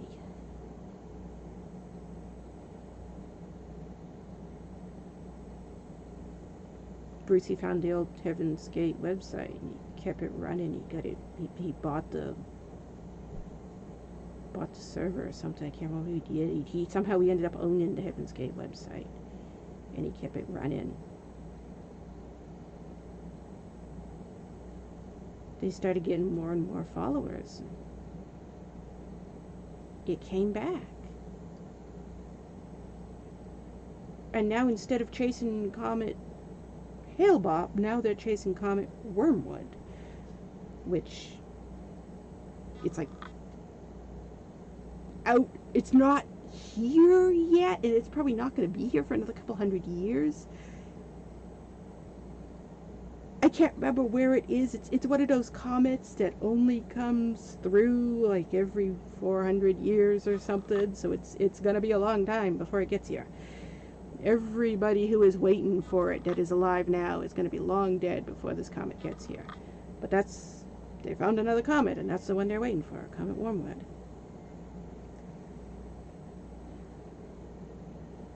But then he died. And we see the result of that January 6th, because they all went nuts and decided, oh, let's go down there. There's a big Trump rally. Let's go to the big Trump rally and be crazy while the Trump people are, and everybody will think it's the Trump supporters, and everybody did think it was Trump supporters. And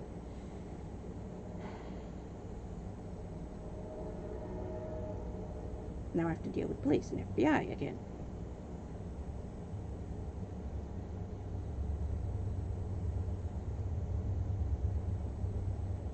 It makes me just want to board up the door and all the windows and never answer the door to anybody or anything ever again. Because it doesn't matter who knocks on the door. It's always going to be either the police looking for my uncles, the FBI looking for my uncles, or crazy fans of my uncles looking for my uncles.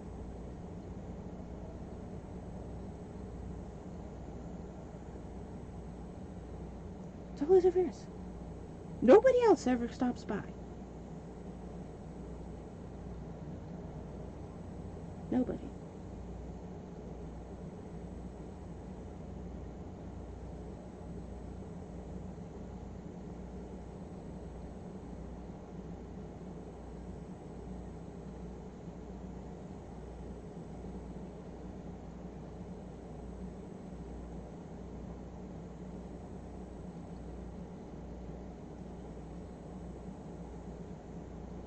It's very frustrating.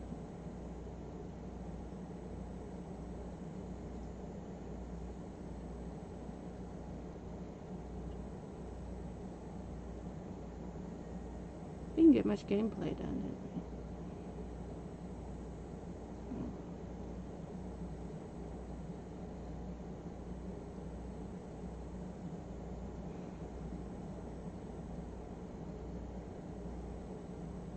That's actually not good.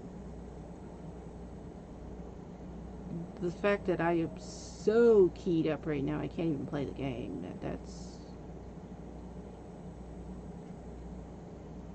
There's an extreme overload of panic attack happening here if I can't even play the game.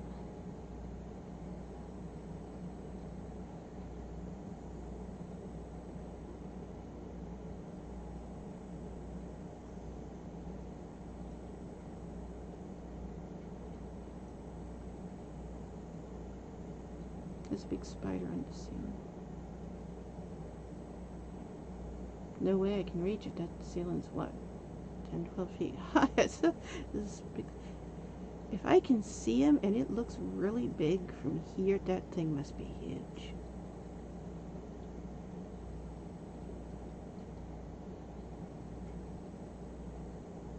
Because I'm almost blind. I can't see good. It's big enough that I can see it, and the ceiling's about 12 feet tall. It is a tall ceiling here. And it's all the way over there on the corner. So it's not only 12 feet up, but it's all the way over there, which is, what, that's 10 feet? No, that's 6 feet. Turn that around, that would be, yeah, about 7 feet, I think. Hi, Rask. You going through again? You know what? It's almost time for your medicine, ain't it? 8:15 a.m. Yes, it's time for your medicine in an hour. I haven't eaten yet. Since yesterday. It's now another day. And I still haven't yet gone to bed.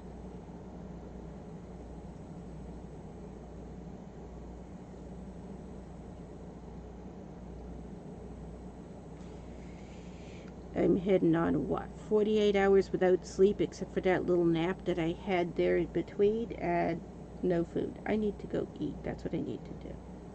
Maybe if I eat something. The problem is I'm like, because it's all nerves and muscles that are all tense, my stomach is also tense. And I can't eat.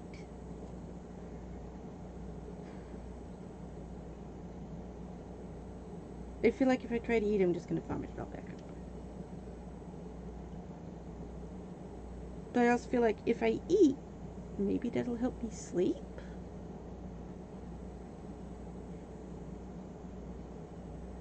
I don't know.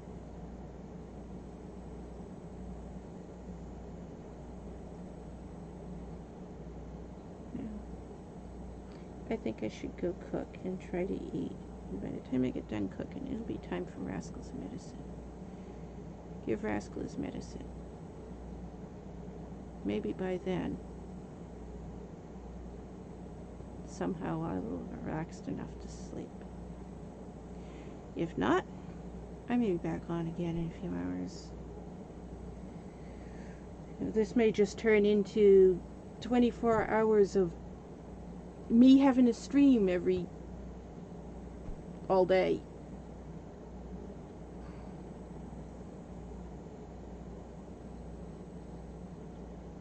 If you send this tank up too. Fish have gone to bed. It's daytime. They've gone to bed.